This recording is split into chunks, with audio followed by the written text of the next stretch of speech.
Honorable Chief Guest, respected faculty members, researchers, academicians, participants, and dear students.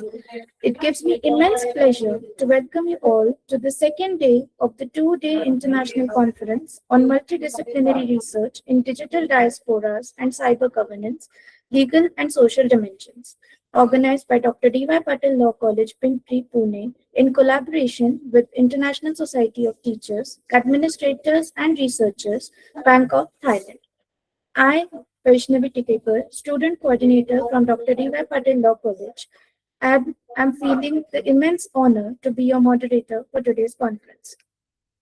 Today's conference brings together distinguished academicians, legal experts, researchers, and professionals from different parts of India and abroad to discuss contemporary issues related to digital governance, law, technology, and society. To formally set the tone of today's grand event, I would now like to invite Ms. Swaroop Wagnare ma'am, co-convener of this conference and Assistant Professor of Sociology at Dr. D.Y. Patil Law College, Pimpri, Pune. I request ma'am to deliver the introductory and welcome address. Over to you, ma'am. Thank you, Vaishnavi, for this introduction. Honorable Principal of Dr. D.Y. Patil Law College, distinguished academicians, researchers, delegates, faculty members, students, ladies and gentlemen, a warm good afternoon to all of you. On behalf of the organizing committee, it gives me immense pleasure to welcome you to day 2 of our 2 days international conference on multidisciplinary research in digital diasporas and cyber governance, legal and social dimensions. Yesterday's deliberations reflected the richness of interdisciplinary scholarship and demonstrated how collaboration across law, sociology, technology, governance, and public policy can address the complex challenges emerging in our digital society. I sincerely thank all our speakers, presenters, and participants for making day 1 a remarkable success. Today, we continue this intellectual journey with eminent scholars from India and abroad, who will share their valuable perspectives on digital governance, legal innovation, cyber ethics, and global academic collaboration. Their insights will undoubtedly inspire new ideas and meaningful research. In an era where digital technologies transcend geographical boundaries, the concept of diaspora has acquired new dimensions. Virtual communities, artificial intelligence, cyber laws, digital citizenship, privacy, and global governance have become central to contemporary academic discourse. Through this conference, we hope to encourage critical thinking, interdisciplinary research, and collaborative solutions to these emerging global challenges. I express my sincere gratitude to our respected principal, Dr. S.S. Gopakumar sir, whose visionary leadership, continuous encouragement have made this international conference possible. I also extend heartfelt thanks to our collaborating institutions, Social Science and Management Welfare Association, and the International Society of Teachers, Administrators, and Researchers, Bangkok, Thailand, for their valuable academic partnership and unwavering support. Finally, I welcome all presenters, delegates, research scholars, and students from different institutions and countries. Your participation enriches this conference and strengthens our shared commitment towards excellence in research and innovation. I wish everyone a fruitful and intellectually rewarding second day of the conference. Thank you. Over to you, Vaishnavi. Thank you so much, ma'am, for your inspiring welcome address. Moving forward, I now invite Dr. Pragya Chaurasia ma'am to deliver the special guest address. Pragya ma'am is an Associate Professor of Law at People's Institute of Legal Studies, Bhopal, and Executive Council member of SSMWA. Over to you, ma'am. Thank you, Vaishali ji. Good afternoon, respected dignitaries, D.Y. Patil Law College, Pune, all delegates present here. I am Dr. Pragya Chaurasia. So, it is a privilege to address the international gathering on a subject that is becoming increasingly relevant in today's interconnected world. that is digital diasporas and cyber governance. So, as we all know, this is the second day of our international conference, but I would like to tell what is diasporas and what are Indian diasporas. Basically, they are everyone who is living outside India. Basically, they are the community that transcends physical border through digital platforms. Everyone who are NRIs, everyone who are immigrants, everyone who are not living in their homeland are they are digital, and they are diasporas basically, and they uses the digital things. There are three kinds of diasporas who we are talking about. They are, first one is permanent, second one is citizen, and third one is temporary. Why we are taking this topic today, why we are discussing this topic, because what are the importance, because you are taking the bestest topic for the present scenario. So what is the reason? So I think the reason is India is the country having the highest remittance.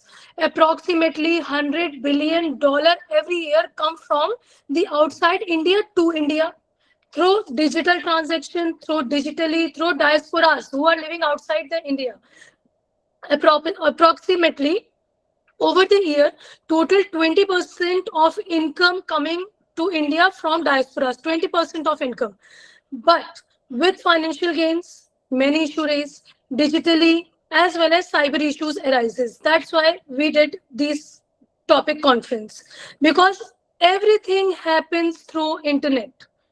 As all we know, the problems like raw, shadi on internet, talaq on internet, take it top from internet, everything is from internet.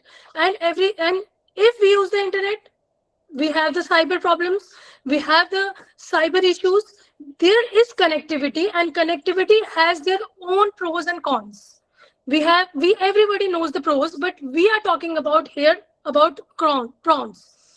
Like first prawns is fraud, digital fraud, cyber fraud, digital pornography, because I am from the field of law, digital pornography, spam calls, stalking. There are so many things, because now there is nothing borderless.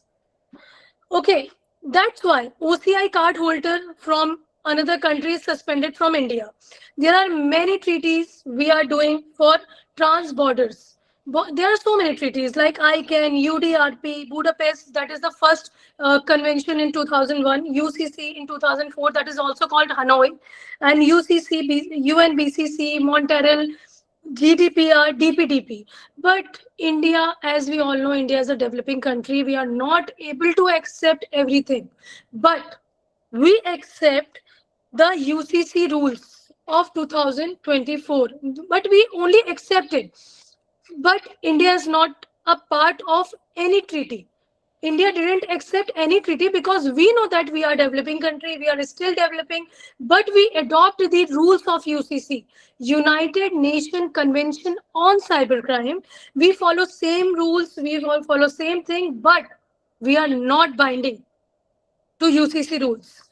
Like we accept one thing from UCC, we should know that there is no definition of hacking before in our IT Act, Information Technology Act. But from the rules of UCC, we adopt the definition of hacking in section 66 of Information Technology Act. We add the definition of hacking, right? But we are not signatory like any other country. We only adopt rules, but we don't follow because we now and still is developing country. This is the topic of two things, legal challenges as well as social challenges. First, we talk about legal challenges. Legal challenges, as I repeat that India is a developing country. India don't have that much resources. That's why we are not able to connect those treaties. 7 or 8 treaties are there. No particular law in India shall prevail. We need actually the particular laws for this specific things for diasporas. For us, diaspora is a new term, but this is very common in foreign. Or we know cybercrime is borderless. We all know because we have internets, we have Facebooks, we have Instagrams, everything we have to connect. But we don't have any codified or unified act that we need to rescue us from frauds or cyber crimes. And borderless crimes, we don't have unified act, and cybercrime is borderless. Now, we talk about the social challenges. There are two challenges we are today talking about. One is legal and then another one is social. The social challenges, emotional link up is very much because everybody is living outside the country, so we need to connect, we need to take the money, we need to receive the money, and we need to give anything from here. Hana? Indian laws are applicable nowhere because we don't have a particular law. Social barriers are there, psychological barriers, peer pressures are there. Hana? We do money, things like black money converted to white money.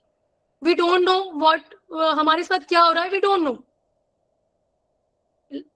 And the third point is for fast growth. They want second-hand income, like selling of drugs, illegal, to get rich, everything. We also want. So this is the basic crime. This is the cyber crime. This is the cyber fraud via internet. Now we talk about solutions. What is the solution for this? We are all here. We should aware about what we are receiving because we don't have any laws. So the only weapon we have is the awareness.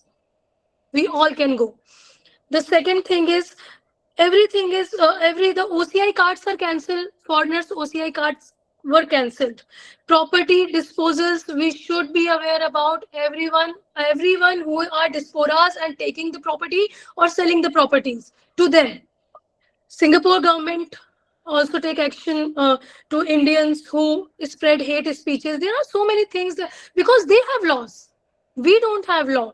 That's why we are here to give our suggestions. So my suggestion is awareness is the key to get everything, and to हमारे बचने का source is awareness only. Awareness is the key, and making the international conventions, preparing laws, making laws, and doing these type of conference again and again. So beautiful suggestions are coming out.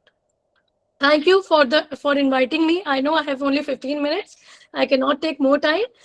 Thank you for inviting me here. It is my great honor to be here. Thank you, DY Patil College, Dr. Sarup ma'am for amazing coordination, SRF General, Brijesh sir, who always supported me and motivated me for a great cause. And thank you, everyone. Thank you, ma'am. Thank you, ma'am, for your insightful words. Thank you, Vaishali ji. It was definitely an eye-opening one. Thank you.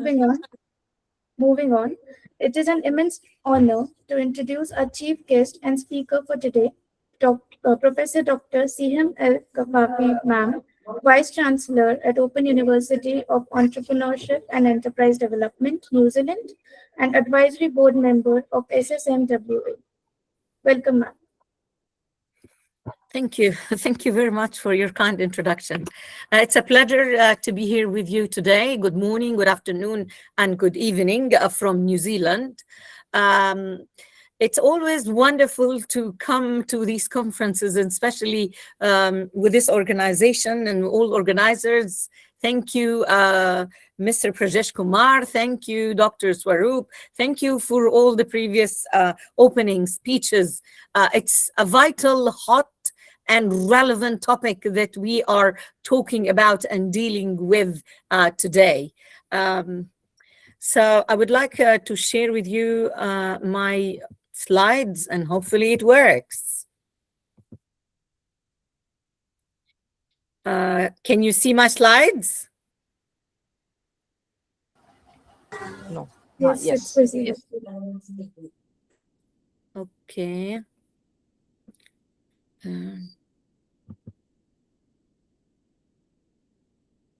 I would like to enlarge them. Okay. So my topic for today is, the title is Beyond Connectivity, Educating Ethical Digital Citizens in an Age of Cyber Complexity, for tonight's conference. And I will just explain to you in a minute. Not sure why it's not moving.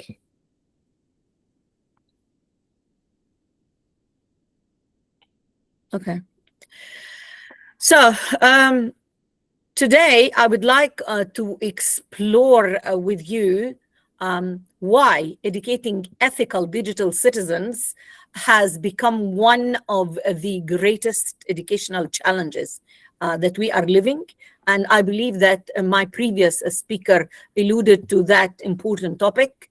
I'm going to argue with you that digital competency alone is no longer sufficient in this day and era that we are living in, and that we have to cultivate ethical judgment and critical thinking, empathy, digital resilience, and responsible leadership if we are to navigate today's increasing complex cyber world that we're living in. So we're going to examine together how education can move beyond teaching digital skills towards developing individuals who use technology not only intelligently, but also ethically and compassionately.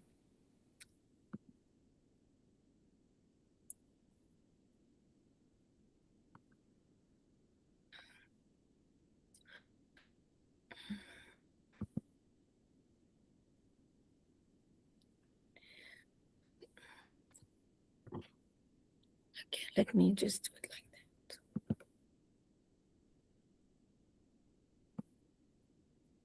God, I jumped all this. Okay, I would like to share with you my objectives for today. So, by the end of this presentation, I would like to look at understanding the growing complexity of today's digital and cyber environment. We want also to differentiate and distinguish between what is being digitally connected and being actually digitally responsible. Also explore the concept of ethical digital citizenship and examine how are we going to look at the ethical challenges that we are living in, and that's created through digital social media and through cyber threats and digital identities. Also, we need to go deeper into how are we going to have educational strategies to foster responsible resilience. And also we're going to reflect how on education and through different institutions and the government, how we are going to work collaboratively with each other in order to reach a more ethical digital future. So at the end, I am going to present with you a model for that.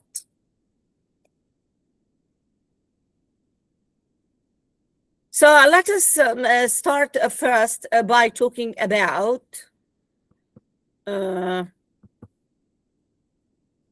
that question, which is in this technological advancement that we are having, is this actually also considering the ethical dimensions? So every generation have experienced technological advancements for quite a while, but our age and era that we're living in is actually very unique, as we can see how the technology is actually impacting every single decision.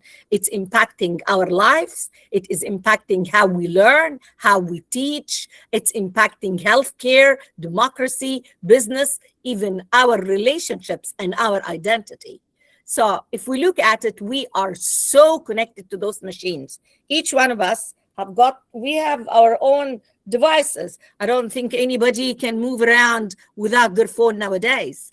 Lots of people open their eyes in the morning and they flip through WhatsApp, TikTok, LinkedIn, before even they talk to their own people who live with them in the same house. So how we are connected to those machines.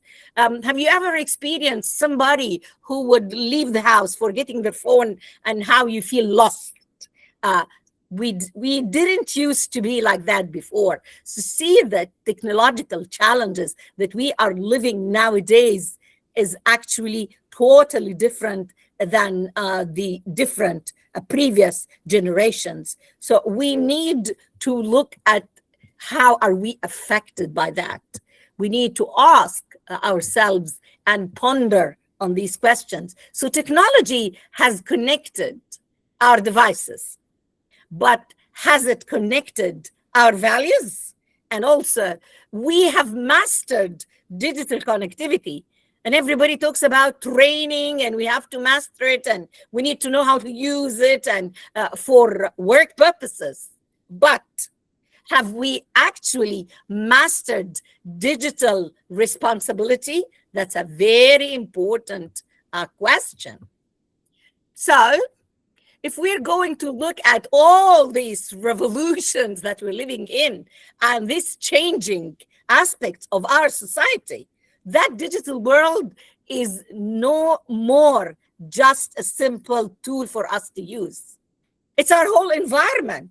It's how we're living, how we're working, how we're learning, how we're communicating, how we're actually making decisions.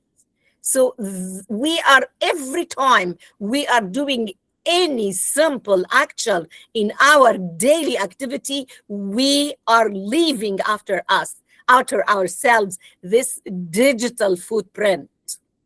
And that is increasing and impacting our society. So if we're going to look at this digital transformation, it's influencing every aspect. If we're going to look at education, we are using online, we are teaching online, we are having AI-assisted instruction. Healthcare, here in New Zealand, for example, all our data is on a database, all our health, all our information. Every single thing is there. If sometimes seeing our doctors, we're asked, do you want to see them face to face, or do you want to have a virtual consult? Can you imagine that? This is our life. And in business, of course, we're having e-commerce. How many of you do not purchase online? We all go and purchase online. We do all things like that. Government, look at that. Digital services. Sometimes you wonder, where are human beings? You're not communicating with them. Our social relationships. Look at Facebook. How many people having thousands of friends, but have they ever met them once in their life? I doubt it. Employment. We are now having remote work and digital collaboration. I am here in New Zealand, you are there in India, and people from all over the world. And with the press of a button, we can communicate and collaborate. See, digital technology is no longer optional. It is embedded. It is really deep, deep, deep in our modern life. So if we're going to look at that cyber environment, which is becoming very complex. So what do I mean by complexity? And let's have a look at it. So if you're looking at AI, there is biases, there's deep fakes, there is automations. If we're looking at social media, look at misinformation everywhere. It is being spread. Cloud computing, there is issues, complexities with data, privacies, and securities, and the list can go on.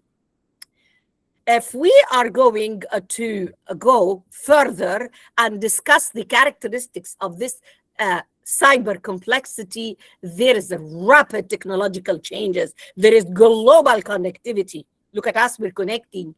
Of course, there is also invisible cyber threats. There's huge, humongous volumes of personal data. We are bombarded by all this information. It is actually making us dependent on that. There's a lot of ethical dilemmas. I want you please to reflect on that question.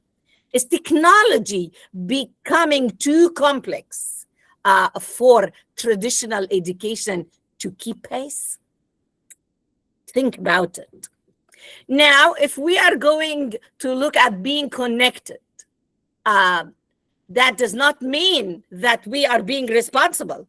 There is a huge difference. So technology is true, enabling us to communicate instantly, like, for example, now, access unlimited information, collaborate globally, create digital content, and learn anything, anywhere, whenever we want.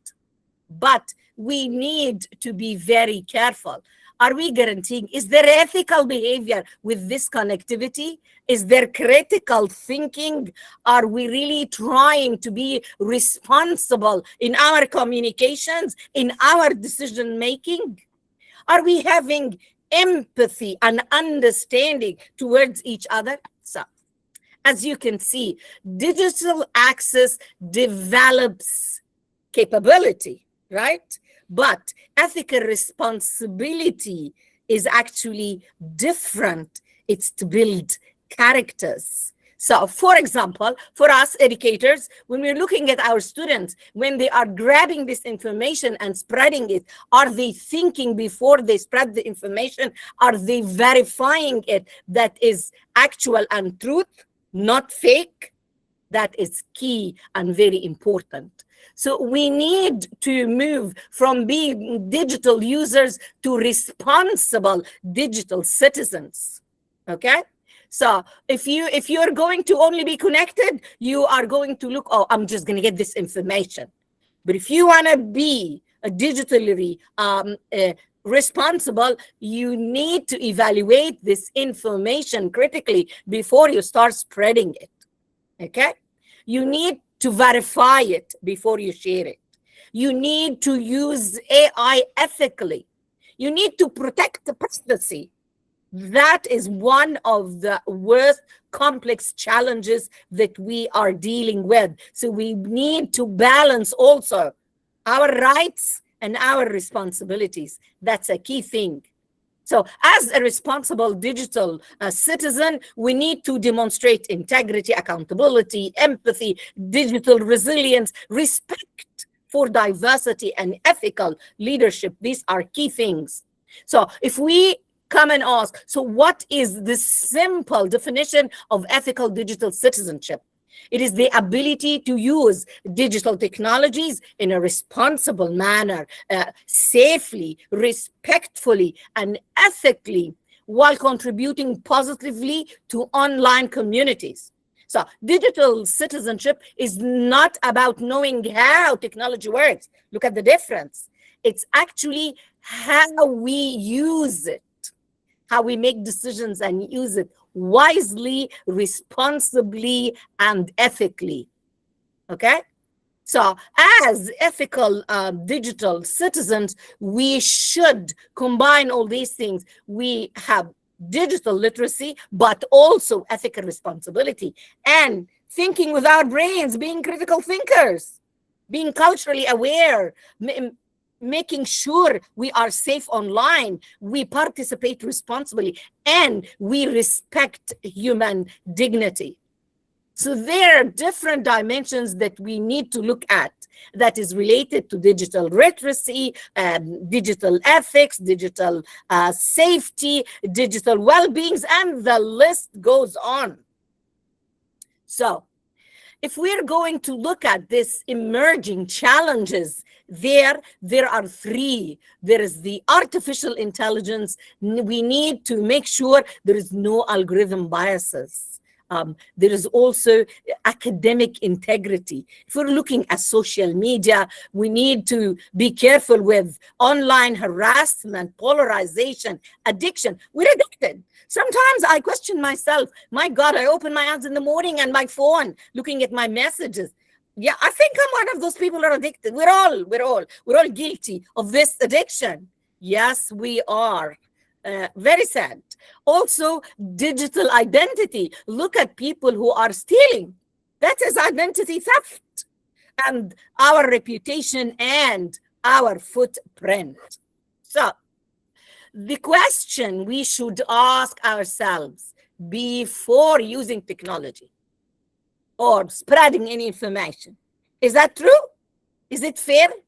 Is it respectful? Is it abiding by the law? Am I going to harm someone or somebody is going to be affected during this interaction. So we need to look at that. Technology is going to answer you, yeah, you can. But ethics will tell you, should you do it or shouldn't you?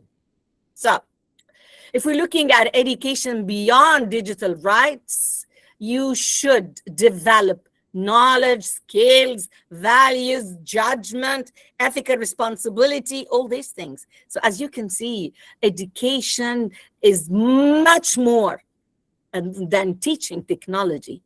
It is actually teaching you how to have wisdom. So the practical strategies for us educators that we can do is integrate digital ethics into every subject. Use real-world ethical dilemmas, teach fact-checking skills, promote respectful online communications, of course, encourage reflective discussions, and develop AI literacy. All these things are extremely important. So we need also to share the responsibility. Every single person on this list should be also responsible in order to have an ethical digital citizenship. You cannot say it's the job of one person. Everybody there should be responsible and share the responsibility. So in order to build a human-centered digital future, we need to have inclusive digital policies in place. We need to have equity. We need to have collaboration, global one, and innovation in how we are going to spread responsibility. So beyond connectivity is that we have successfully connected. We did connect devices, networks. We communicated with business, with cultures. Now we must connect our values, our ethics, our compassion, our responsibility, and our humanity. So please ponder, reflect on this question as educators, as researchers, and leaders. Are we preparing the learners to navigate technology? Are we lead them ethically? Think about that. So as I promised you that in order to sum it up and put it all together, I'm presenting to you this model in order to ensure that we're having ethical digital citizenship framework, which contributes those three circles, as you can see. If we are going to look at the first circle, which is the blue one, over there on the top, and this is what we call digital capability. This is, I know how to use digital literacy, cybersecurity awareness, information literacy. So the question we ask ourselves, can I use digital technologies effectively? That brings us to the second circle, and this one is the green one in the figure here. That green one is being ethically responsible. So is there integrity? Is there accountability, fairness?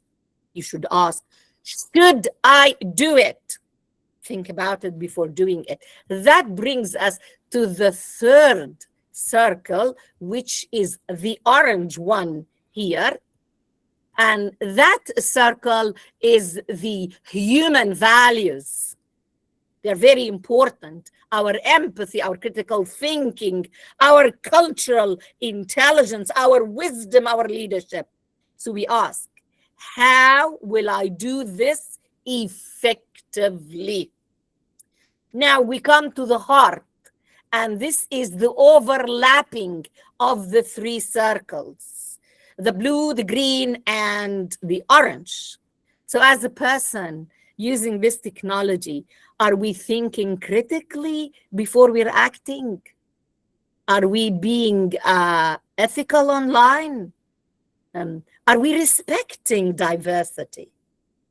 So all this question, ethical digital citizenship, is where these technologies and competencies are interlapping with each other, also with human values. That's very important. So closing, the future does not simply need digital, intelligent people. No, no, no. It needs people who combine that capability, that digital capability, with ethical responsibilities, our humanity, our human values. Only then that we can move beyond connectivity, moving towards a truly responsible digital society, to abolish all those, deal with all those complexities. It was a pleasure being with you here tonight, and thank you very much.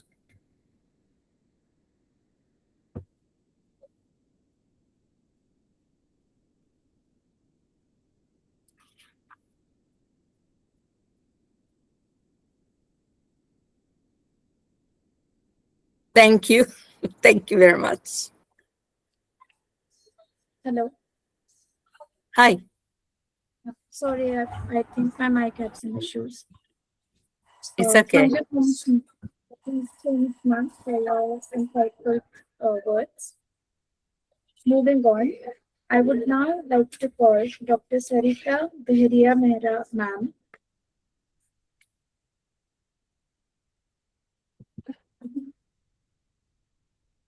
Hello. Yes, Sarita, Vaishnavi, ma'am. you're audible. Just be a little louder. Okay. I would now like to call Dr. Sarita Behria Mehra, ma'am, Principal in IPS Academy College of Law, Sunwar, Indore, and Executive Council Member of SSMWA.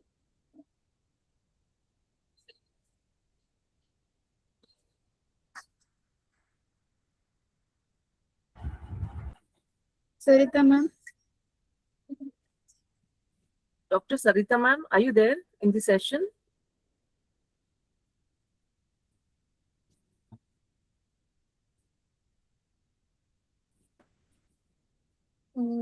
I guess there's some issue with ma'am. Moving on. I would now like to call Dr. Pradeep Kumar Tiwari, Associate Professor, Faculty of Law at Mangalayatan University, Jabalpur, and Executive Council Member of SSMWA.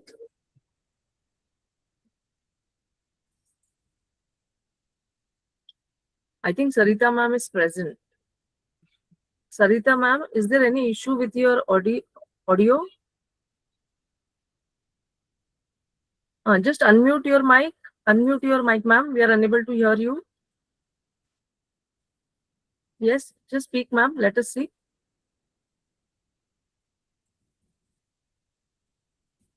Sarita ma'am, am I audible to you?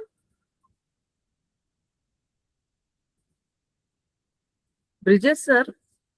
Sarita ma'am is unable to connect her audio. Ma'am, can you just log out and again log in and check?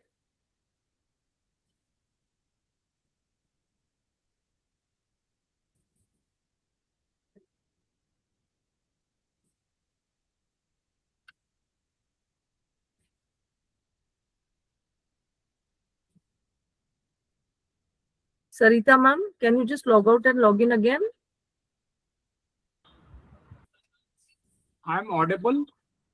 Yes. Dr. Pradeep sir, you are audible. You can just take over and start your presentation.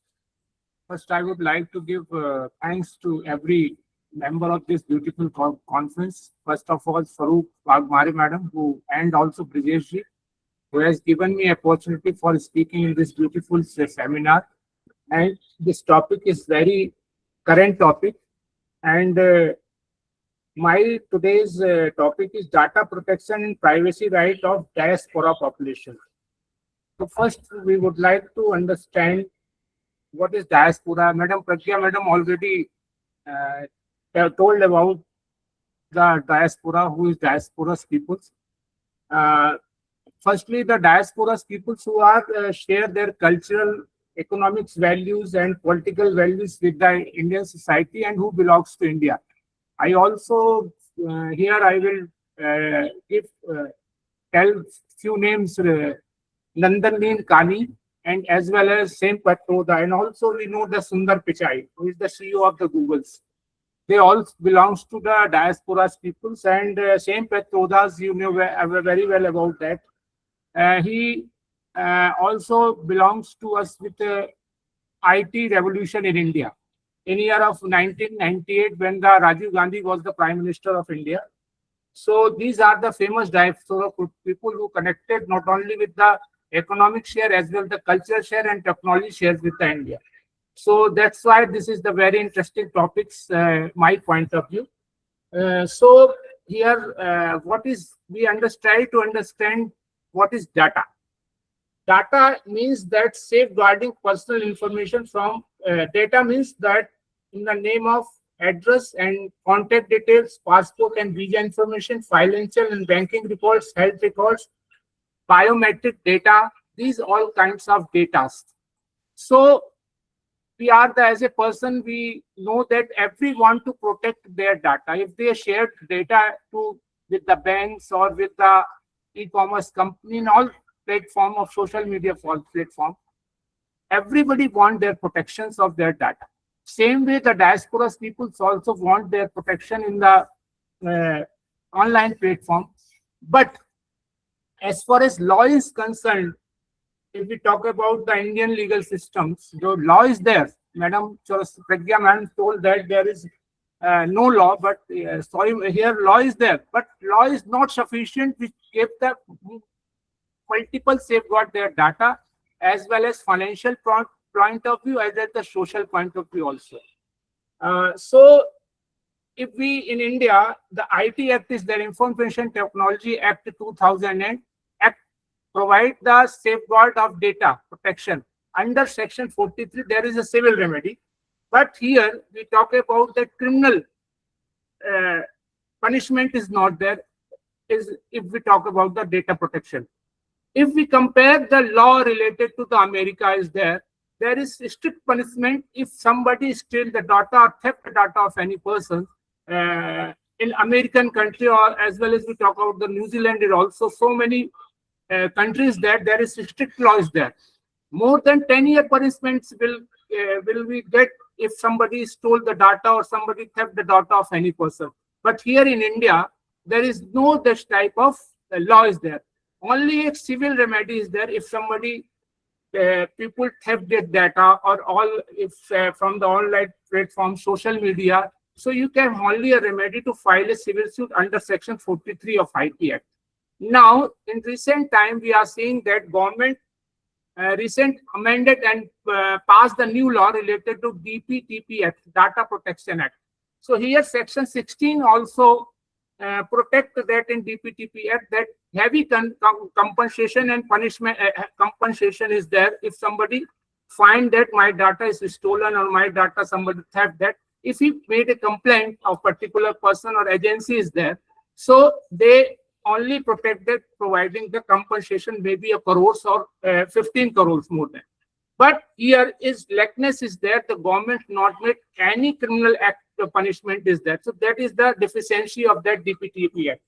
So it is try to change these kinds of laws because the diaspora people not only suffering from the theft of money from the online mode, or also they are dangerous to they are very worried about their data.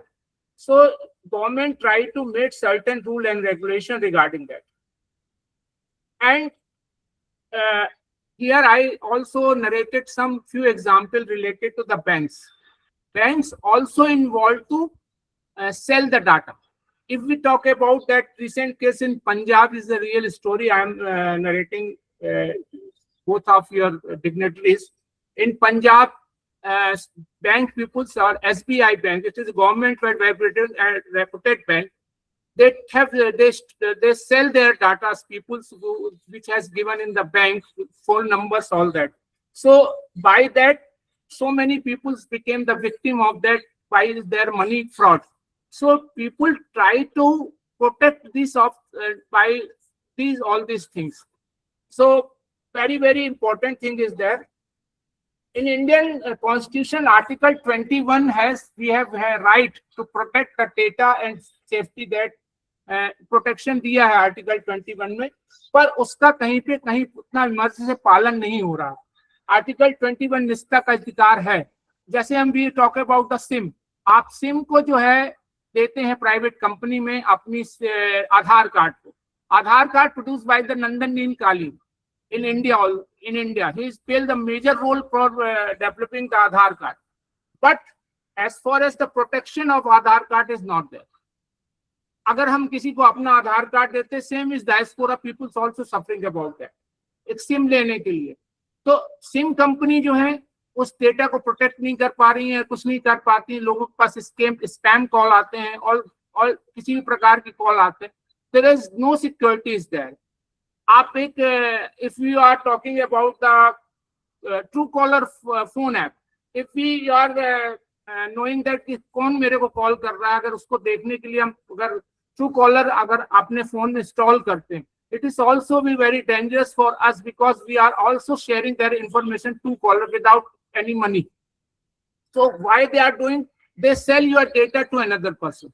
So these things should be protected by the government. But diaspora peoples, or we also suffering, not only the diaspora, we also suffering all these problems. So these are the issues, key issue which has to protected by the government, not only by the way of making the law, also that criminal punishment should be there, which is not, which is lackness nowadays. So my concern about this discussion is that the government should make a very effective law related to that. केवल compensation देने से we provide the compensation to the peoples, it not be protected. We should be a greater punishment should be there. Second thing is emerged nowadays jurisdictions problems. If diasporas peoples living in America and somebody stolen their data and have their money in India, so there comes some problems related to the jurisdiction also. So these things should be sought out by the bilateral communication with each other countries and talking with and negotiate them for making their good laws. By that, the people will protect not only Indian people as well as the diasporas peoples also. So thanks you for everybody for inviting me for this seminar. Thank you very much for organizing this committee and Mary Madam who invite me for discussion. Thank you very much. Thank you, sir, for your insightful words. Moving on, Sarita ma'am.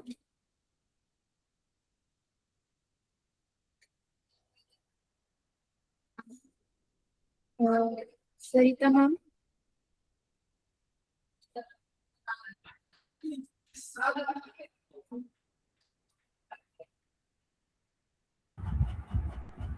Dr. Sarita ma'am, are you there in the session?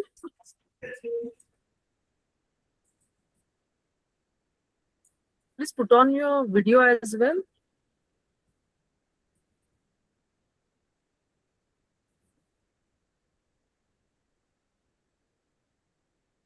Dr. Sarita ma'am.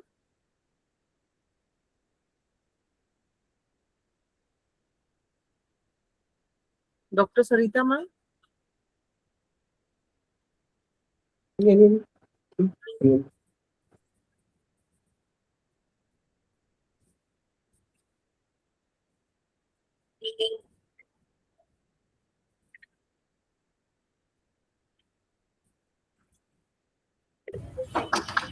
Please unmute, ma'am. Please unmute. Ma'am, I am audible. Yes, ma'am. You are audible. Thank you so much, ma'am. Sorry for inconvenience.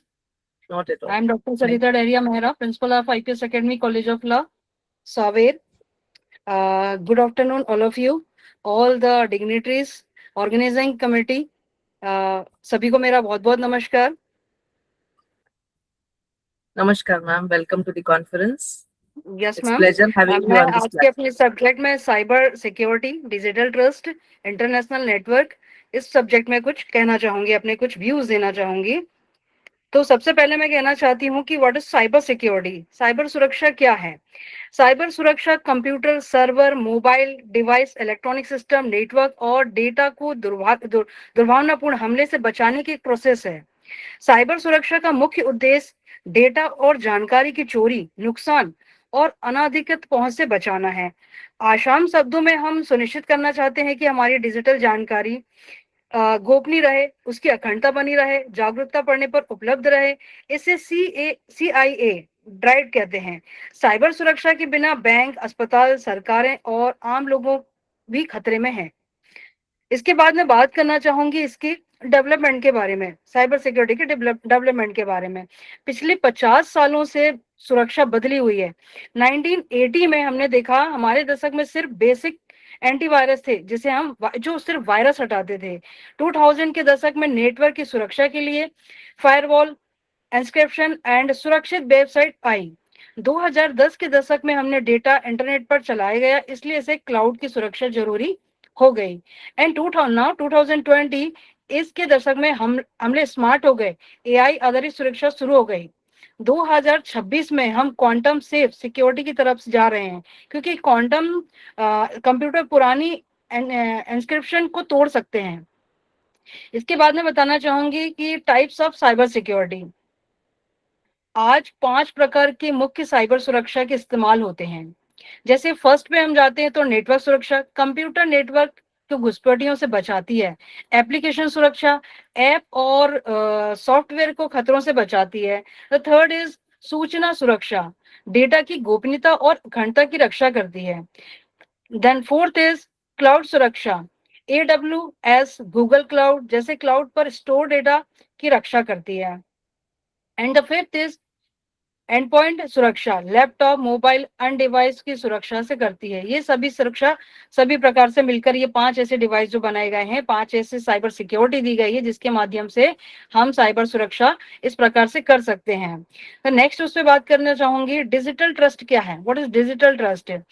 Digital trust लोगों का तकनीक, कंपनियों और digital platform पर भरोसा है कि हम ट्रस्ट कर सकते हैं उन कंपनियों पर, उन टेक्निक्स पर जिन पर हम यूज कर रहे हैं, जिसे हम यूज कर रहे हैं। जब आप UPI आधार पर या ऑनलाइन बैंकिंग इस्तेमाल करते हैं तो आप डिजिटल ट्रस्ट दिखाते हैं। आप उस एप्लीकेशन पे, उस चीज पे ट्रस्ट करते हैं कि हाँ मैं इस पे विश्वास कर रहा हूँ, इसलिए मैं ऐसे UPI यूज कर रहा हूँ।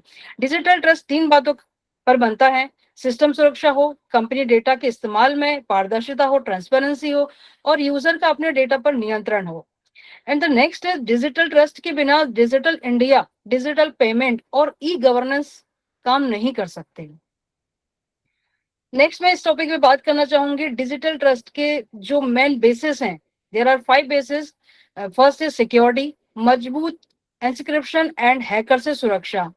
सेकेंड है ट्रांसपेरेंसी, कंपनियां बताएं कि डेटा कैसे इकट्ठा और इस्तेमाल किया जाए। थर्ड आ जाता है गोपनीयता, यूजर का डेटा बिना अनुमति शेयर नहीं होना चाहिए। जैसे मेरे साथ अभी प्रॉब्लम आई, मेरे पे माइक्रोफोन यूज नहीं था, मैं उससे परेशान हो रही थी, तो मुझे लगा कि मैं पता नहीं मैंने माइक्रोफोन यूज नहीं किया कि डेटा उसमें चला जाता, इसलिए शायद मैंने उस चीज एप्लीकेशन को बंद कर रखी थी।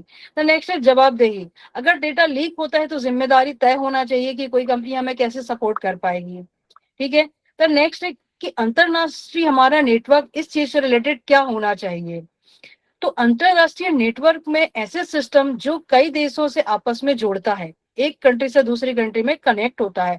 For internet, SWIFT, banking system, Interpol, police network, AWS और NGO जैसे क्लाउड सेवाएं हैं। ये नेटवर्क अच्छे हैं क्योंकि ये व्यापार, संचार, सुरक्षा में मदद करते हैं। लेकिन समस्या यह है कि साइबर अपराधी भी इन्हीं नेटवर्क का इस्तेमाल करके सीमा पार करते हैं, हमला करते हैं। अंतरराष्ट्रीय सहयोग जरूरी है, एक दूसरी कंट्री का आपस में सहयोग होना चाहिए। नेक्स्ट आ जाता है 2026 में आम साइबर खतरे। और 2026 में कौन से ऐसे खतरे हैं जो रिलेटेड टू साइबर हमें झेलने हैं या फेस करने हैं। रैनसमवेयर, हैकर आपका डेटा लॉक करके पैसा मांगते हैं। फॉर एग्जांपल इलस्ट्रेशन के लिए वानाक्राई। फिशिंग, नकली ईमेल से पासवर्ड और बैंक डिटेल चुराना। देन DDoS हमला, यह बहुत ज्यादा ट्रैफिक भेजकर वेबसाइट को बंद कर देता है। The fourth is data breach, लाखों यूजर के रिकॉर्ड चोरी करना। Next is AI deep fake, AI का इस्तेमाल करके नकली वीडियो और वैसी साइबर का यूज करके नकली आवाज बनाकर लोगों को धोखा देना। ये खतरे AI द्वारा संचालित और पहले से तेज हो गए हैं। साइबर सुरक्षा डेटा की रक्षा कैसे करता है, साइबर सिक्योरिटी उसमें कैसे अपना हेल्प करता है। साइबर सुरक्षा डेटा की रक्षा के लिए कई परतों का इस्तेमाल करती है। एंटी करप्शन डेटा को गुप्त कोड में बदलता है, multi factor authentication extra password और ओटीपी जोड़ता है, फायरवॉल अवांछित ट्रैफिक से रोकता है, नियमित सुरक्षा ऑडिट कमजोर बिंदुओं को ढूंढते हैं। जीरो ट्रस्ट मॉडल कहता है कभी भरोसा मत करो, हमेशा जांचो हर यूजर को और डिवाइस को। ये सभी मिलकर डेटा को हमले से सुरक्षित करते हैं। अब देखते हैं हम साइबर सुरक्षा में एआई की भूमिका, आर्टिफिशियल इंटेलिजेंस की कैसे रोल्स उसमें होगा। एआई अब साइबर सुरक्षा में भी हथियार और ढाल भी है। एआई हमलों के पैटर्न ढूंढकर खतरा पता करने में मदद करता है।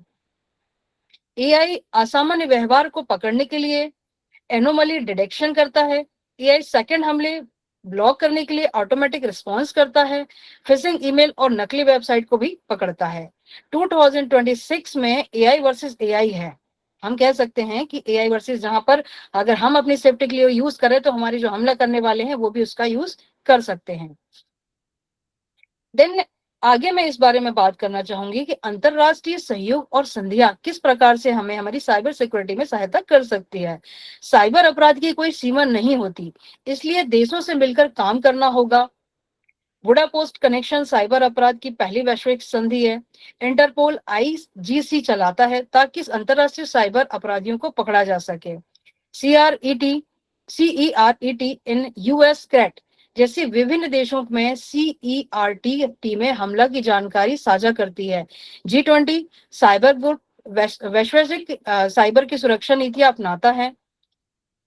और अब इसके बारे में बताना चाहूंगी कि हमारे भारत में जो ऐसे कानून बनाए गए, एक्चुअली मैं लॉ फील्ड से हूँ, तो मैं ये बताना चाहती हूँ कि हमारे ऐसे कौन से ऐसे लेजिस्लेशन बनाए गए हैं जो हमारे लिए प्रोटेक्ट करते हैं हमारे साइबर सिक्योरिटी से रिलेटेड। तो फर्स्ट आ जाता है इंटरनेशनल टेक्नोलॉजी इंफॉर्मेशन टेक्नोलॉजी 2000, सूचना प्रौद्योगिकी अधिनियम 2000।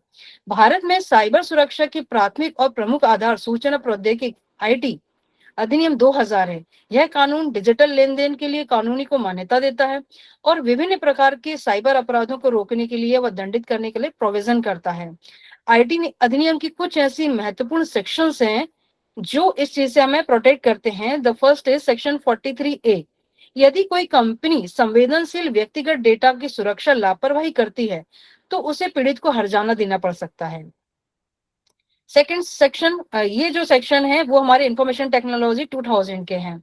सेक्शन 66 आता है कंप्यूटर सिस्टम या नेटवर्क में हैकिंग करने, डेटा चुराने या नुकसान पहुंचाने पर 3 साल तक की जेल और 5 लाख रुपए तक का जुर्माना हो सकता है। सेक्शन 66C किसी दूसरे के डिजिटल सिग्नेचर, पासवर्ड या पहचान का दुरुपयोग करने पर 3 साल तक की सजा और 1 लाख तक का जुर्माना निर्धारित किया गया है। The next is section 66D। Computer या मोबाइल का उपयोग करके धोखाधड़ी करने पर 3 साल तक की कैद और 1 लाख रुपए तक का जुर्माना के प्रावधान इस सेक्शन के अंतर्गत किया गया है। The next section is 66E। किसी की अनुमति के बिना उसकी निजी तस्वीरें खींचना, प्रकाशित करना या प्रसारित करना, उसके लिए भी दंड का प्रोविजन किया गया है। इसी प्रकार से साइबर अपराध और भारतीय न्याय संहिता BNS, भारतीय न्याय संहिता के अंतर्गत प्रोविजन किया गया है। BNS section 294। यह वह धारा अश्लील सामग्री प्रकाशन और प्रसारण को संबोधित करती है जिसमें इलेक्ट्रॉनिक माध्यम से भी शामिल है। इसके तहत सजा में कारावास और जुर्माना और दोहराने पर कड़ी सजा का प्रावधान किया गया है। BNS सेक्शन 77 यह वाइगोरिज्म को परिभाषित करती है। इसका मतलब है किसी महिला के प्राइवेट पार्ट्स या प्राइवेट बॉडी पार्ट्स को बिना अनुमति लेना, प्रकाशित करना, फोटो क्लिक करना, उसके अंतर्गत या उस कंडीशन में उसकी फोटो लेना या वायरल करना, उसके अंतर्गत इसमें पनिशमेंट का प्रोविजन किया गया है। The next is section 303 BNS। यह धारा मोबाइल फोन, डेटा या कंप्यूटर हार्डवेयर, सॉफ्टवेयर से संबंधित चोरी को संबोधित करती है। यह साइबर चोरी में शामिल व्यक्तियों के खिलाफ कानूनी कार्यवाही का प्रावधान देती है, जबकि इसमें IT एक्ट जैसे विशेष कानून भी लागू किए गए हैं। The next section 78 under BNS। यह धारा पीछा करने, स्टॉकिंग के बारे में बताती है, जिससे यदि कोई फिजिकल कर रहा है, डिजिटल माध्यम से कोई कर रहा है, तो उसके लिए यह स्टॉकिंग के लिए प्रोविजन किया गया है सेक्शन 78 में। बीएनएस सेक्शन 317, यह धारा चोरी के मोबाइल फोन, कंप्यूटर या डेटा को प्राप्त करने पर लागू होती है। किसी तीसरे पक्ष द्वारा किसी ऐसी संपत्ति को रखना भी दंडनीय माना गया है। इसी प्रकार से बीएनएस सेक्शन 318, यह धारा पासवर्ड चोरी करना, नकली वेबसाइट बनाना, साइबर धोखाधड़ी को संबोधित करती है। यह धारा गंभीरता के आधार पर कारावास और जुर्माने के विभिन्न दंडों का प्रावधान करती है। जब हम जानते हैं कोई ऑफेंस होता है, तो जब तक वह ऑफेंस उस पर एप्लीकेबल या चार्जेबल नहीं होता, जब तक कि कोई उस पर एविडेंस ना मिल जाए, तो उसके लिए बहुत इंपॉर्टेंट है हमारे यहाँ बीएसए, भारतीय साक्ष्य अधिनियम, जो कि 2023 में बना है। उसके लिए भी सेक्शन 2DE इलेक्ट्रॉनिक रिकॉर्ड की परिभाषा दी गई है। सेक्शन 58 दिया गया है। 58 बताता है इलेक्ट्रॉनिक रिकॉर्ड की प्राथमिकता, सबूत की मान्यता, कि ऐसे जो सबूत आ रहे हैं वह कितने भी एडमिशेबल होंगे कोर्ट द्वारा। उसके बाद सेक्शन 63 इलेक्ट्रॉनिक साक्ष्य की स्वीकार की शर्तें, कि किन बेसिस पर ऐसे एविडेंस को न्यायालय स्वीकार करेगा। सेक्शन 64 बताता है बीएसए इलेक्ट्रॉनिक रिकॉर्ड को साबित करने की प्रक्रिया। जब कोर्ट में इलेक्ट्रॉनिक रिकॉर्ड पेश किया जाता है, तो उस समय साबित करना होता है कि डेटा में छेड़छाड़ नहीं की गई है, या सिस्टम जो है वह सिक्योर था। सेक्शन 65 बताता है इलेक्ट्रॉनिक रिकॉर्ड की मान्यता और प्रमाण पत्र। सेक्शन 94 बताता है पुलिस और कोर्ट के इलेक्ट्रॉनिक रिकॉर्ड मांगने का अधिकार। कोर्ट, पुलिस या जांच अधिकारी के दौरान किसी भी व्यक्ति, किसी कंपनी, किसी संस्था से ईमेल या call record, WhatsApp chat, bank statement, server की डिमांड कर सकती है under section 94।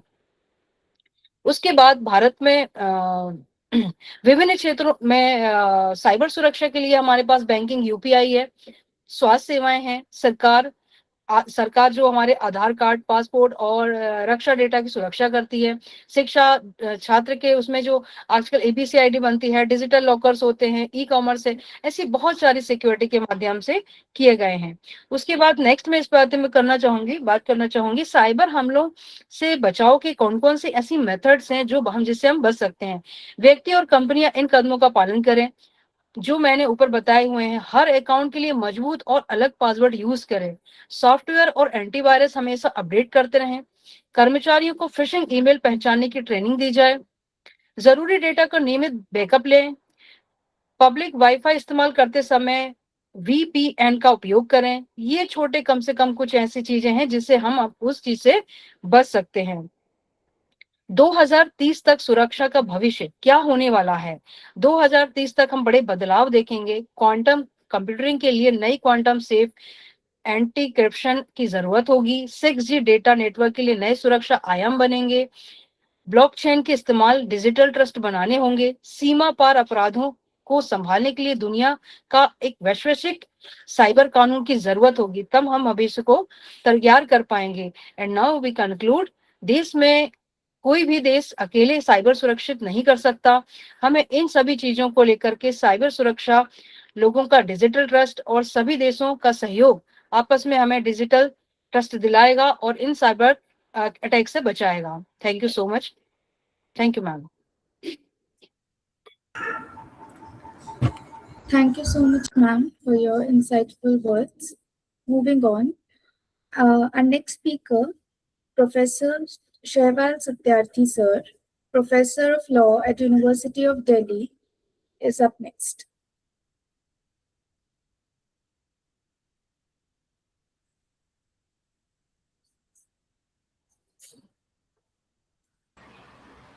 Should I start?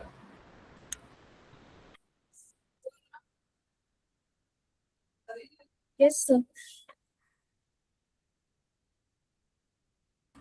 Madam was saying something. Unmute your device, then you say. I said, welcome to the conference, sir. Sorry, I couldn't realize. You can start your presentation. Namaste to everyone. So, distinguished chair, honorable guest, esteemed scholars, respected faculty members, researchers, students, ladies and gentlemen. Very good afternoon to all of you. It is indeed a privilege and honor to address this distinguished gathering, the virtual, on this very important theme, digital diaspora and cyber governance, legal dimensions. First of all, I would like to express my sincere gratitude to the organizers for inviting me to deliver this keynote address on a subject which has assumed unprecedented significance in this century. So, first of all, I would like to say that we are living in an era where geographical boundaries no longer determine the extent of human interaction. We all know technology has transformed our lives. And because of this technology, the migration from a purely physical phenomenon into the digital experience. And this is the era of social media, where we have spent a lot of time on social media, the virtual world. That's why in today's world, the millions of individuals, they maintain cultural, economic, political, and emotional connections through this digital platform. And when they create this kind of relationship, the bonding, definitely that's creating what we often describe digital diasporas. So normally the word diaspora we use for highlighting, traditionally it is referred, I think, to highlight the communities living outside their country. But here, we are emotionally, culturally, and politically connected through many individuals virtually. That's why it has acquired a different kind of attention. And as it has acquired a different kind of attention, that's why we are discussing on such issues here in this international conference. However, this digital revolution has, we all know that fundamentally altered whatever experiences we have. And this today's social media platform, because everybody is on social media. So the encrypted messaging applications, video conferencing we are doing right now, cloud computing, online banking, and digital remittance, etc. So these all activities enable somehow the migrants to remain continuously connected with their countries of origin. So through this medium, they are connected with the people in their countries of origin. And that's why whenever they, sometimes we know that they participate in different kind of activities through all such platforms. And they participate in business also, they take part in election process also. They celebrate festival, they offer prayers, etc. So a lot of activities are being done virtually by people living outside.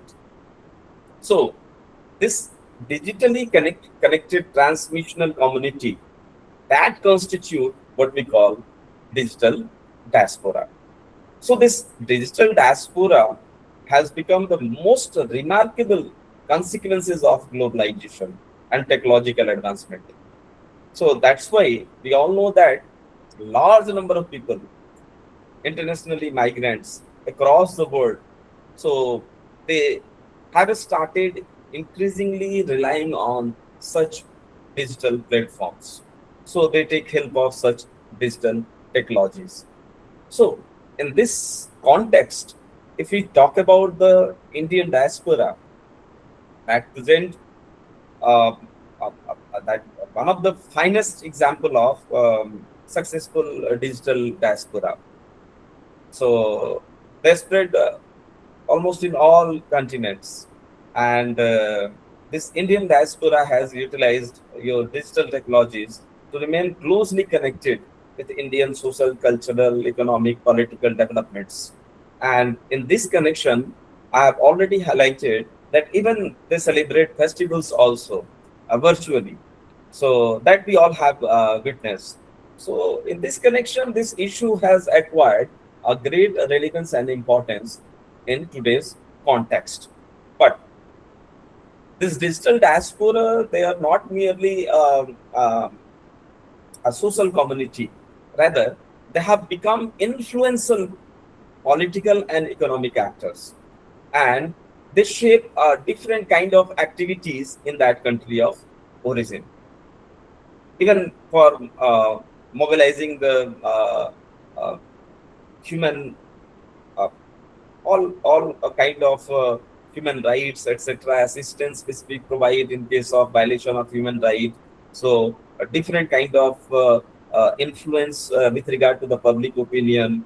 So sometimes to invite and encourage the foreign investment, sometimes with regard to policy reform, etc. So I can give you example. Recently, what happened? One remark was made by the Chief Justice of India, Supreme Court, and a person who was sitting in America, the Indian NRI, and he created one handle on social media, and that handle became so popular, and millions of people joined that handle, and they created a new political party, a new political venture, and nowadays they are on Dharna in Jantar Mantar, Delhi, and you all must be knowing about that kind of political activity. So this is the best example of this digital diaspora activities. So they are not only influencing the economy, they are not only influencing the culture, they are not only influencing the other kind of activities, they also influencing our political system. So I hope you all have gone through that kind of news story. One Mr. activist Sonam Wangchuk, and he's on Dharna. So in this context, this technological revolution that create sometimes opportunity, sometimes risk also. So there are two facets of the same technology, we all know. Sometimes it facilitates the cultural exchange, and that can also spread sometimes misinformation. Sometimes it creates hate. We all know about hate speech. So any extremist propaganda, any cyber fraud, identity theft, and different kind of foreign interference as far as our democratic process is concerned.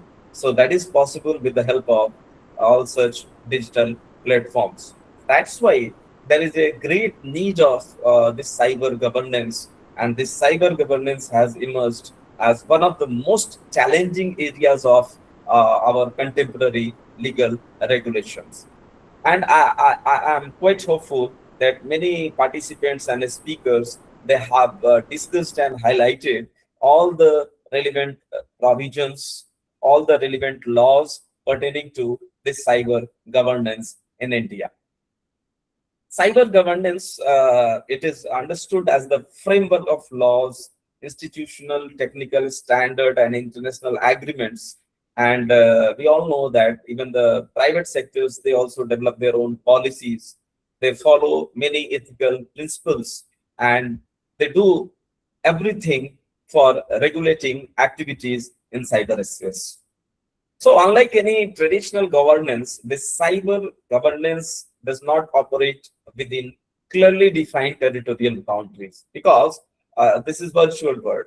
And in this virtual world, we all know how these geographical boundaries, they become irrelevant. So it plays very important role. And internet is, we all know that inherently global. This is not local. This is global. And data generated in one country can be communicated to other country in fraction of second.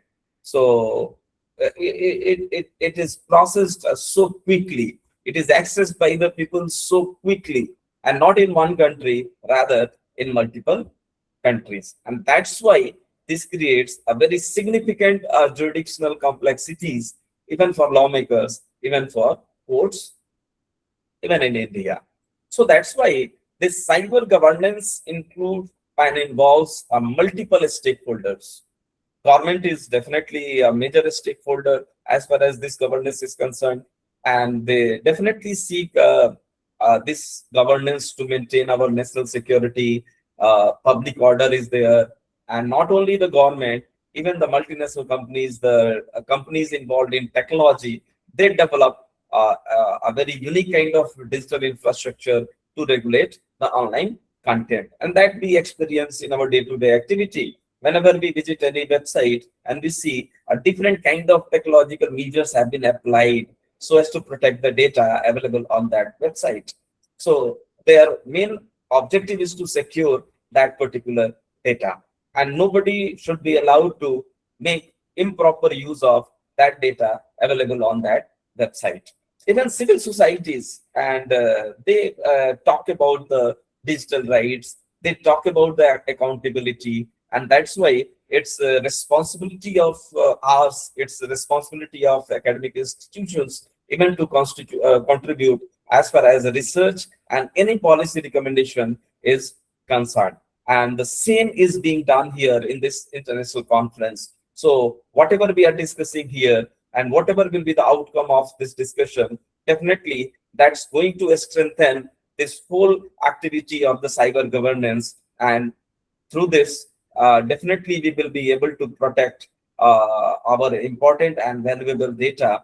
We will be able to protect the people of this country from a different kind of malafide activities, activities which are done with malafide intention. So all multi-stakeholders, they should take part in this whole process of the cyber governance, and then only we can have a multi-stakeholder model of governance. So it cannot be done by only one stakeholder. Rather, we need to have the contribution from each and every stakeholder. Even the people who are users, those who are using all those digital platforms, they also need to be sensitized. They also need to be aware with regard to a different kind of. That's why you all know that the government of India and different governments of different countries, they run the campaign and they make people aware about all such activities happening on or in this virtual world. And that's why in recent past we have seen the incidents of deepfake. We have seen the incidents of hate speech. We have seen the incidents of digital arrest. So and a lot of activities have been done with regard to curb this digital arrest. And many celebrities, they have come forward and they have started making people about this digital arrest, etc. And this is illegal activities nowadays is being done so quick. It has been increased. So it is being done in every corner of this country, and a lot of people have been victimized in all such activities. And it's our responsibility to build up a system. In that system, nobody should be allowed to do this all these illegal activities. And that's why in this deliberation, I would like to say that whatever digital era we have, in this digital era, the personal information has become a most valuable information. And particularly after Puttaswamy judgment, we all know that that declared that your right to privacy under Article 21 is a fundamental right. First time it recognized privacy as a fundamental right. So this historic decision has profoundly influenced our Indian data protection jurisprudence. And that's why the informational privacy, the dignity, autonomy, and proportionality, whatever in a state action, whatever is there. So all have become so important. And this constitutional development may be observed even internationally through other institutions, strong institutions like EU. EU has a strong privacy framework.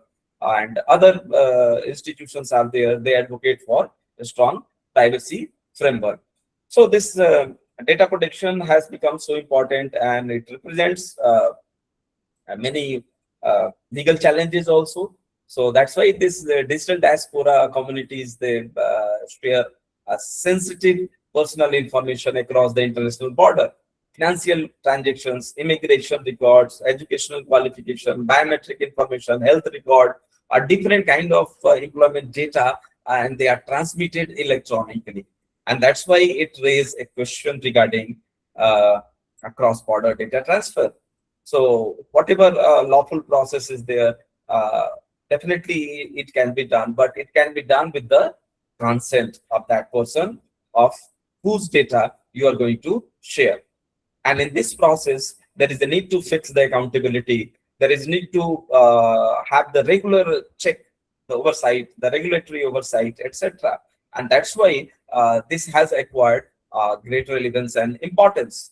So in this era of freedom of expression, right to privacy as a fundamental right, so there is a need to create that legal balancing. And these digital platforms definitely they have democratized our communication by providing individual with what we say different kind of opportunities to express the opinion and engaging themselves in public discourse. So diaspora community, they frequently use these platforms to advocate and to facilitate, and definitely these all activities should be allowed, but with proper check and balance. Otherwise, it may have adverse consequences, and our society do not want to have those adverse consequences. And whatever I'm talking about unlawful online harms, they are adverse consequences, and no society wants to have these unlawful online harms. And in this deliberation, I want to tell you something about newly emerged technology, because it has again two sides, positive side and negative side, and a lot of activities are being done on this, and a lot of reforms are required to be taken with regard to this new technological advancement. I'm talking about artificial intelligence. So it has introduced the new dimensions into that cyber governance. So yeah, with the help of AI system also, we can strengthen our cyber governance. And this artificial intelligence, definitely it enhances the efficacy, and at the same time it raises several kind of concerns like bias, algorithm bias, like transparency, accountability, and discrimination, and other things. So just now I referred one example of deepfake, and that deepfake technology presents especially serious challenges. We have seen all actresses and many dignified people of the society, they all have been victimized through this technology, what we call the deepfake. So definitely we are to have a better governance, and then only we can have a better public trust. As far as the social dimension of this digital diaspora is concerned, so definitely it also deserves equal attention, not only the legal. The social dimension is also very important, and it is to be paid the same kind of attention. And digital technologies, they have transformed our identity formation, and that's why here we see a lot of problem with regard to this social dimension also, and there is need to have a better governance with regard to this. So digital platforms have also become instrument of cultural preservation, languages, literature, music, religious traditions. So they all have been actually influenced by our digital platforms, and that's why they also need to be regulated very carefully. So this digital media and digital platform and the cyber governance has become a most important of the time, and particularly this generation, sorry, they are required to be sensitized with regard to this cyber governance. So I think that in this international conference, presenters and participants will discuss thoroughly on each and every point relating to this particular issue pertaining to digital diaspora. And we need to remember one thing, that this technology is ultimately human creation. And as it is human creation, we should not allow this technology to play with human emotions. So the moment it starts playing with the human emotions, so that won't be a situation ideal to any society or to humankind. That's why law alone cannot ensure this ethical cyberspace. It's the responsibility of the all the participants who are on digital platform, and particularly they are known as the digital citizen. So they all are required to pay the attention, and they all should give respect for truth, privacy, and diversity, dignity, and accountability, and overall rule of law. So that rule of law must prevail. Through this only we can enhance the human welfare. Otherwise, we all know the disadvantages of the commercial exploitation. So we should not allow that commercial exploitation to prevail. Rather, human welfare should prevail.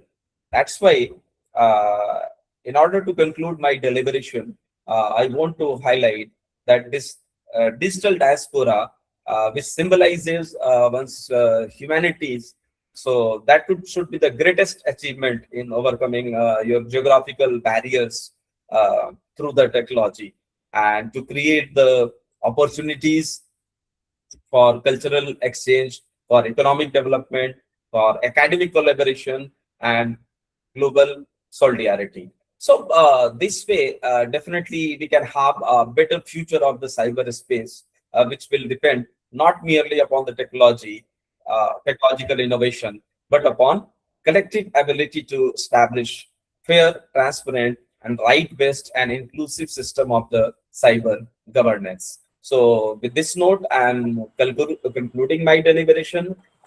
Thank you so much for being a wonderful audience. Jai Hind. Thank you, sir, for your wonderful contribution. Moving on, now I would like to call Dr. Nisha K. Vidya ma'am, Principal of Chameli Devi Institute of Law, Indore, and Advisory Board Member of SSMWA. Over to you, ma'am.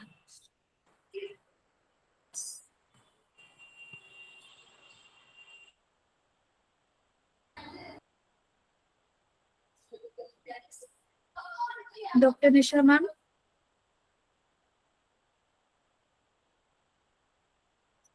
Okay. Not join, ma'am. Please next. Please next session. Okay. Okay. This concludes our formal inaugural session. Now I would like to call upon Swaroop Wagmare ma'am again for delivering the vote of thanks. Swaroop ma'am. Yes. Thank you, Vaishnavi.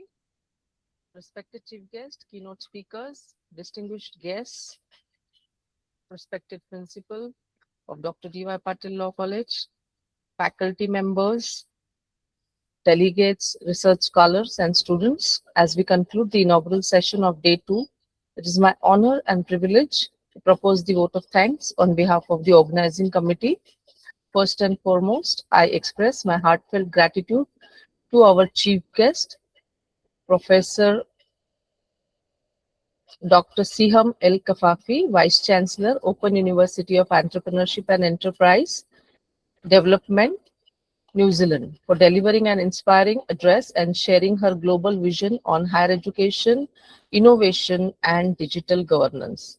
Our sincere appreciation goes to our distinguished keynote speaker, Professor Shaival Satyarthi, Sir, Professor of Law, University of Delhi, whose scholarly insights have enriched our understanding of the legal dimensions of cyber governance. I extend my heartfelt thanks to our esteemed special guest, Dr. Pragya Chaurasia ma'am, for her motivating and thought-provoking address. I also express our deep appreciation to our distinguished guest speakers, Dr. Sarita Mehra, ma'am, Principal, IPS Academy, College of Law, Indore, Dr. Pradeep Kumar Tiwari, sir, Associate Professor, Faculty of Law, Mangalayatan University, Jabalpur. Sir, your valuable deliberations have significantly contributed to the success of today's academic session. I convey our sincerest gratitude to our respected principal, Dr. S.S. Gopakumar, for his constant guidance, encouragement, and unwavering support in promoting international academic excellence. I would also like to place on record our sincere appreciation to Dr. Lakshman Brahmawar sir, Assistant Professor of Law and the Secretary of this conference, for his unwavering commitment in ensuring the successful execution of this two-day international conference. A special word of appreciation goes to our student coordinator and anchor for today, Ms. Vaishnavi Tikekar, for conducting today's proceedings with confidence, professionalism, and dedication. I also acknowledge the tireless efforts of the faculty members, organizing committee, student volunteers, technical support team, and administrative staff whose commitment ensured the smooth conduct of this conference.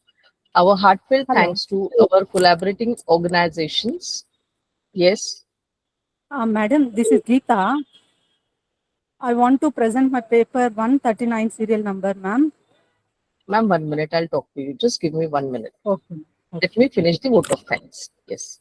I also acknowledge the tireless efforts of the faculty members, organizing committee, student volunteers, technical support team, and administrative staff whose commitment ensured the smooth conduct of this conference. Our heartfelt thanks to our collaborating organizations, Social Science and Management Welfare Association, and the International Society of Teachers, Administrators, and Researchers, Bangkok, Thailand, for their continued support in promoting interdisciplinary research. Finally, I express my sincere gratitude to all paper presenters, delegates, research scholars, academicians, and participants from across India and abroad. Your active participation has truly made this conference a vibrant platform for learning, collaboration, and knowledge exchange. Thank you once again to everyone for your valuable presence and contribution. We now look forward to an engaging paper presentation session where scholars will present innovative research and exchange ideas that will further strengthen the objectives of this international conference. Thank you all. Wishing you a wonderful and intellectually enriching day ahead. Thank you so much. Thank you so much, ma'am. As we come to the end of this formal inaugural session, I request all the participants to remain online as we transition immediately to our second session, the paper presentation session. This session will be hosted and evaluated by Ms. Swaroop Wagmare ma'am, our subject expert, Assistant Professor of Sociology at Dr. D.Y. Patil Law College. Thank you once again to all dignitaries. Over to you, ma'am. Thank you so much, Vaishnavi, for this wonderful anchoring session.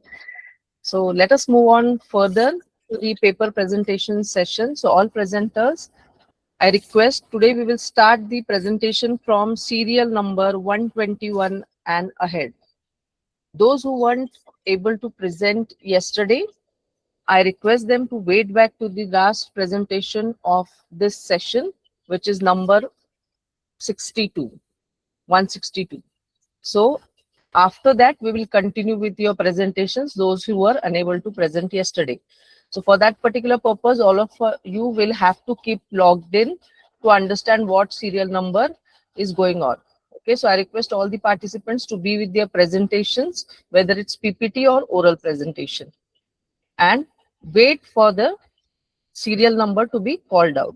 So it's a request, humble request to all to maintain patience and do not hurry. Your number is going to come. Definitely, we are going to call out your names, but just wait. Those who couldn't present yesterday, we will take it after number 162 today. Whose names are not there, still they have registered lately in the conference, their names also will be taken up later on after serial number 162. Okay, so just to begin with the paper presentation session, I may call upon serial number 121, Dr. Ruchi Malhotra. Ma'am, are you there? Yes, ma'am. Yes, ma'am. Yes. Yes. You have a PPT or oral presentation? No, ma'am. I have a PPT. Okay, so you can just start with your presentation. The topic of her presentation is AI-driven financial fraud in the digital era, legal challenges, cyber governance and consumer protection. Over to you, ma'am. You can start. Thank you, ma'am. Is my PPT visible to everyone? Yes. Okay. Good afternoon, respected chairperson, distinguished guests, fellow researchers and participants. I am Dr. Ruchi Malhotra from the Department of Commerce and Management, Shri Guru Granth Sahib World University, Punjab. It's my privilege to present my research title, that is AI-driven financial fraud in the digital era, legal challenges, cyber governance and consumer protection in India.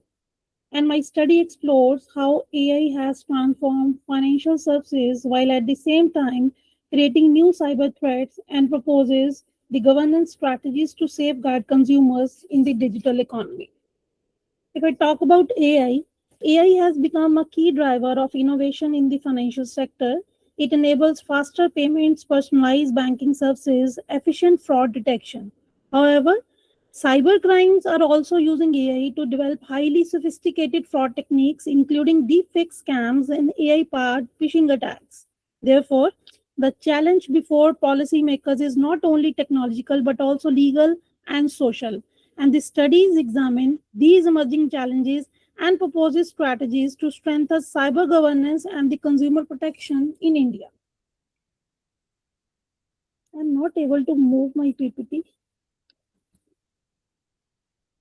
Wait a minute. Make it full screen first, then you will be able to move. Okay, ma'am. Presentation. Okay. I'm not able to move my PPT, ma'am. Try resharing The it. next slide. Try resharing it. Okay, ma'am. Close and again reshare. Okay, ma'am.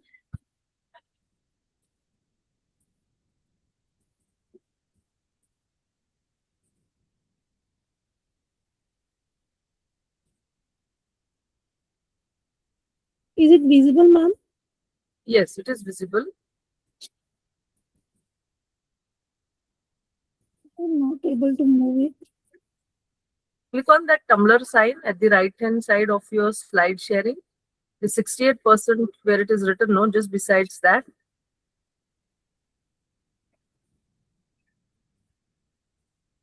Can you see this tumbler sign down right hand side near 68%? Just click on that. I have already shared this PPT with the organizers. Okay, one sec. Let us ask.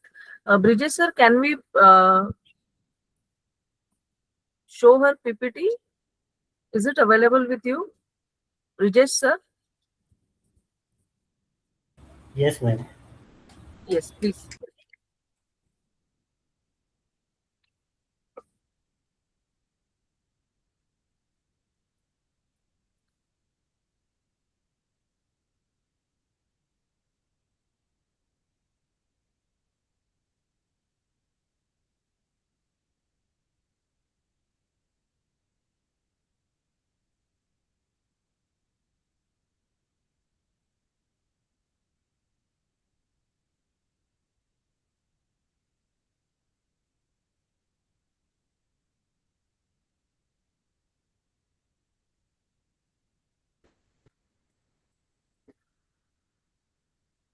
Thank you so much, sir.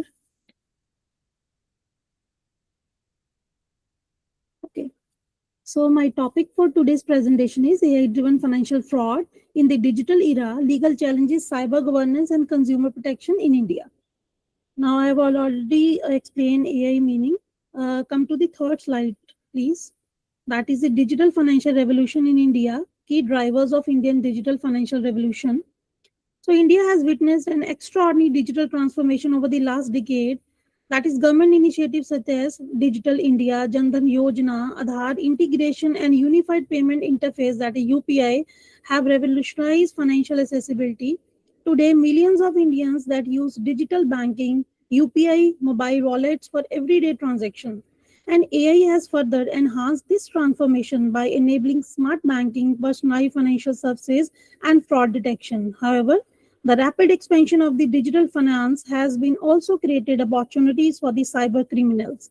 AI-assisted phishing attacks, deepfake scams, fake investment platforms, and identified theft have become increasingly sophisticated, and therefore, India's digital financial revolution must be supported by the effective cyber governance, strong legal framework, and enhanced consumer awareness to ensure that technological progress remains secure and sustainable. Why AI driven financial frauds are increasing? Because AI has transformed the financial sector by enabling faster services, better fraud detection, and personalized banking experiences. However, at the same time, technology is now being exploited by the cyber criminals to execute sophisticated financial frauds. AI powered phishing emails are highly personalized. Deepfake technology can conveniently intimate voices and videos, and fake investment platforms use AI generated advertisement to attract unsuspecting users. In India, the rapid growth of digital payments combined with varying levels of digital literacy has increased users' exposure to these threats. Many consumers are unable to distinguish between genuine and the fraudulent communications, resulting in significant financial losses. And this highlights the urgent need for stronger cyber governance, effective legal frameworks, and continuous consumer awareness initiatives. Now, what is the research problem for today's study and why this study is needed? So, the motivation behind this research arises from increasing misuse of AI in the digital financial frauds, while AI has transformed banking and the financial services. Cyber criminals have also adopted AI to create sophisticated scams that exploit technological and the human vulnerabilities. Existing legal frameworks, although evolving, after struggle to respond quickly to the emerging threats. Additionally, many consumers remain unaware of modern cyber risk, making them easy targets for the fraud. Therefore, there is a pressing need to develop a comprehensive cyber governance framework that integrates legal safeguards, technological innovations, and institutional coordination with the consumer awareness. And this study seeks to address these challenges and contribute practical recommendations for strengthening the digital financial security in India. Please move to the next slide. This is my research problem. Please next. Next, please. So this is the need of my study. Next, I will move to the review of literature on AI, financial fraud, and the cyber governance. Please next. So this is my literature. This is the recent literature upon all these topics, and I will conclude with few lines. That is literature. This demonstrates the AI intelligence AI has become a transformative force in financial services. That is, international organizations such as OECD acknowledge that AI improve efficiency, financial inclusion, but also create significant cyber security and the governance challenge. RBI has similarly emphasized stronger cyber resilience, fraud prevention, and the consumer protection as key regulatory priorities. And recent academic research further shows that generative AI has enabled more sophisticated financial frauds, including deepfake scams and AI-assisted phishing attacks. Despite these contributions, most of the studies examine technology, regulation, and the cybersecurity independently. There remain a lack of integrated research focusing on AI-driven financial fraud, along with cyber governance, legal framework, and the consumer protection in the Indian context. And this research aims to address that gap by proposing a comprehensive governance framework. Please come to the research methodology of the study.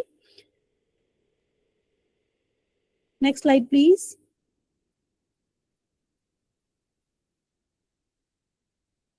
Next slide. So this is my RM.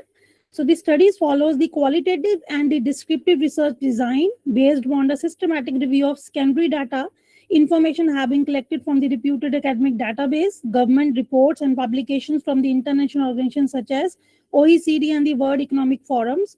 The thematic content analysis have been used to identify the recurring themes relating to AI-driven financial fraud, cyber governance, legal regulations, and the consumer protection.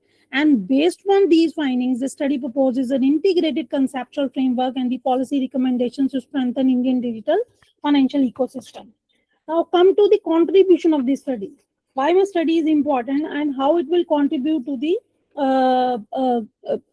policy makers or the other researchers. Please come to the contribution. Next slide, please.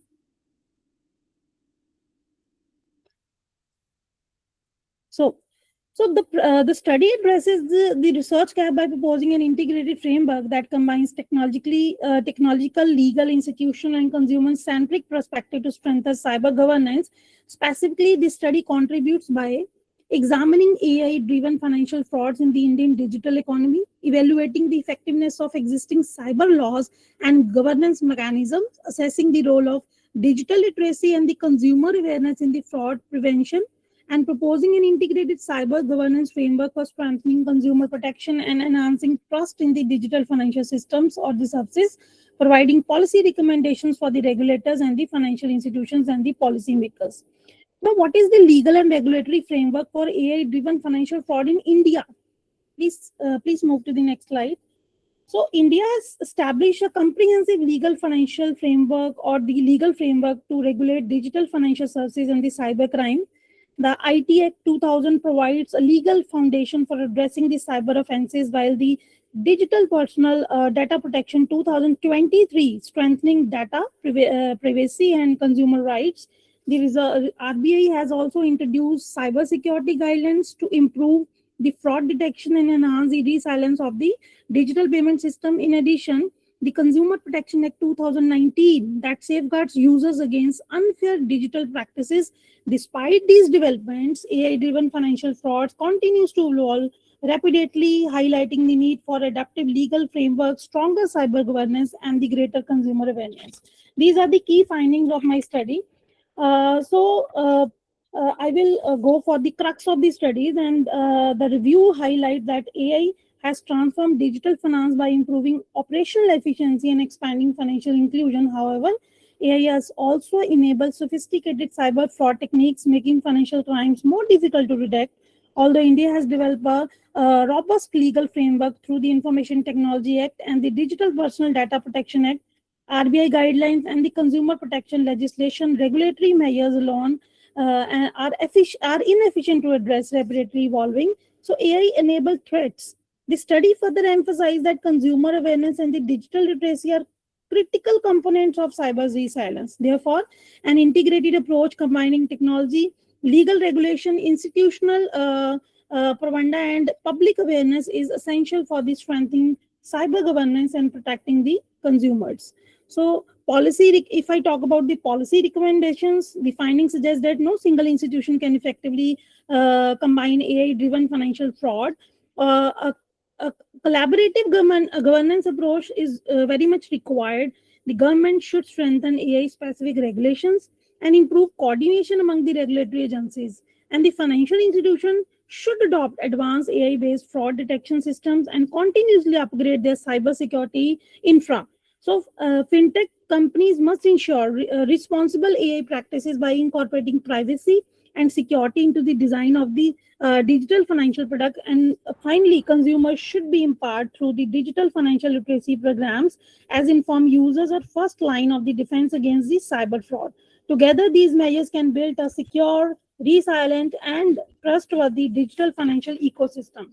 So finally, I would like to conclude with few lines, that is, artificial intelligence should empower society, not endanger it. Responsible innovation supported by effective cyber governance is the foundation of the secure and the inclusive digital future.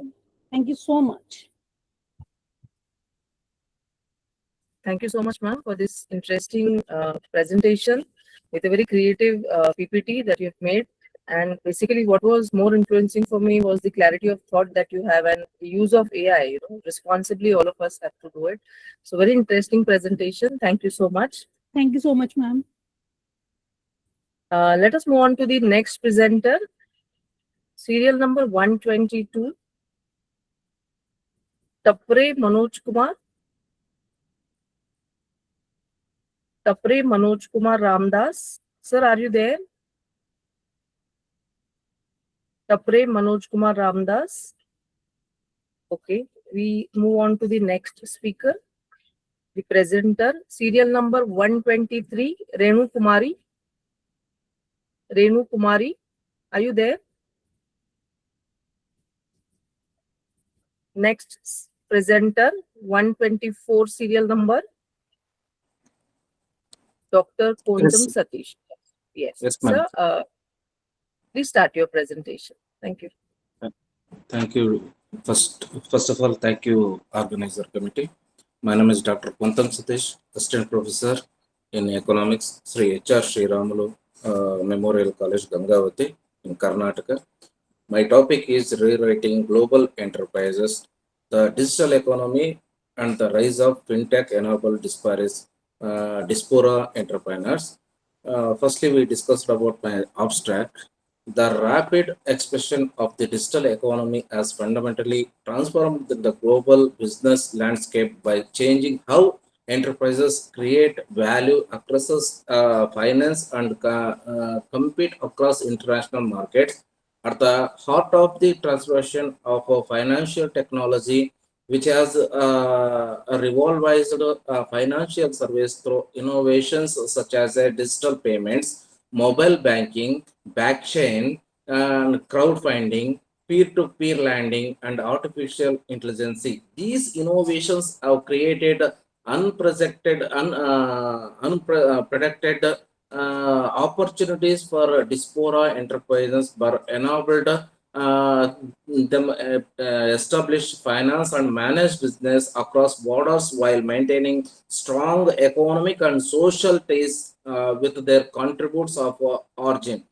Consequently, diaspora enterprises has evolved from being a primary associated with the remittance of becoming a strategic driver of innovation, investment, employment creation, and sustainable economic development. This paper examines how digital economy and fintech are reshaping global enterprise through the rise of fintech enabled diaspora entrepreneurs. This study adopts the quality approach of based of critical review of scholarly literature, policy reports, and institutional publications.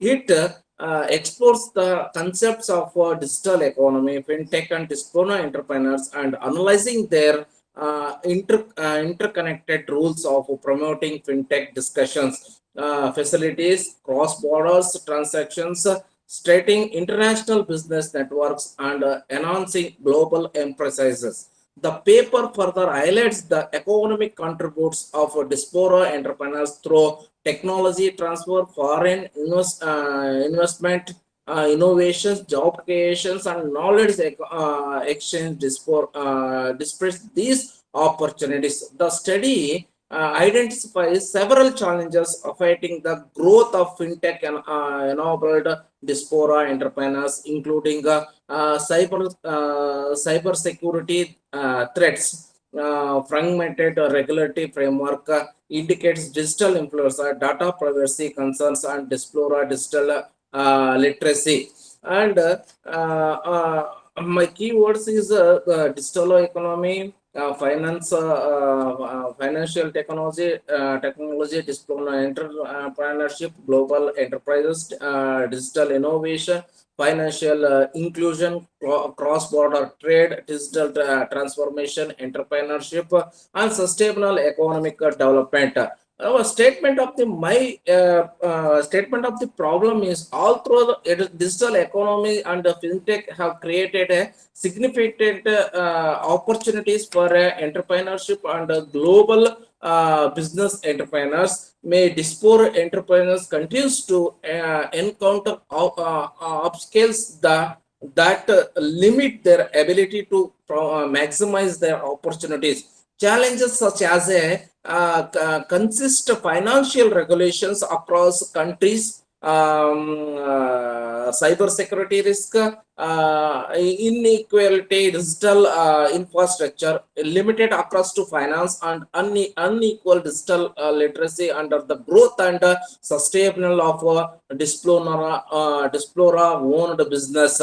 Consequently, the full potential of Diaspora entrepreneurs as a driver of innovation, investment, and economic development has not been fully raised. This study seeks to examine how the digital economy and fintech influences Diaspora entrepreneurship and identify strategies of enhancing their contribution to global enterprises. The general objectives of the study is examines the role of digital economy and fintech in promoting Diaspora entrepreneurship, transform global entrepreneurs. First one, examine my specific objectives. First one, examine the concept of digital economy and fintech. And second one, access the role of fintech in promoting Diaspora opportunity. And thirdly, evaluate the contribute of Diaspora entrepreneurs of global enterprise and economic development.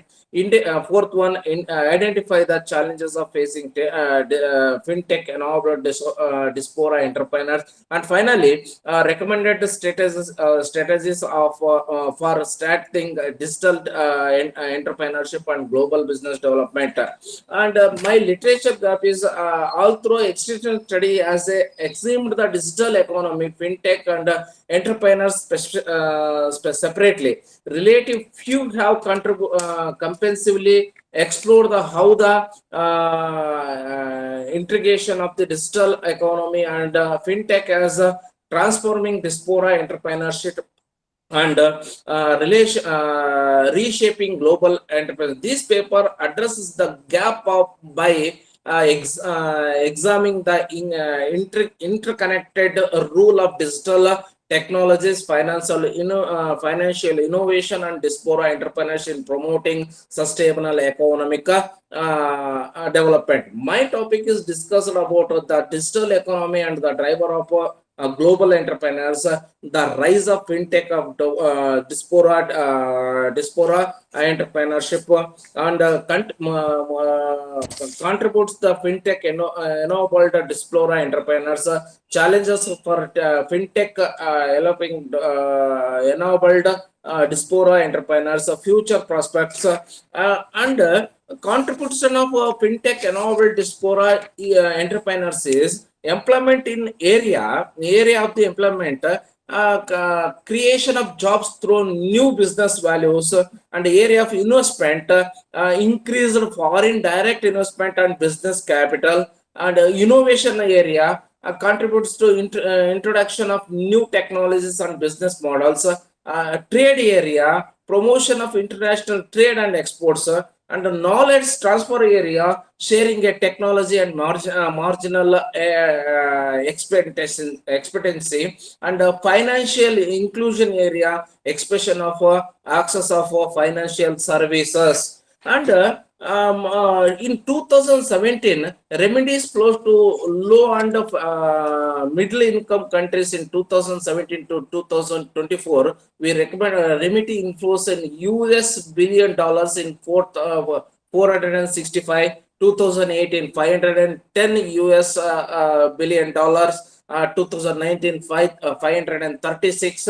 2020 530, 2021 587, 2022 640 US billion dollar, and 2023 is 647 remedies inflows in US billion dollar. And also top revenue receiving countries in 2024 is India is 129 US billion dollars, Mexico 60 US billion dollar, and China 48 US billion dollar, and Philippines 40 billion dollars, Pakistan 33 billion dollars. So that India is the most remittance inflows in US billion dollars.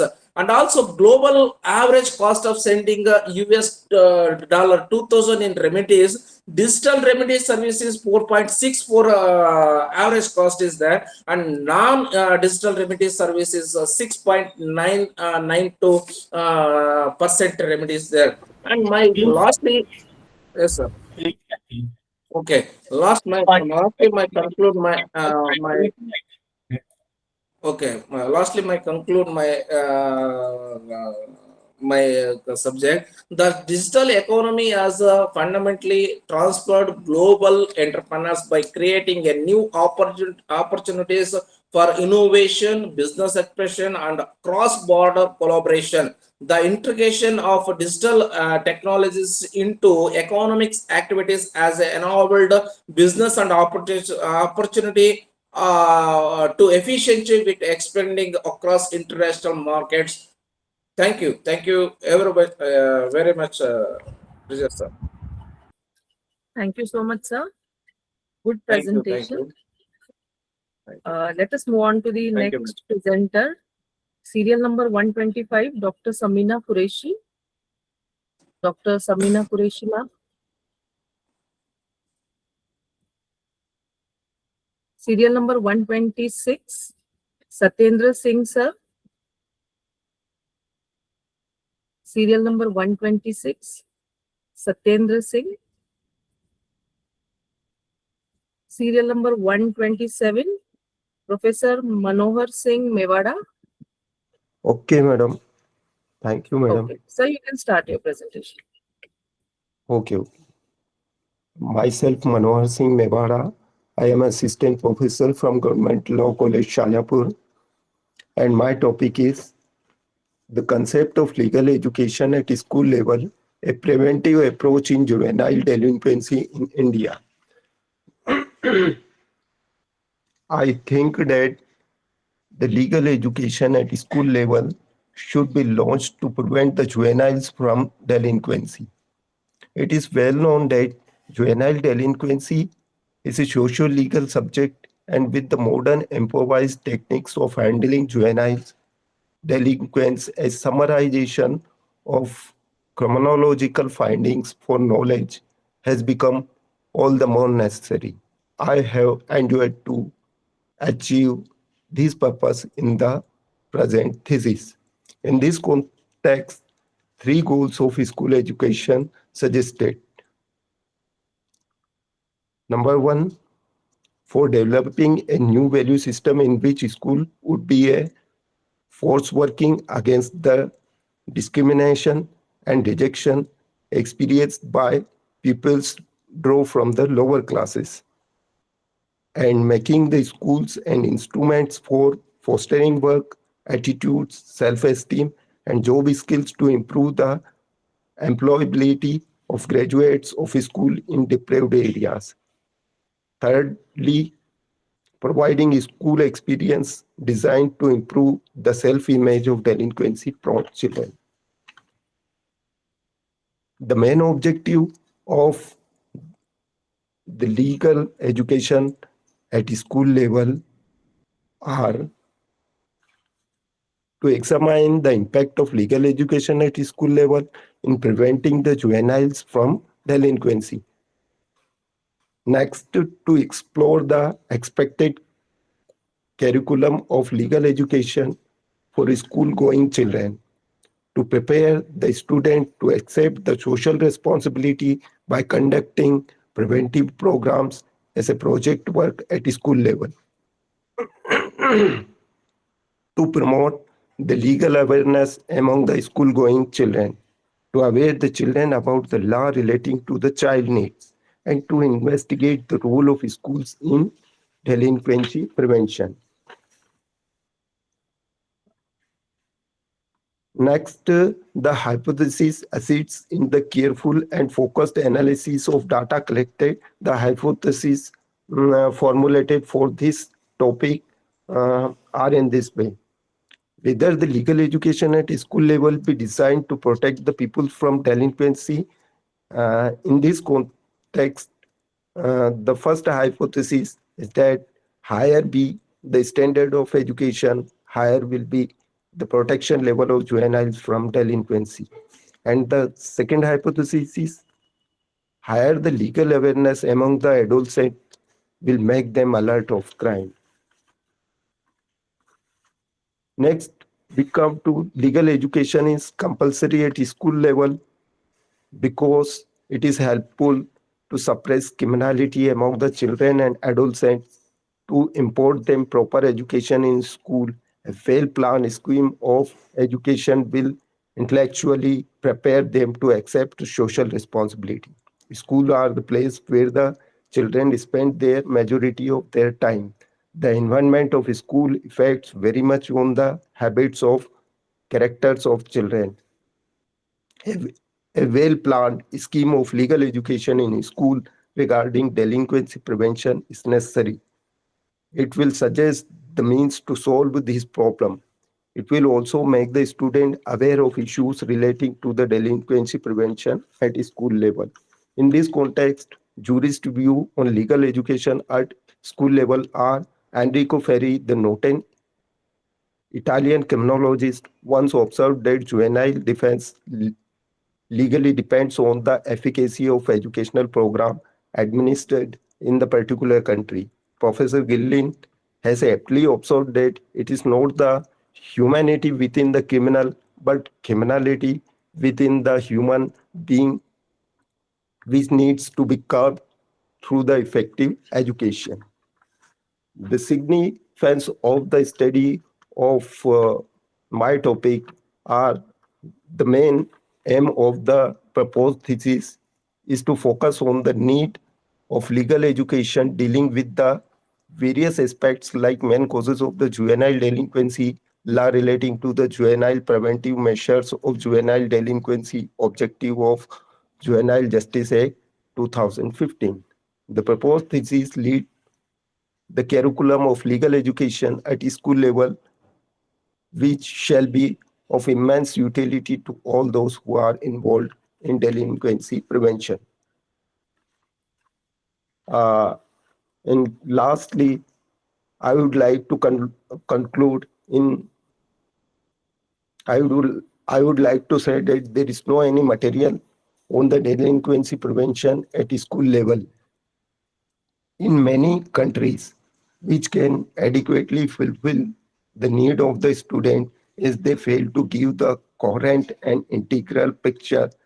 As a writer, I felt that need of the thesis work explaining the various aspects of relating to the delinquency prevention through legal education at school level. An attempt is therefore made by this article to enunciate underlying concept of the urgent need of the legal education at school level. Thank you. Thank you very much. Thank you, sir, for this interesting presentation. Now let us move on to the next serial number 128, Dr. Smita Dinesh Suryavanshi. Dr. Smita Dinesh Suryavanshi. Satyendra sir, you can unmute yourself. हम आपको सुन नहीं पा रहे, आपका audio unmute कीजिए. Sir आपकी आवाज नहीं आ रही है.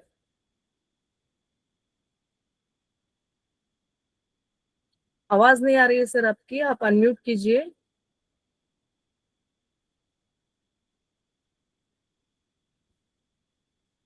Okay, so the next presentation. Hello ma'am, जा रही है आवाज? सत्येंद्र सिंह, आवाज जा रही है मैम? बोले मैम.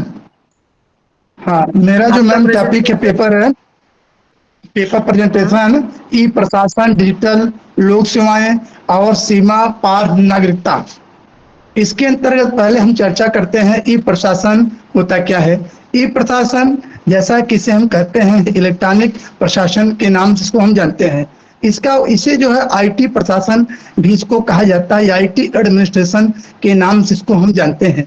इसका अगर प्रादुर्भाव देखा जाए तो 1989 के तहत इसका किया गया था, और इसमें देखें तो ये जो सूचना प्रौद्योगिकी का प्रशासन ही ये कहलाता है, ई गवर्नेंस कहलाता है। ई गवर्नेंस देखा जाए तो इसमें स्मार्ट जो अंतर्राष्ट्रीय संबंध में डोरन है, उन्हीं के द्वारा जो है स्मार्ट शब्द से ई गवर्नेंस की उत्पत्ति होती है। स्मार्ट में अगर देखें तो यस जो है सिंपल हो गया, यम का मतलब मॉडल हो गया, और ए का मतलब होता है एक जो है इसमें एक्यूरेसी या अकाउंटेबिलिटी होता है, और आर का मतलब रिस्पॉन्सिबिलिटी हो गया, टी से ट्रांसपेरेंस हो गया।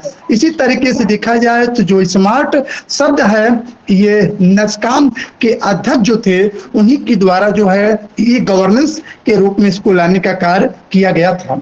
इसी के तहत अगर देखा जाए तो जो ई गवर्नेंस है इसके कुछ फीचर्स हैं या ऐसे कुछ जो विशेषताएं हैं, अगर उनकी हम विशेषताओं के विषय में देखा जाए तो ये कंप्यूटर आधारित फाइलों की देखरेख करने का कार्य करता है। उसके बाद जो समतली जो संगठन है उसको भी ये बनाने का कार्य करता है। उसके बाद जो सूचनाएं होती है उसको भी बांट कर जो है सहभागिता को ये प्रोत्साहित करने का कार्य करता है। इसी तरीके से उपलब्धि उन्मुखी प्रशासन पर भी ये बल देने का कार्य करता है, और लक्ष्य उन्मुखी जो प्रशासन है उस पर भी ये बल देने का कार्य करता है ई गवर्नेंस। साथ ही साथ जो है विकासोन्मुख, विकास की उन्मुख होने का कार्य करता है। इसी तरीके से हम बात करते हैं आगे जो डिजिटल लोक सेवाएं, जो डिजिटल लोक सेवाएं क्या है इसके तहत पहले हम चर्चा करते हैं। जैसे डिजिटल जो लोक सेवाएं हैं ये मोबाइल्स एप्स के माध्यम से जो असहाय व्यक्ति हैं उनके तक जो है व्यवसाय के रूप में जो है उनको जागरूक करना, उनको सुख सुविधाओं की प्राप्ति उन्हें प्रदान करने से है। तो इसके तहत अगर देखा जाए और जैसे इसमें है जैसे ई जो है जिले की लिस्ट है, जैसे जन्म प्रमाण पत्र, जाति प्रमाण पत्र हो गया, और या कह सकते हैं जो निवास प्रमाण पत्र जो बनाने का कार्यक्रम जो है चलता है, इसके तहत इसको भी सम्मिलित करने का कार्य किया गया है। थैंक यू मैम, धन्यवाद। धन्यवाद ma'am. Thank you so much, sir, Okay, for ma'am. this interesting presentation. Thank you. And now let us move on to the next presenter. Serial number 129, Malay Kumar Roy. Serial number 129, Malay Kumar Roy. Ma'am hello hello hello. Yes, sir.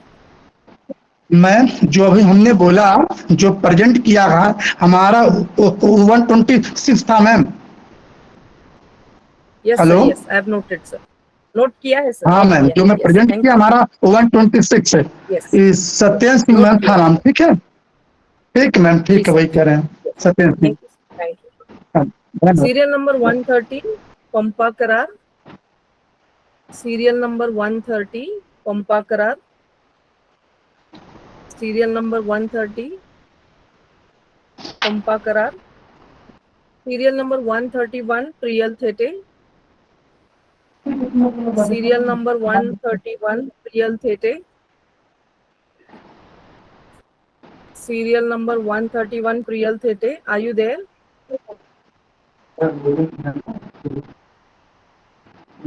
Serial number 131, Priyal Thete. Serial number 132, Janish Mary Nadar. Yes, ma'am. Ma'am is here. Yes, you can start your presentation. Sure, ma'am. I'll share my screen. Yes, please.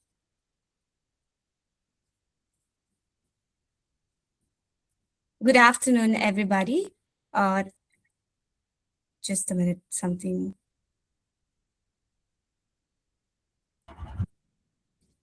Good afternoon, everybody. Today I'm here to present Digital Diaspora and Effectiveness of AI-Enhanced Teaching of Primary Science on Conceptual Understanding in the UAE, a mixed method study. I'm a research scholar at Bombay Teachers Training College, and my research guide is Dr. Rajiv Indramanija. And I thank you, Patil Law College for giving me this opportunity to present my paper here. My abstract summary, I will just present it shortly. The purpose was to examine the effectiveness of AI enhanced teaching program for science, which is in short AIE-TPS on UAE primary students, conceptual understanding. The method used was embedded mixed method quasi-experimental design with 120 grade 5 students across Abu Dhabi government schools, of which 60 were experimental and 60 were in control. And my key finding was that AI ETPS significantly improves conceptual understanding and strongly supports learner-centric engaging science education. So AI in education is a transforming personalized adaptive tool which gives you immediate feedback. It enables students to learn at their own pace. And traditional methods usually give a little challenge to the students to understand and learn the concept. So AI enhanced teaching, when you introduce this, it basically bridges the gap between the traditional teaching and the modern methods. So AI as an innovative solution to enhance conceptual understanding in science. The literature review highlights some gaps. One is there is limited study in primary education. Most of the studies are in higher education, university level, or professional development, but not in primary students. It lacks qualitative insights, and there is a need for mixed methods. So these were the gaps. To bridge this gap, so the research aims and the questions were as follows. One was to design the AI TPS program. The second was to examine its effectiveness on the students. So the research question one was the quantitative impact. What is the impact of AI TPS on students? And the qualitative part was how they perceive the AI in education in terms of engagement, understanding, and participation. And for the mixed methods, it was how the triangulation of all these data helps with the holistic understanding of the study. So the methodology overview is as follows. Identification, instructional, and evaluation. It was done in 3 phases.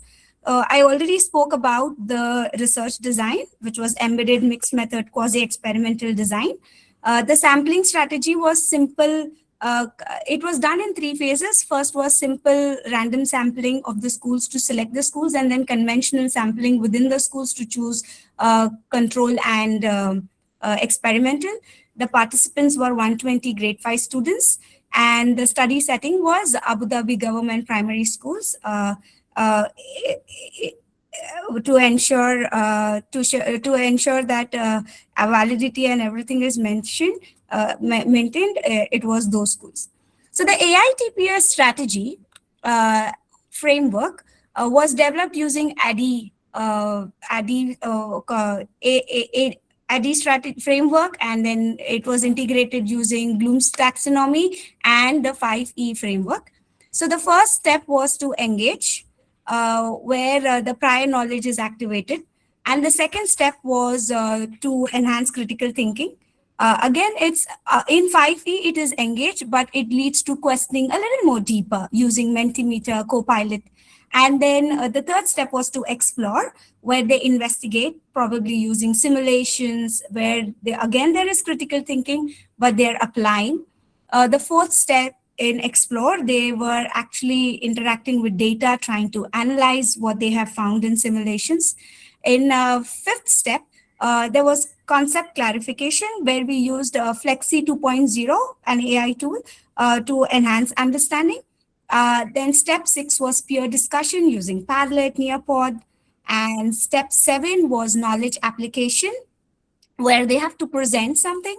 And step 8 was extension activity, that they had to use Gamma to create something new. And the last step was assessment and reflection, where they had to, like a mini plenary using Quizzes AI to check the conceptual understanding. So there were 5 units that was taken. These are the 5 units that are listed here. And for each unit, there was a pre-test and a post-test that was created by the researcher. And all tools were validated by 8 experts in the field of education and science. And for the qualitative part, a semi-structured interview questions were noted down. So these were the data analysis strategy that was used for t-test and Wool's formula for quantitative and thematic analysis for qualitative. So in the quantitative findings, it was noted that the pre-test scores had no statistical significance, but the post-test scores were statistically significant higher in both, in traditional method as well as AI method, but AI, where the EG scored more than the CG. And so we don't say that the traditional method is completely bad, but AI enhances conceptual understanding more than the traditional method. And hypothesis 3, sorry about that, there is a statistical significant difference in the pre-test and the post-test scores of CU and CG both. And hypothesis 4 was abandoned because the pre-test measures were controlled. The effect size, if you see, it showed that conceptual understanding had maximum effect in this study. And the quantitative conclusion, like I just said, that it did not have statistical significance in pre-test. In post-test, it was statistically significant greater. And though both showed, the mean CG in EG was higher. These are some student interview responses. This was pre-intervention, where the student is saying that I usually waited for the teacher to explain the whole thing, and we were not asking too many questions. We usually used the textbook to study. And during intervention, the interview was taken after each unit. So where they are saying that I like to use AI tools, I enjoyed exploring food chains, I liked creating Canva presentation, and so on and so forth. And so 20 interviews confirmed increasing engagement and deeper understanding. The qualitative findings gave 3 themes: engagement, understanding, and participation.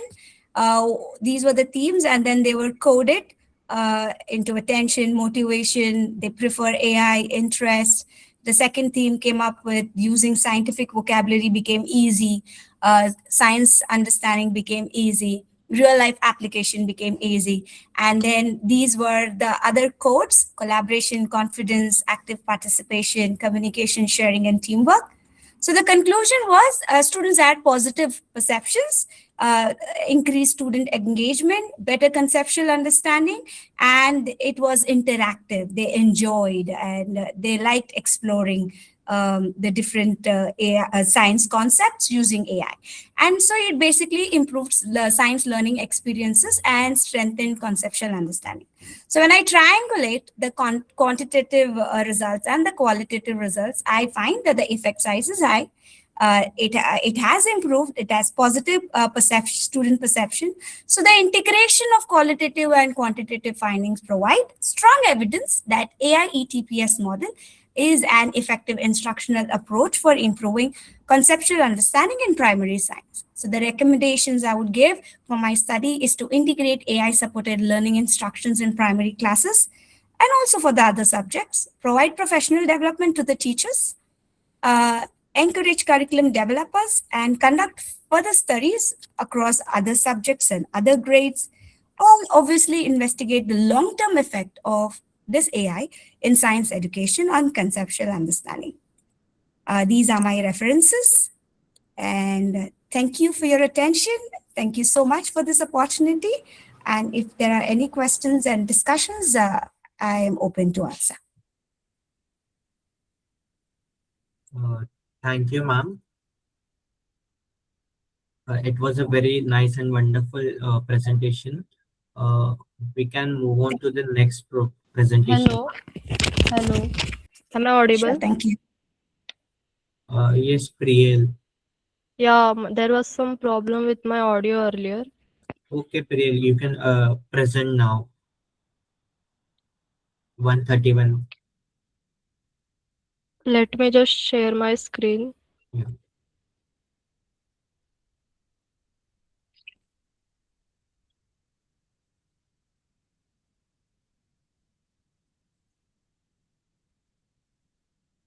I hope my screen is visible. Is my screen visible? Yes, it is. Please continue.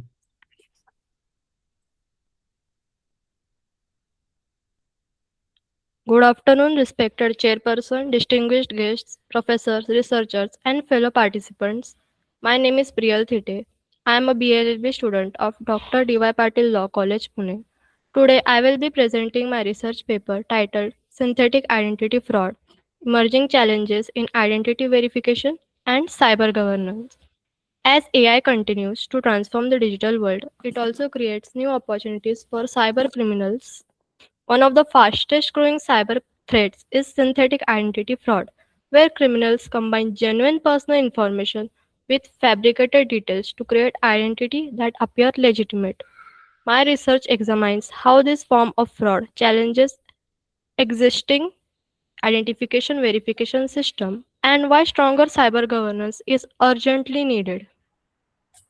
Before discussing the problem, let us first understand what synthetic identity fraud actually is.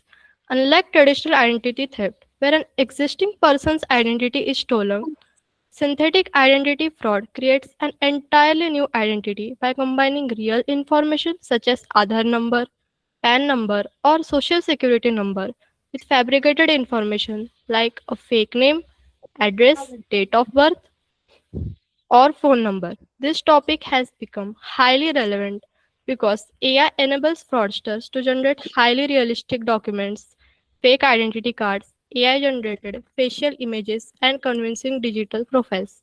Hence, synthetic identity fraud has become one of the fastest growing forms of digital identity fraud across the world. The research gap in my study is that existing identity verification systems and current cyber governance frameworks were primarily designed to detect stolen identities, not AI generated identities. This is a serious challenge for financial institutions, governments, and law enforcement agencies. The third slide explains how synthetic identity fraud typically takes place. The process begins with a data breach where criminals obtain personal information from leaked databases. Next, they acquire legitimate data either by purchasing stolen personal information or collecting publicly available information. Then they combine real and fake data to create a synthetic identity. For example, they may use a genuine identification number but combine it with a fictional name and address. Once this identity is created, they begin to build credibility. They apply for small loans, credit cards, or bank accounts. They try to establish a positive financial history. Finally comes the burst out stage. After gaining the trust of financial institutions, the fraudster obtains large loans before disappearing. This gradual process makes synthetic identity fraud dangerous because the identity appears trustworthy for many years and no one would ever find it out. This study is based on this study is based on doctrinal and analytical legal research. The analysis relies on secondary sources including academic journals, articles, reports, cyber law literature, and case studies. In addition, I analyzed existing cyber governance frameworks to evaluate whether current legal systems are capable of addressing emerging technological challenges. In this slide, I am explaining the results. So, based on the research, several important findings have emerged. First, AI has enhanced fraud by enabling criminals to create highly realistic synthetic identities. There is a major detection gap as many traditional identity verification systems cannot distinguish between real and synthetic identities. Existing KYC processes have limitations while dealing with AI generated documents and identities. Research Fourth, research identified important governance gaps as current cyber laws and regulatory frameworks have not fully adapted to these emerging threats. Finally, synthetic identity fraud weakens public confidence in digital identity systems and increases cybersecurity risks for governments, financial institutions, and business. According to these findings, technological advancement must be followed by proper reforms. The discussion shows the broader implications of these findings. So, traditional identity verification methods are no longer sufficient as they rely mainly on static documents and one-time verification process. AI has made it easier to generate convincing synthetic identities that can successfully bypass these traditional systems. This creates serious this can create serious legal challenges because many cyber laws do not specifically address AI generated synthetic identities or establish clear responsibilities for preventing such fraud. Another challenge is that synthetic identity fraud frequently involves cross border transactions, making investigation, prosecution, and enforcement much more difficult. Thus, government must modernize legal frameworks to address AI-driven fraud.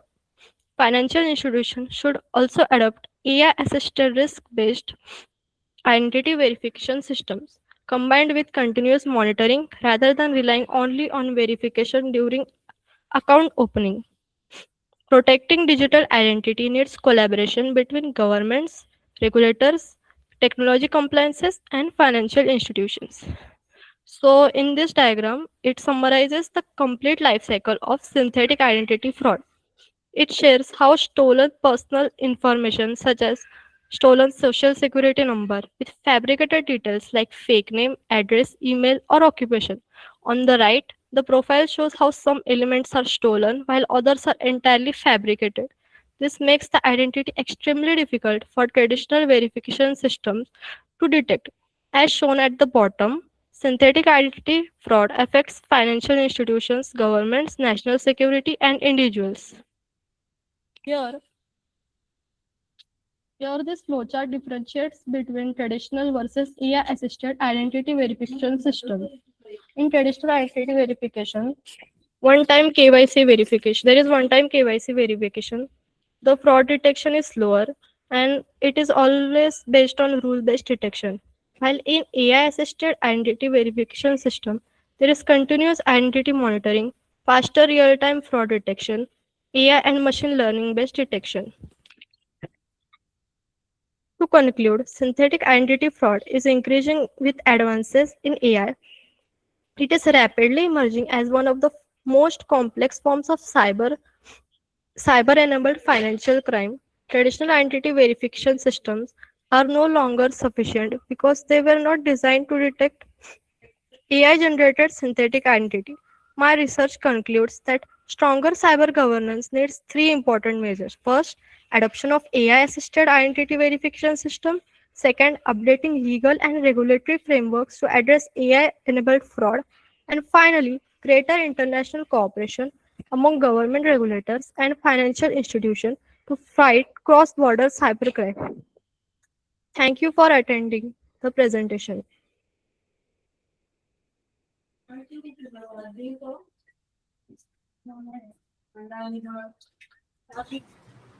Thank, thank you, Priyal. It was very nice and informative presentation. Thank Now, you, Tanish. we'll move on to the next number. Number 133, Harsha Sahu. Are you there? 133. Harsha Shahu, are you there? We'll move on to the next 134, Vanshika Chaudhary. Yes, and this. Yes, Vanshika, you can present your presentation. Yes.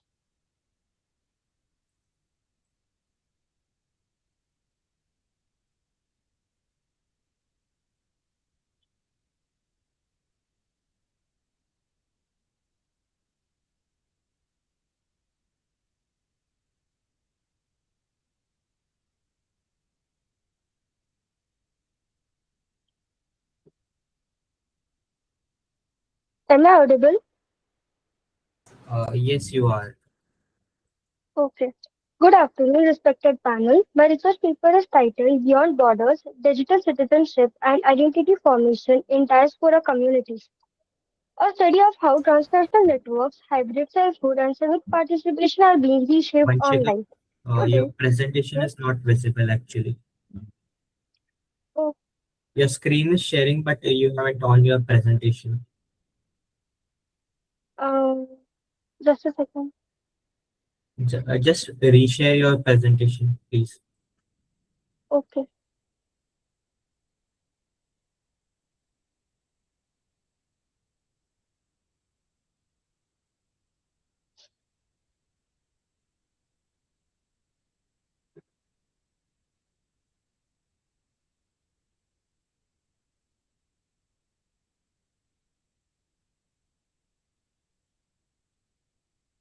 Is it visible now?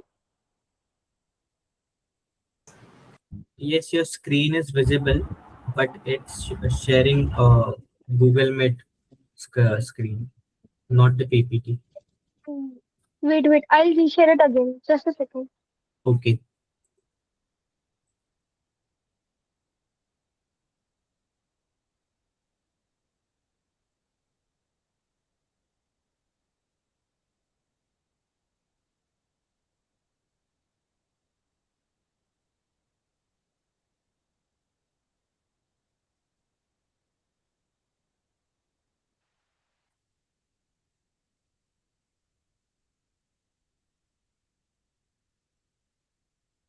Is it visible now? Yes, it is. Please start. Okay. Good afternoon, respected panel. My research paper is titled Beyond Borders, Digital Citizenship and Identity Formation in Diaspora Communities. A study of how transnational networks, hybrid selfhood, and civic participation are being reshaped online. Today, over 280 million people live outside their country of birth. My paper asks a simple but urgent question. Where a diaspora community can vote, protest, mourn, and celebrate together entirely online without ever stepping on home soil, what does citizenship even mean anymore? That's the question I want to walk you through. Let me Let me begin with the background. Migration used to mean a clean break. You left and ties to home slowly faded with distance and time. That's no longer true. Diaspora communities today sustain homeland ties continuously through video calls, remittance apps, and diaspora social media groups without ever physically returning. This creates my research problem. Legal citizenship, the passport, the birth certificate no longer fully captures how migrants actually experience belonging. Online, a parallel form of citizenship is emerging, one built on participation, identity expression, and rights claiming through digital platforms. I call this following the literature digital citizenship, and it both extends and complicates our traditional territorial idea of national identity. My framework rests on three interlocking concepts. First, digital citizenship, drawing on Dana Demiscu's idea of the connected migrant, where rights, participation, and civic voice are exercised through platforms rather than territorial presence. Second, diasporic identity, a hyphenated fluid selfhood constantly negotiated between homeland heritage and host society life. This is Stephen Wojtowic's notion of transnationalism in action performed daily in real time online.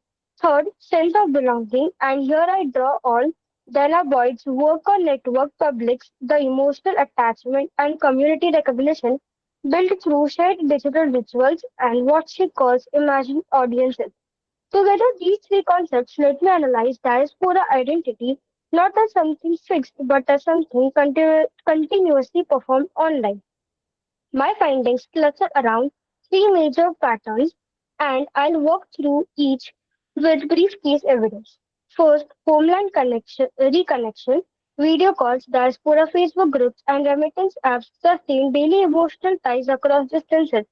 I found this especially strong in South Asian diaspora communities, where WhatsApp family group function almost like a virtual household.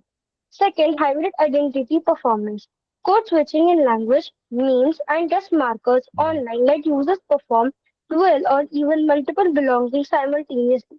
This is very visible in Filipino diaspora content, where creators shift fluidly between Tagalog and English, and creators shift sorry, Tagalog and English and between home and host cultural references within a single post. Third, and this is the finding I want to emphasize most, that is digital civic participation.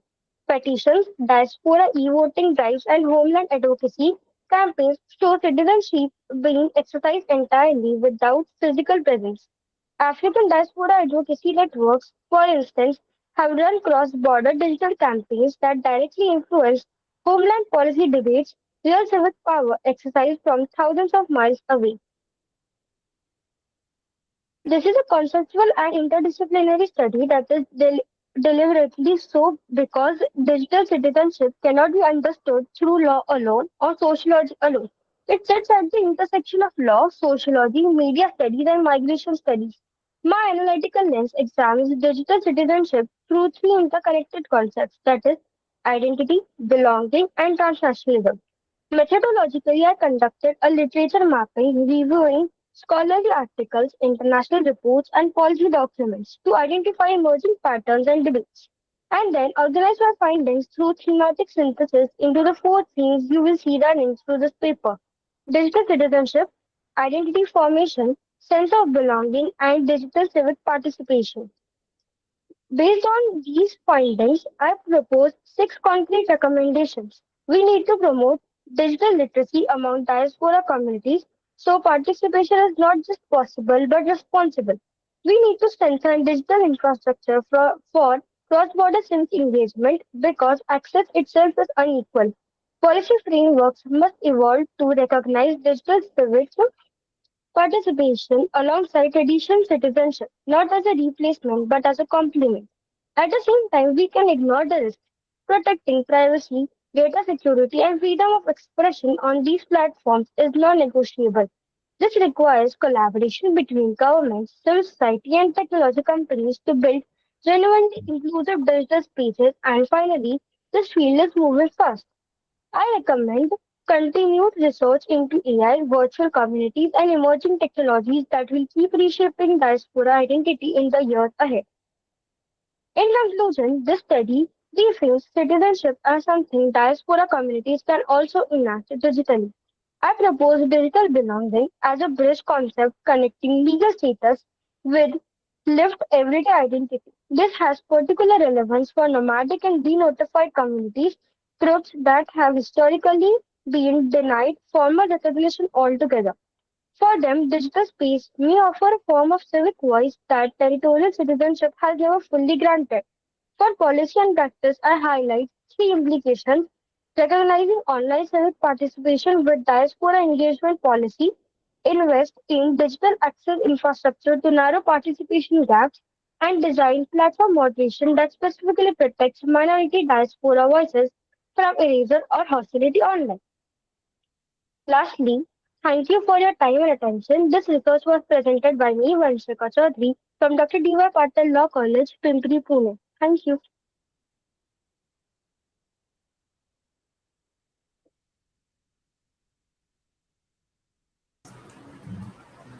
Thank you, Vanshika.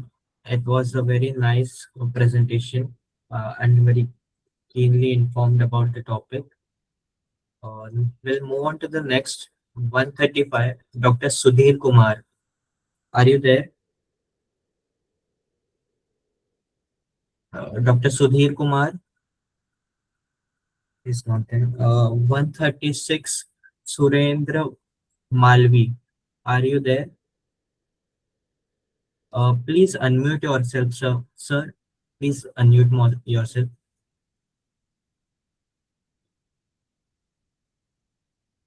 You are not audible, sir.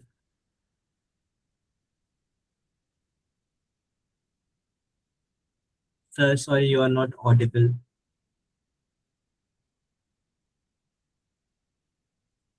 No, sir. Can you just rejoin the meet again?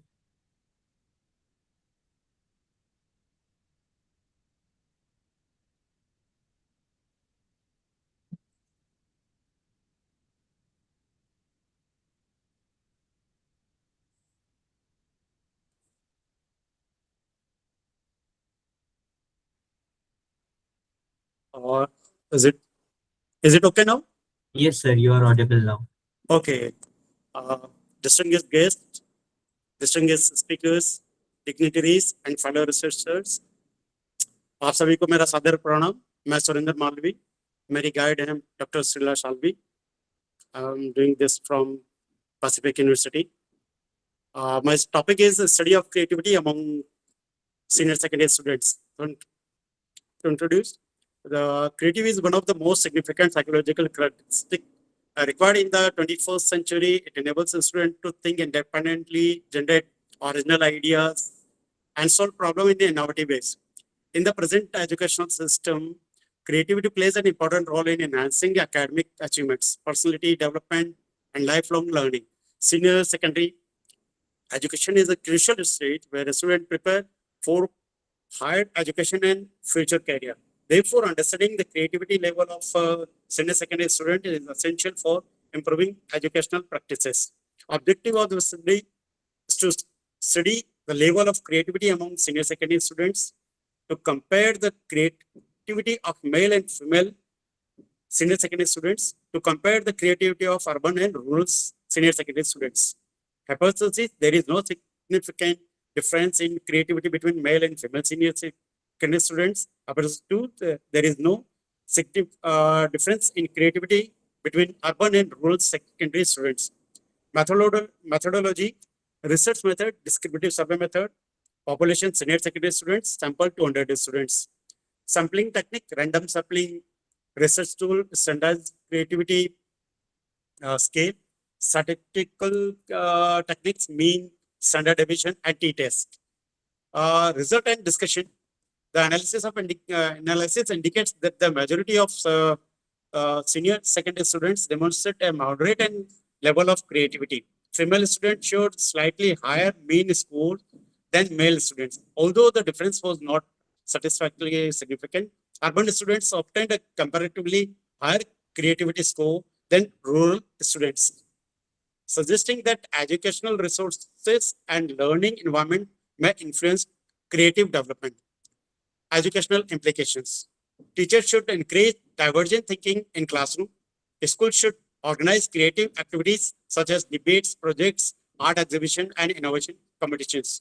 Curriculum should provide opportunities for problem solving and independent learning.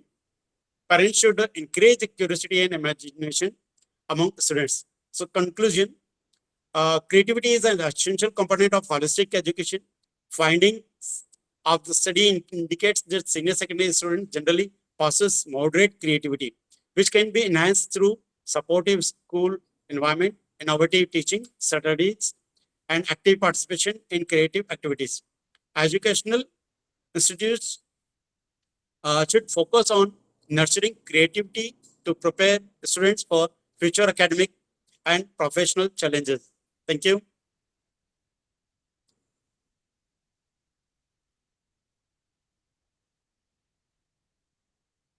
Thank you. Tanish, can you hear me?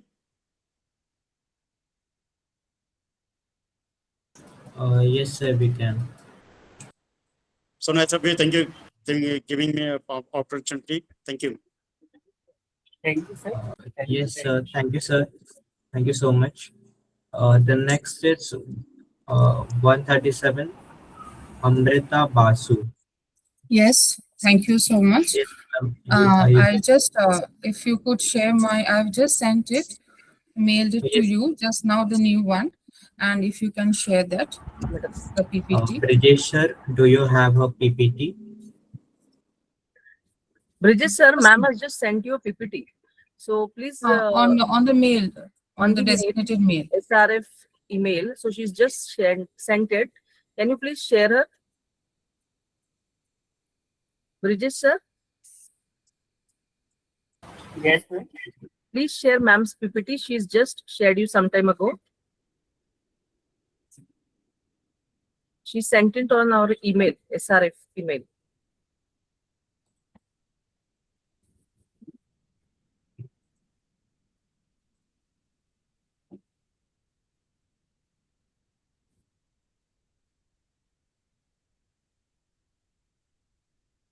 Ma'am, your ID is same, right? Amrita Basu? Yes, yes, I have sent. Okay, okay. Because I sent, when Ruchi madam had a problem, I just thought that I would also like to send you in case there is any technological hitch from my side. So I'd sent it. Not a problem, not a problem.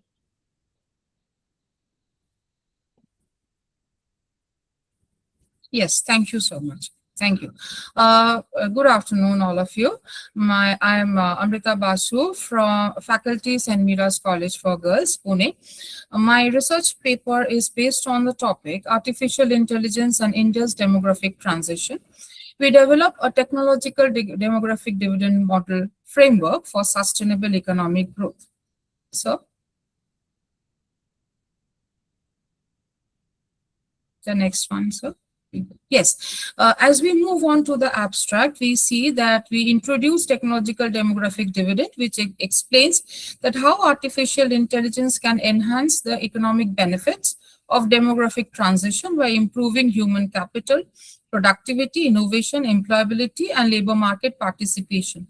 We have the central research question whether artificial intelligence can amplify, extend, and transform the traditional demographic dividend into a technological demographic dividend, which is capable of sustaining India's economic growth beyond the normal demographic transition period.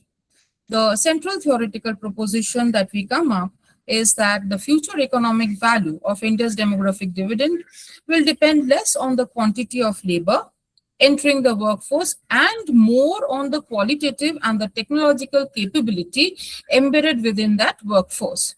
So,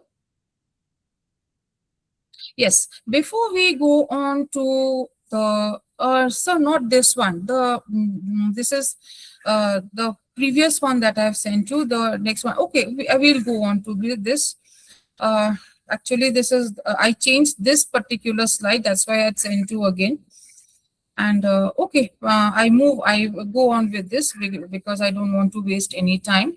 As we find out that what is demographic transition, it is when we move on from very high fertility rate and high death rate to a lower death rate and low fertility rate, which gives us a demographic potential, a demographic window. And India is currently facing a very good demographic window, which can be sustained and enhanced by artificial intelligence. So AI must be used as a labor augmenting tool rather than a displacement one.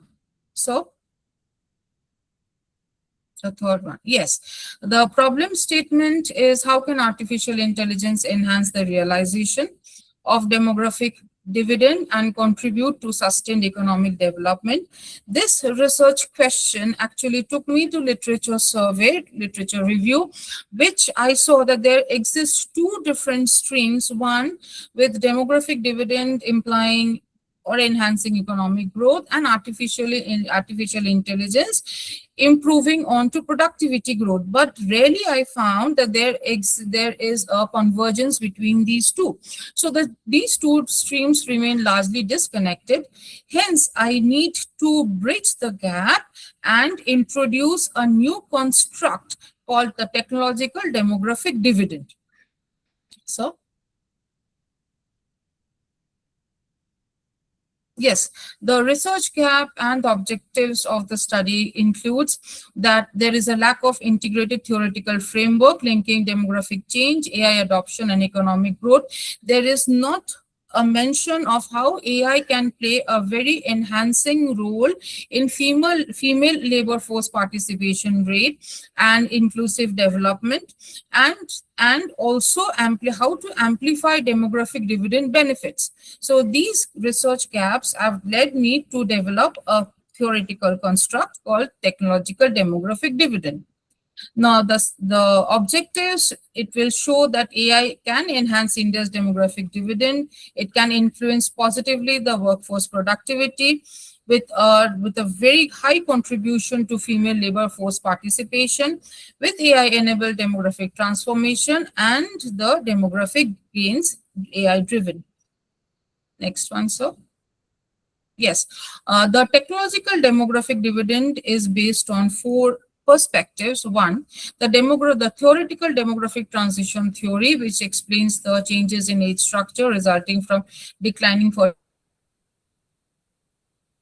theory. It highlights the role of education, skill, and health. Endogenous growth theory. No, I have not finished the previous one. So here, yes, the endogenous growth theory emphasizes innovation, knowledge accumulation, and technological progress, and the technological change theory, how this technological innovation can transform the production system. We developed the technological dividend framework on the basis of the flow. If we look into, we have the demographic transition, which influences the working age population. That working age population with technology can become an AI augmented human capital that enhances productivity, innovation, economic growth, that leads us to technological demographic dividend. So the next one. Yes, the research methodology consists of a mixed method analytical framework of descriptive research, examining the demographic trends, analytical research, find out the causal relationship, explanatory research, finding out how to connect AI with demographic dividend, and the policy research to formulate the recommendations to the government as for AI-enabled demographic transformation.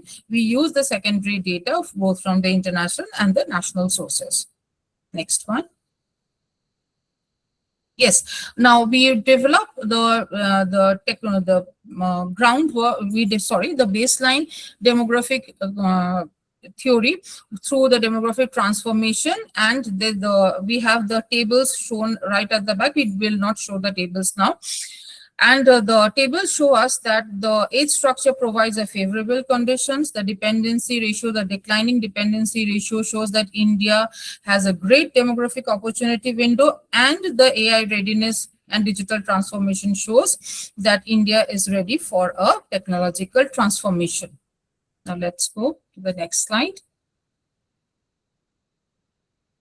Yes, with AI and digital economy enhancing in India, we propose the future relationship between demographic transition and economic growth, and we replace the traditional notion of human capital to a modified version of AI augmented human capital, consisting of four technical terms. One, we have the AI augmented human capital consisting of traditional human capital, digital competency, AI knowledge, and technological adaptability.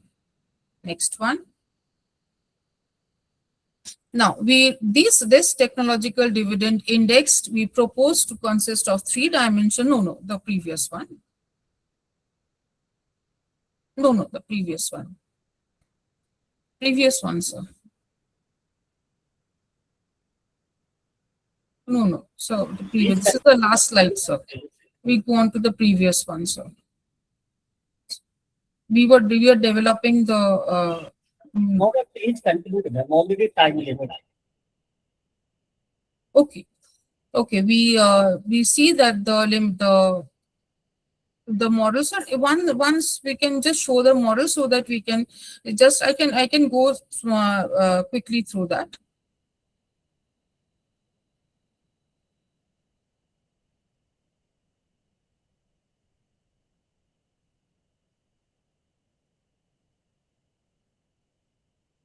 No, these are all towards the end, sir.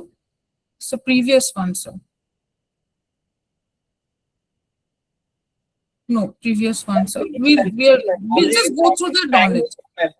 No, I'll conclude. Just I want to show the theoretical framework, nothing else, sir. Yes. We have generated the formula. We have the index. Go to the next one, sir. Next slide. We have generated the regression equations, the next one. And when we run the regression equations, we found out that now you can go to the major findings. Yes, we go to the findings. We see that India possesses one of the largest demographic opportunities, and but it remains incomplete due to labor market constraints. But India is ready for an AI transformation, and AI can function as a productivity multiplier. So AI should be viewed as a technology, but not just as a technology, but an enabler of human capital transformation. The last slide.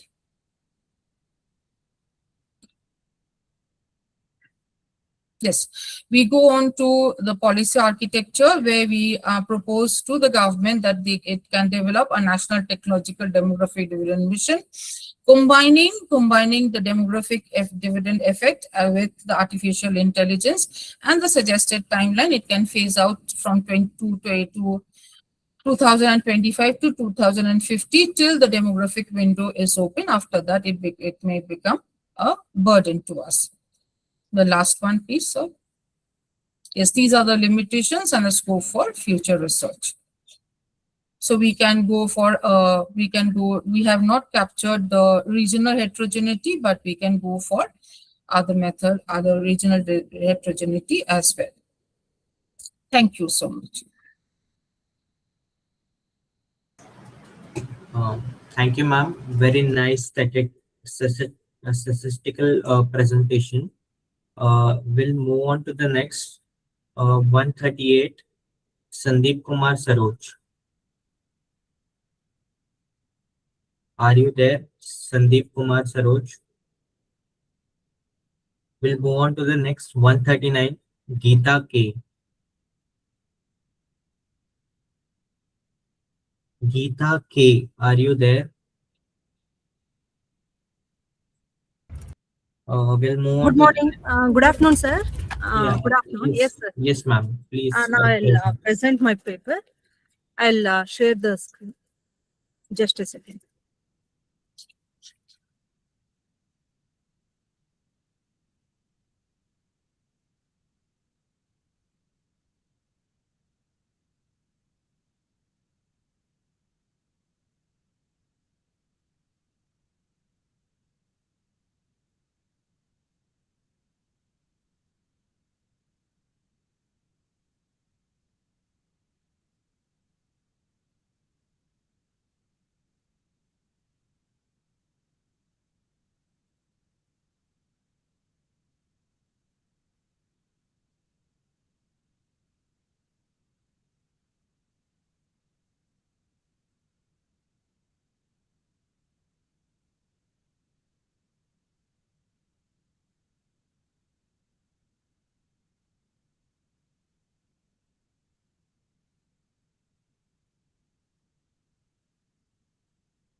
Sir, are you able to see the screen? Yes, you can start your presentation. Thank you. Thank you. Good afternoon, respected chairperson, distinguished professors, researchers, and fellow participants. I'm Geeta, working in Government First Grade College, KGF, and I am a research scholar from SRM University. And now today I am presenting my research paper titled AI-driven EHRM and cyber governance, balancing innovation, privacy, and employee rights. And I'm presenting this paper with my guide, Dr. Shanti, Assistant Professor, Department of Commerce and Management, SRM Institute of Science and Technology. Now, artificial intelligence is transforming human resource management by automating HR functions and improving organizational efficiency. However, this transformation also creates challenges related to employee privacy, cybersecurity, ethics, and governance. Through this paper, I discuss how organizations can successfully adapt AI in HR while ensuring responsible cyber governance and protecting employee rights. I start up with the introduction part. Artificial intelligence has become one of the most influential technologies in modern organizations. Electronic human resource management is commonly known as EHRM, uses digital technologies to manage HR activities such as recruitment, onboarding, payroll, attendance, training, and performance evaluation. The integration of AI into EHRM enables organizations to automate repetitive tasks, improve decision making, and enhance employee experiences. However, AI systems process large volumes of employee data, making privacy protection and cybersecurity. Strong cyber governance policies to ensure ethical and responsible AI implementation while safeguarding employee rights. Moving on to background of the study. Traditional HRM relied heavily on manual processes, making HR operations time-consuming and prone to errors. But digital transformation introduced HRM systems which simplified HR activities through automation. Today, artificial intelligence further enhances EHRM by using predictive analytics, intelligent recruitment systems, and AI-powered decision support. As organizations increasingly adopt AI technologies, concerns regarding employee privacy, cybersecurity, and ethical decision-making have also increased. Therefore, responsible governance has become very essential for achieving secure and sustainable digital HR practices. And now, statement of the problem. Although AI provides several organizations many benefits, its implementation also creates important challenges. I can say that organizations collect and process sensitive employee information, increasing concerns regarding data privacy and cybersecurity. AI algorithms may unintentionally introduce bias into recruitment and performance evaluations. There is also a lack of transparency in automated HR decisions, making employees uncertain about how decisions are made. These issues highlight the need for strong cyber governance frameworks that balance technological innovation with employee rights. Next, objectives of my study. The study was conducted with the 5 objectives. First one, to examine the role of artificial intelligence in electronic HRM. Second one, to analyze how cyber governance supports secure and responsible AI adoption. Third, to understand the importance of employee privacy and employee rights. And fourth, to identify the legal and ethical challenges associated with AI-based HR systems. Finally, to recommend best practices for implementing AI responsibly while maintaining transparency, accountability, and trust. Moving on to my review of literatures. Several researchers have examined artificial intelligence in HRM. According to Grantis and colleagues, explained that AI improves HR efficiency and workforce management. Kambe and his co-authors found that AI supports strategic HR decision-making, and OECD emphasized that trustworthy AI requires effective governance and strong privacy protection. UNESCO highlighted that AI systems should be fair, transparent, accountable, and human-centered. These studies provide a strong theoretical foundation of my research. Coming on to research gap.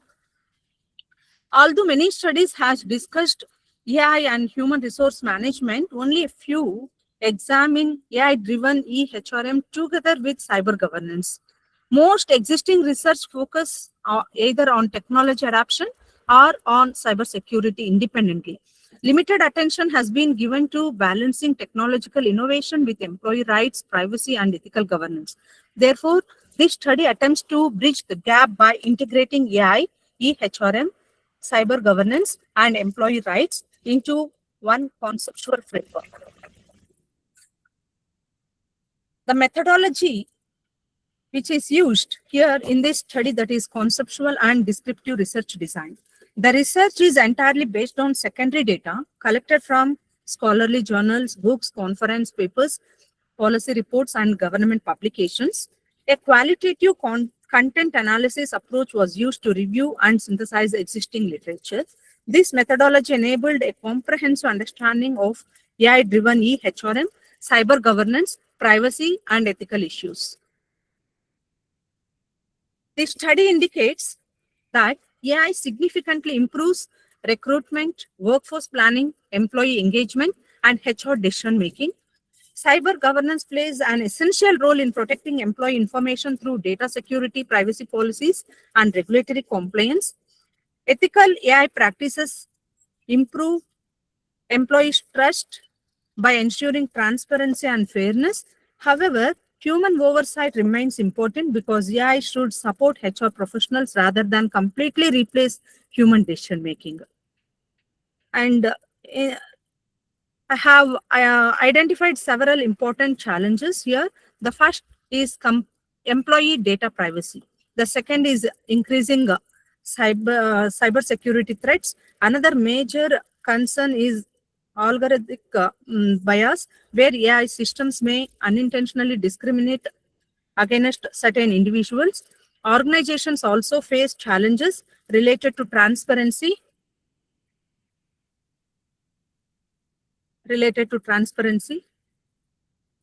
Next,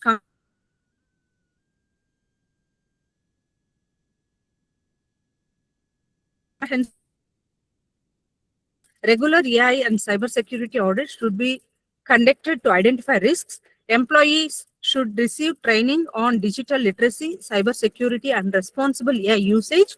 Organizations should maintain human oversight in critical HR decisions and ensure compliance with ethical principles and applicable legal regulations. These measures will strengthen employee trust and support responsible AI adoption. Finally, I conclude with artificial intelligence has enormous potential to transform electronic human resource management. It improves efficiency, supports strategic decision making, and enhances organizational performance. However, these benefits can only be achieved when organizations implement strong cyber governance mechanisms that protect employee privacy, ensure transparency, and promote ethical AI practices. Therefore, balancing innovation with employee rights is essential for achieving sustainable digital transformation in HR management. Future scope. Future research can extend this study by examining different industries such as healthcare, banking, education, and information technology. Researchers can also develop comprehensive AI governance models and evaluate emerging technologies such as generative AI and explainable AI. Comparative international studies can provide deeper insights into how different countries regulate AI in human resource management. Such research will contribute to the development of more secure, ethical, and responsible AI-enabled workplaces. Thank you. Thank you for your valuable time and attention. I sincerely welcome your questions and suggestions. Thank you, ma'am. Thank you for your presentation.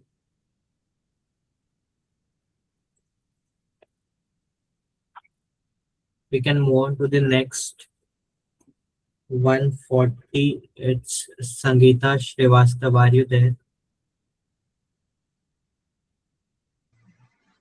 Yes, I'm there. A very good afternoon. Yes, ma'am. You can present your presentation. Yeah, sure.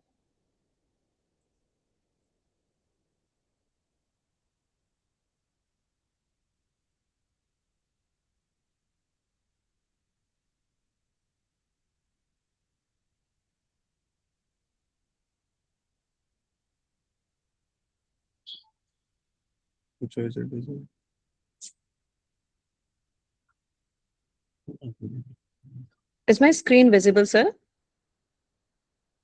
Yes, ma'am, it is.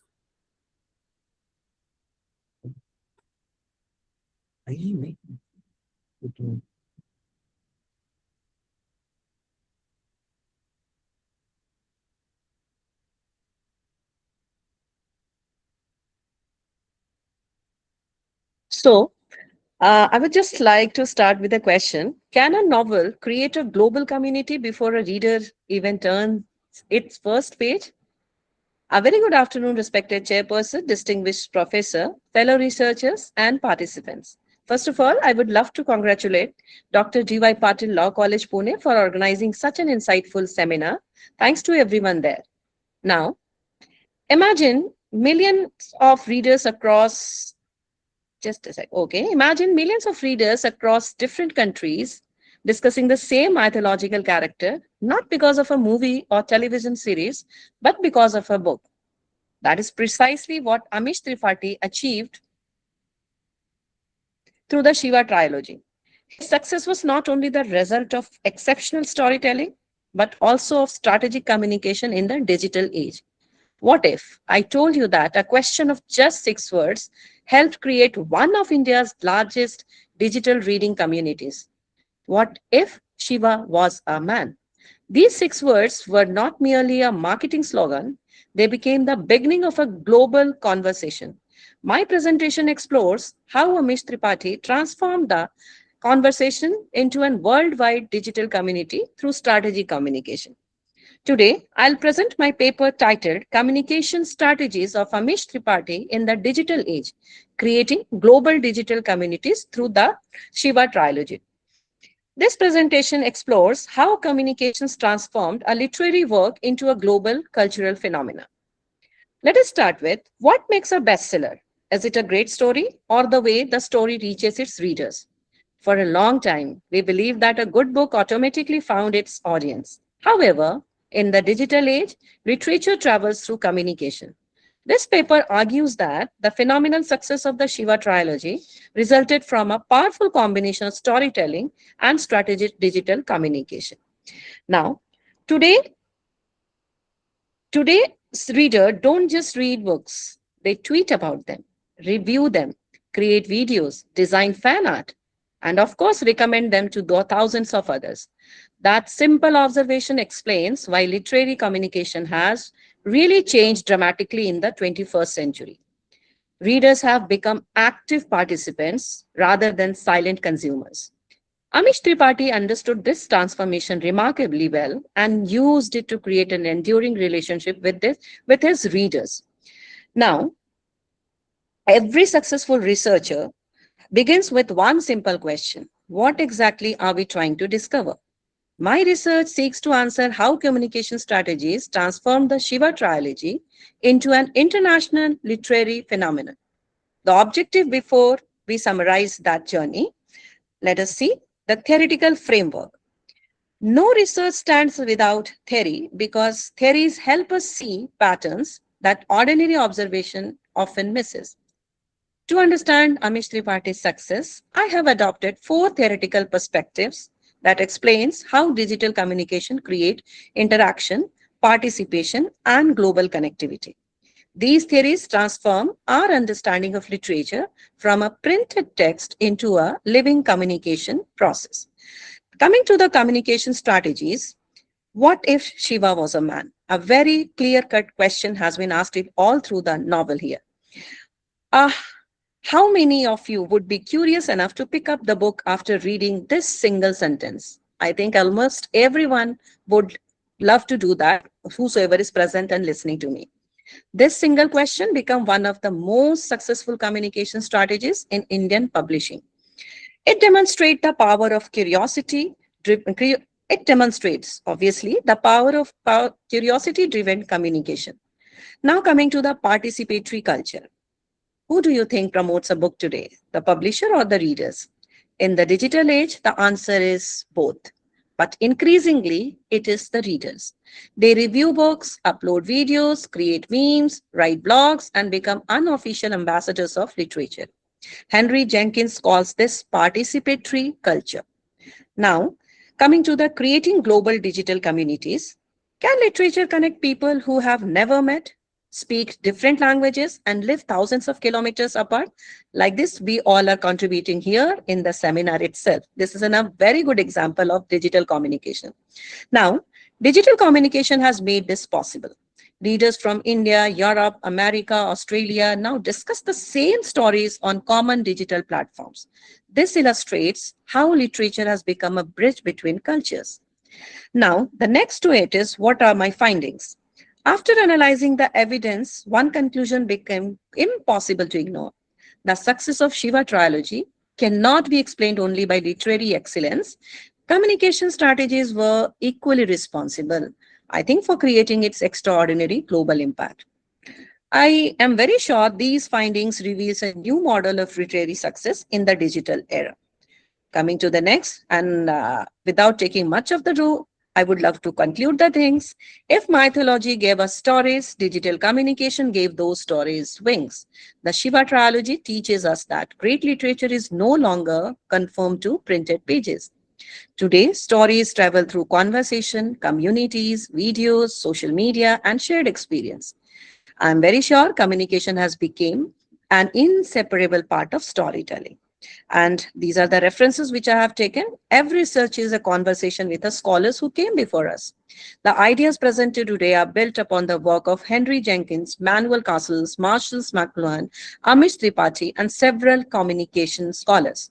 I sincerely thank my supervisors, respected faculty members, and all of you for your valuable time and attention. Thank you. I look forward to your questions and suggestions, if any. Thank you, ma'am. It was a very wonderful presentation. We'll move on to the next. Serial number 141, Vasudhi Mishra. Are you there? Vasudhi Mishra. We'll move on to the next. Yes, present. Okay, Vasudhi Mishra. Ma'am, okay, ma'am, you can present. Yes, present. There's some network issue. Okay. Yes. Okay. If you have any network problem or if you cannot present now, you can present later. Am I? Vasudhi ma'am.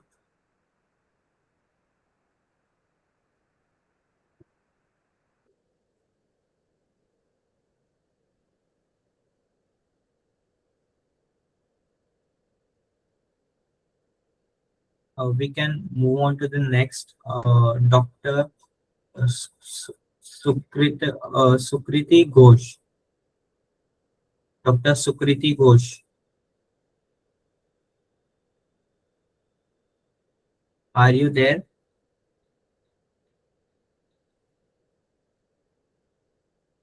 Uh, 143, Sumalata BT. Yes, sir. Yes, ma'am, you can present. Yeah, 1 second, sir.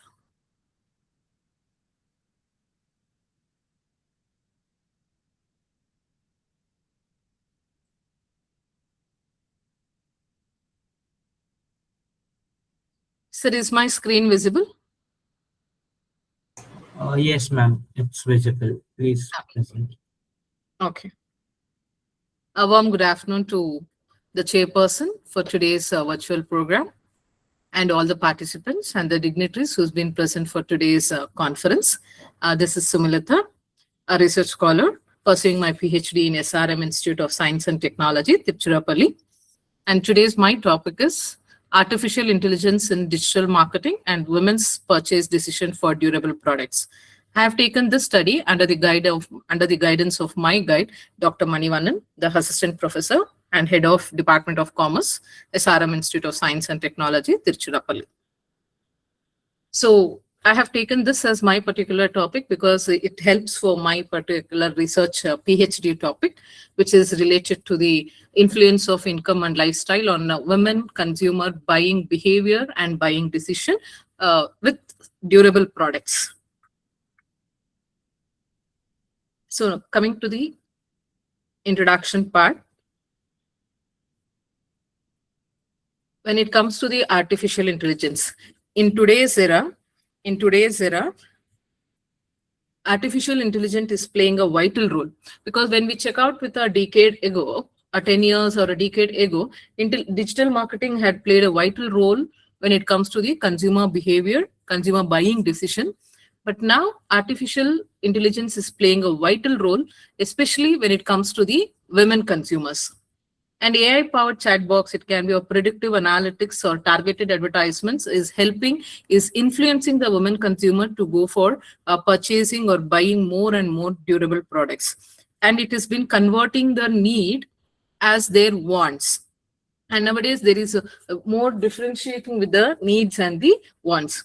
Women consumers play a very significant role in household purchase decision, especially for durable products such as the home appliances, electronics, and furniture. And in today's era, AI helps to simplify the buying process by providing all the information which is required for a woman to do a particular shopping or to select a particular product, and it gives the overall real-time experience, shopping experience for the women.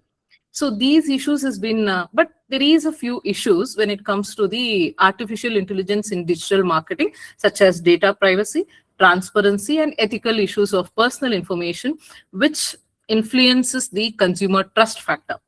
So with this particular introduction, my particular study, the statement of the problem is, even though the AI has improved digital marketing effectiveness, but there is a limited research focusing on how AI influences women purchase decision, especially for the durable products, particularly from the consumer trust and ethical digital governance. So these are the main highlights of this particular study which have been taken. So with that particular statement of problem, my study objectives are, these are my study objective, that is to examine the role of artificial intelligence in digital marketing, to analyze its influence on women's purchase decision for durable products, and to identify the impact of consumer trust, personalization, and privacy concern, and to propose a conceptual framework linking artificial intelligence, consumer trust and governance, and women's purchase decision for durable products, and to examine the ethical challenges associated with the AI-driven marketing. With these objectives, I have taken a research study and referred the previous papers which has been given. With that research gap, the research gap very clearly says that even though the technology, AI technology has adopted or general online shopping behavior, while comparatively few studies integrate AI-driven marketing, ethical concern, and digital governance and women's purchase decisions into a single conceptual framework. So there is a gap where the study was concentrating on the digital marketing, how digital marketing is playing a vital role when it comes to the women consumer buying behavior. But nowadays, as AI is playing a vital role in the present marketing environment, there is more requirement, there is more need to study on how this AI plays a vital role. And when it comes to the research methodology, the sources where I have collected is both the primary data and the secondary data, where the primary data is directly collected from the women consumer from aging from 18 and above, and the secondary data with the pre-reviewed journals, articles, and conference papers with the reports. And my study was being done with a particular in district, that is in Kolar district, which is in Karnataka. And the sample size was 110, which has been considered the women consumers for my study. And the technique, what I have used is sampling technique is convenience sampling. And when this particular study, the variables which has been considered, that is independent variables and the dependent variables. The independent variables are recommendation system, the chat box, the data privacy, and the digital ethics. Dependent variables are women's purchasing decision towards the durable products. So when it comes to the AI with digital marketing, this digital marketing itself played a vital role when it comes for the buying. But after taking the AI into the digital marketing, there was a concept where it was highlighted that is called as the impulse buy. Because of these AI, which is making online shopping with the various digital platform, the women has been, the rate of shopping or buying has been converted into impulsive buying. And the various factors which is observed in my particular studies, the psychological factors, the marketing factors, the social factors, and the technological factors. Especially when one of the women consumers told us that they go for changing their refrigerator at home every 6 months, maximum 1 year, because she is very much fond of the refrigerator. With that, every model, whatever comes into the market, as she get the information in the social media, every 6 months or maximum 1 year only, not more than that, every time they go for changing the model of the refrigerator. And that is where this particular AI is giving a influencing the women to take a decision how the particular durable products. And few consumers, women consumers, says that they have a practice of changing TV, that is the television. So these are that is social factors. It can, when you take the social factors, social media trends and influencer marketing is playing a vital role in order to increase their buying decision. and it is also changing the patterns of the buying behavior of women consumers. And with the help of the technology, because people are very much finding it very convenience to do the shopping in the digital platforms because of one-click payments. And at the same time, when it comes to the marketing factors, the various discount or promotions, attractive packages it can be, which is making every woman to go for impulsive buying. And when it comes to psychological factors, because it also depends. When the particular woman, if she's not happy, they want to go for a shopping. If they're not happy also, they want to go for a shopping. So these are the various factors. Because of artificial intelligence taking into a digital marketing, the impulsive buying is increasing day by day in the women consumers. And when it comes to the same, as the impulsive buying is increasing day by day, our impact of spending also is there. When it comes to the impact, impulsive buying is showing both positive impact as well as the negative impact. When it comes to the positive impact, it increases. See, this is the other side. Even though we are doing a study on the digital AI with the digital marketing, there is a positive impact for the business people. Because of impulsive buying, the business is increasing day by day. They're increasing their sales and they're getting a good profit, which also enhances the customer satisfaction. And this leads for the development of the country. Because of this particular development, technological development of AI into the digital marketing, this is influencing the people to go for more buying, but there is more shopping. That leads to the increase in the business. That leads to the revenue for the business people. As these homemakers and the entrepreneurs are increasing day by day, that is leading for the development of the economy. Because somewhere the GDP is increasing day by day. So nowadays in our particular country, when we observe, the skill-based jobs has been taken place in the drastic changes to come toward entrepreneurs. And so that leads to the development of somewhere this particular factor is influencing the development of the economy. But the other side, when we check out, the negative impact is that leads to the overspending, where that leads to the financial stress. Because when we have that impulsive buying in a particular women consumers, that leads to the financial stress. Whatever the amount they have tried, they try to go for purchasing more and more durable products for the home. And that reduces the saving habits, which leads to the unplanned expenditures. So here in the data analysis, we can identify that the majority of the respondents belong to 26 to 35 years of age. Both they are very active users of AI-enabled digital marketing platform. And they say that they are very much aware of the AI-enabled digital marketing. Because nowadays, even though whether they are educated or literate, doesn't matter. People are the AI is making people to use the technology has become very user-friendly. So this is what it has been given with the data analysis. And when it comes to the limitation, the study has been confined only to the women consumers, not in general. And the data is collected, has been restricted only to a particular district, that is the Kolar district. And the study uses convenience sampling, which will not be, and that is not applied for a full population, because we have restricted to a particular district with only a few, there's 160 consumers. And consumer perception regarding AI may change rapidly, because as the technology changes, the women also changes their decision, their buying behavior will be rapidly changing. So when it comes to the findings, women consumers are highly aware of AI-powered digital marketing tools, and AI-based personalized marketing positively influences the women purchasing decision. And consumer trust is a key factor in adopting the AI-enabled digital platform. And privacy and data security remain major concern among the consumers, because even though they go for doing the shopping and buying the many durable products for their usage, but they're also concerned about their data security and the privacy. And ethical AI artificial practices improves customers' confidence and the satisfaction. Transparent use of consumer data increases the trust and long-term loyalty. Because once a particular consumer becomes loyal to a particular brand or a platform, it can be, that leads to attract consumer to their particular platform. So always the transparent use helps the consumer to retain and to have not to go for the brand switching. And ethical AI practices increase consumer confidence and the satisfaction. And comes to the suggestion part. So companies should make sure they should go for taking more initiative in order to ensure the transparency, especially when it comes to the AI algorithms. And algorithmic bias also is playing a vital role, because one particular women, when they go for looking out into one particular digital platform, this algorithm bias is also been taking place, as the more concentration is being given for the women feedback or the reviews it can be, because the more positive feedback when they get the trust factor on that particular digital platform, and they go for buying particular product again and again. And this also helps for the going for the word of mouth, the other side of the business. When we check out, strong cybersecurity measures should be implemented to protect the customer information.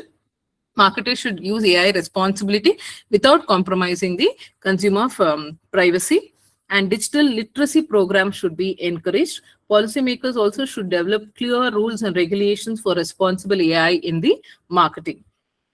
So these are the suggestions.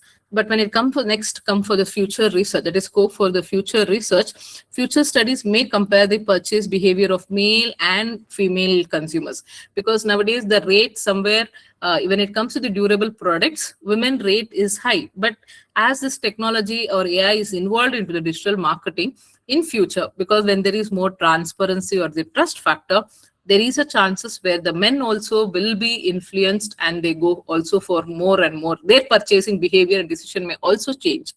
Comparative studies across different states or countries can provide broader insights, and future research may investigate AI adoption across different product categories, such as fast-moving consumer goods, even for the luxury goods and the services. Because when it comes at present market, when we check out the AI in digital marketing, for luxury product, when it comes to the durable products, luxury products, people are not preferring the digital platform. But when it comes to the daily regular usage household products, people are much influenced with the digital platforms. But in future, the same thing can happen with when it comes to the fast moving consumer goods. So in conclusion, we can very clearly say that artificial intelligence has become an indispensable tool in the digital marketing. It also enhances, because it is already enhancing the personalization, and it improves the customer experience. And also organization must ensure that they will be very ethical when it comes to the data of the consumer, maintaining the transparency to build the consumer trust, especially when it comes to the consumer loyalty. And responsible artificial intelligence practices will not only improve women's purchase decision, it also contributes for the sustainable digital marketing and responsible digital governance. So with this part, I'll be concluding my particular presentation. So I would like to thank the D.Y. Patil Law College for giving this wonderful opportunity to explore our research and present in front of the dignitaries who's been present in today's conference.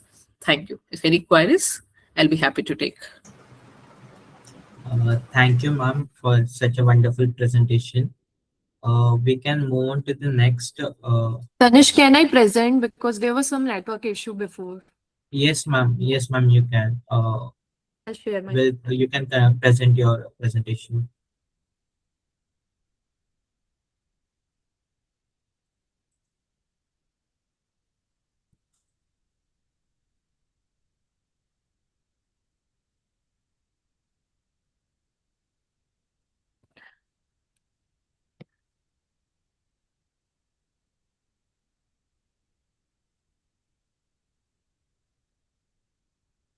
Okay. Good afternoon, everyone present over here. My topic for today's conference is Privacy in Borderless Digital World, Cyber Governance and Data Protection Frameworks in India and USA. I am Vasudhi Mishra. I am PhD scholar at Bharati Law University, Durg, Chhattisgarh. So as we know, we are living in an era where information travels across continents in milliseconds. Every online research, search, digital payments, social media interactions, healthcare records, and business transaction generates data. This data has become one of the world's most valuable resources, often referred to as new oils. However, unlike oil, data moves seamlessly across national borders, creating unprecedented opportunities, as well as significant challenges. The fundamental question before us is, how can nations protect the privacy of their citizens in a world where digital boundaries are no longer exist? So I have taken this objective of this theme is to understand what the digital diasporas is, examine the governance, law, frameworks in regard to India and USA, and to recommend what laws can be made and what things can be recommended for better and strong protection of our privacy. Moving on, as we have already discussed, what is digital diasporas is. It's basically communities of migrants or people who use digital technology to connect across national boundaries. For example, when we connect a citizen from India to USA, like now we are connecting each other through this conference. So this is basically an online community. Now, cyber governance is basically the policies which govern the laws which are related to online. So what are the challenges we face in borderless digital world? The first and foremost challenges we face is about the jurisdiction. For example, I am sitting in India and someone from a different country posts any online comment which is offensive.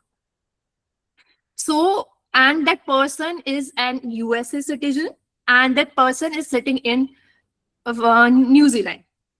So for here, the concern will be, what will be the jurisdiction of the case?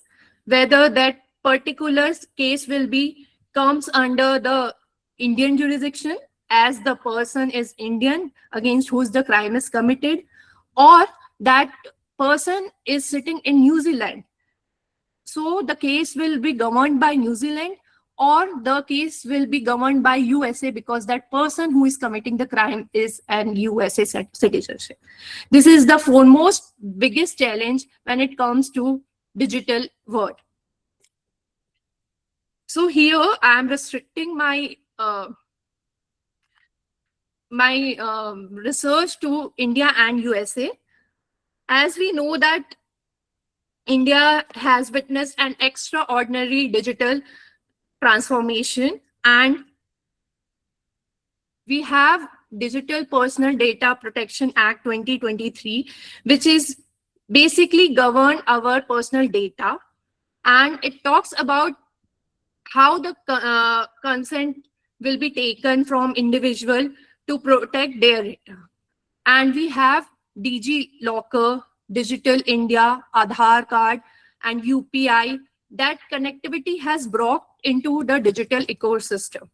Today, India processes a lot of digital technology, and as we know that we are the highest user of internet all over the world. So the main objective of this particular act is to protect our personal data while promoting India's digital economy. This legislation established a comprehensive framework for the collection, processing, and storage of personal data. First and foremost is this act is based on several principles. First is personal data should generally be collected with the informed consent of individual. Whose data you are collecting, that person should be informed that their personal data is being collected by the authorities. Secondly is purpose of limitations. That data should be used for only specific purpose that is being collected. Third, the data minimization. That organizations should collect only the amount of data necessary for their legitimate functions. And fourth is accountability. The companies handling the personal data information are responsible for protecting it and reporting significant breaches. The Act also grants individual rights such as accessing their data, correcting inaccuracies, requesting reassurance while applicable, and seeking grievances. This provision strengthens citizen control over their personal information.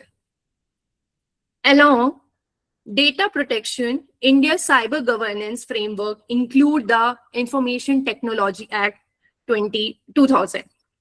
Amendments addressing cyber offenses and institutional mechanisms such as CRET-in, which coordinate responses to cyber security incidents.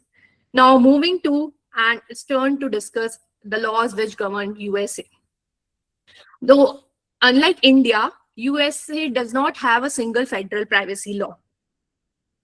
So basically, it follows the sectoral specific approach, meaning by the different sector has a different laws.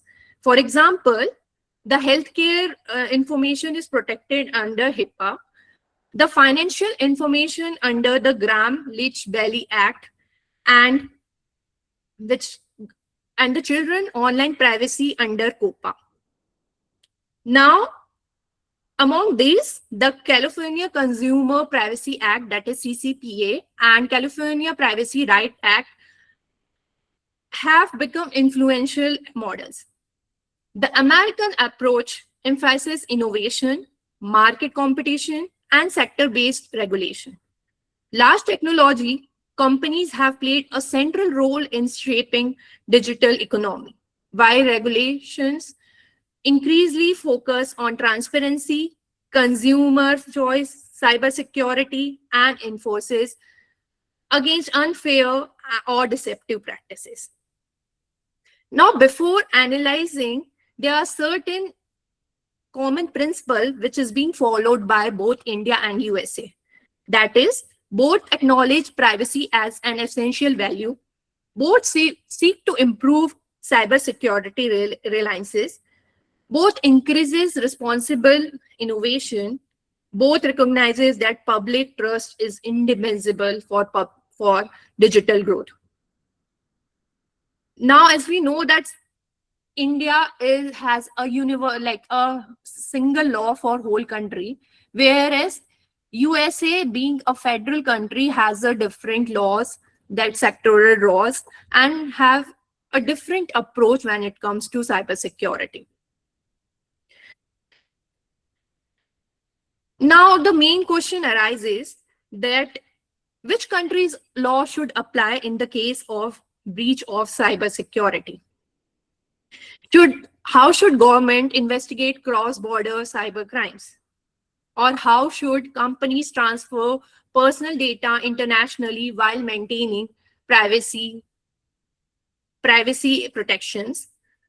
And these answers cannot be answered by a single nation acting alone. Even if we make a different laws for different countries, all the countries should come into same conscience and make a universal law. And countries increasingly collaborate through mutual legal assistance, cybersecurity partnerships, intelligence sharing, and international standard for digital governance. Now, there are certain challenges already we have discussed, this legal and social dimensions, like if there is a breach of law, the trust of the public will also be not there in the government. They are not able to express freely. For example, when we go to some shop, they'll ask OTP for a very genuine reason. Will not directly trust if we have been a victim of cyber crime. So there should be a proper law to govern cyber crimes. And another important challenge is balancing privacy with innovation. As we know that AI is one of the growing set nowadays, and artificial intelligence, machine learning, cloud computing, facial recognition, and the Internet of Things generate enormous quantities of personal data. This technology offers tremendous benefit in healthcare, education, agriculture, governance, and scientific research. At the same time, they also raise concern regarding surveillance, algorithm basis, identity theft, misinformation, and unauthorized profiting. Now, therefore, the future of cyber governance should not only focus on restricting technology, instead, it should promote responsible innovation, where technology advancement goes hand in hand with transparency, accountability, security, and respect for individual rights. Government alone cannot achieve this objective. Technology companies must abide privacy by design into their products. Academic institutions must conduct interdisciplinary research on digital ethics. Civil society organizations should create awareness about digital rights. And most importantly, the citizen themselves must practice responsible digital behavior by using strong password, enabling multi-factor authentication, verifying information before sharing it, and understanding how their personal data is being collected and used. Data literacy is nowadays very important as much as the traditional literacy is. Success will depend only on stronger laws, but also on stronger institutions, international corporations, technological innovation, and an informed public. And lastly, I would like to say privacy in today's borderless digital world is not simply a legal issue, but it's also a shared global responsibility. And as we continue shaping tomorrow's digital society, let us remember that technology should always empower humanity, not compromise its dignity, freedom, and privacy. Thank you very much for your valuable time. Thank you.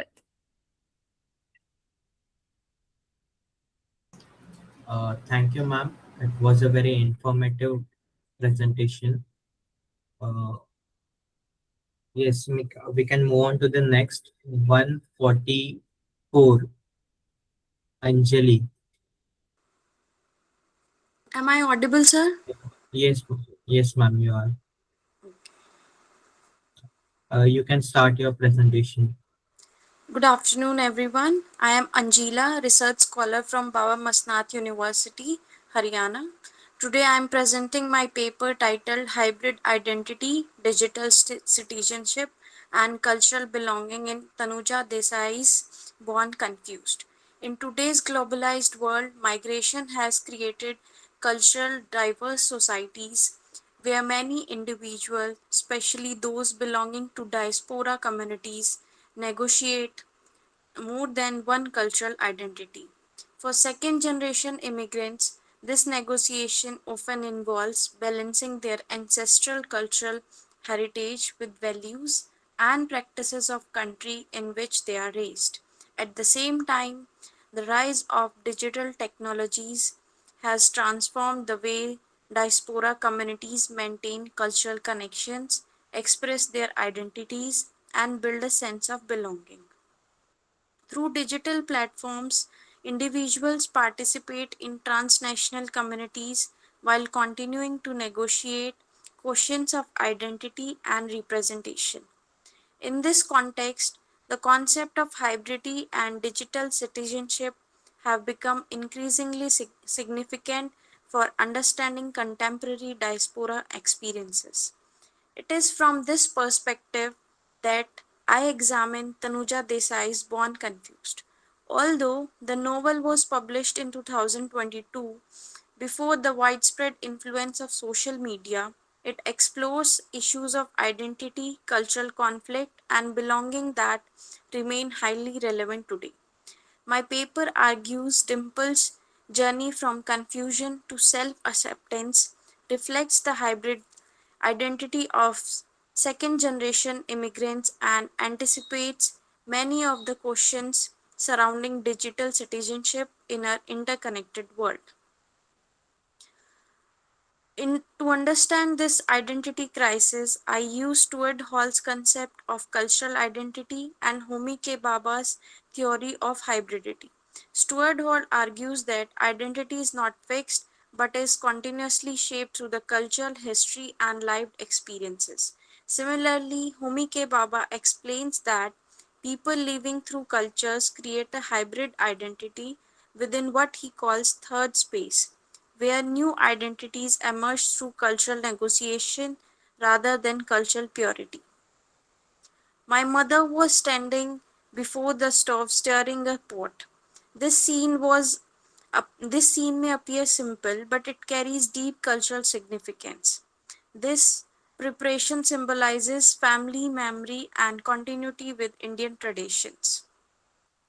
As the novel progresses, Dimple gradually realizes that she does not have to choose between being Indian and being American. Instead, she accepts both culture as part of her identity. This reflects Baba's true hybridity, where identity is created by combining different cultural experiences rather than rejecting one in favor of another. Although Born Confused was written before the era of Instagram, Facebook, or other social media platforms, I argue that it represents relevant to the idea of digital citizenship. Today, young members of diaspora communities use digital platforms to maintain cultural connections, express their identity, and participate in global communities.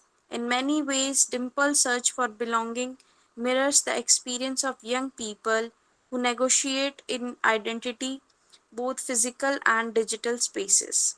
Towards the end, I reached into the wallet, she says, pulled it out, the perilous piece of plastic. The identity she gave me. This quotation symbolizes her acceptance of her own identity. Another quotation clearly captures this transformation. Life viewed from 9 different camera angles. Life played at 9 tempos. Mixed, montaged, multiple. For me, this is the most significant lines in the novel.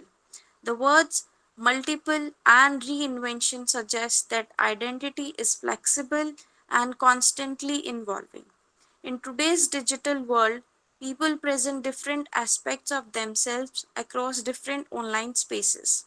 Therefore, although Hideo was not writing specially for digital media, this idea of multiple perspective and reinvention closely reflects the way digital citizenship allows individuals to construct and negotiate their identity in contemporary society. To conclude my paper, Born Confused is much more than a coming age of a novel. It is hybrid exploration of hybrid identity, cultural belonging, and self-representation. Dimple's journey demonstrates that identity is not choosing one's culture over another, but about embracing multiple identities with confidence. This is the novel continues to remain relevant for understanding diaspora and digital citizenship in today's interconnected world. Thank you.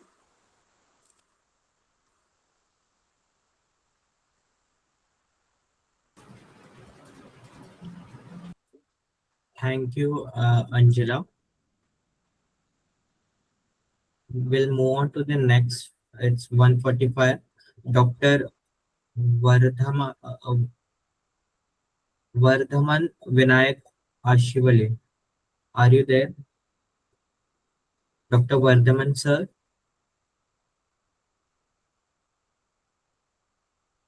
We'll move 146. Suman Sharma. जी sir. Yes, ma'am. You can present. Okay sir, thank you.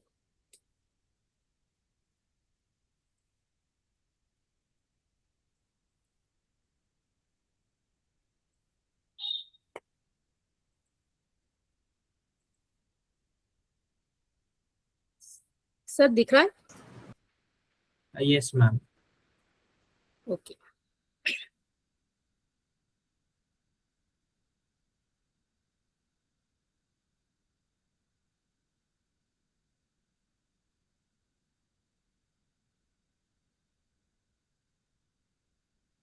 Respected महोदय, सम्मानित निर्णायक मंडल और सभी उपस्थित साथियों को मेरा नमस्कार.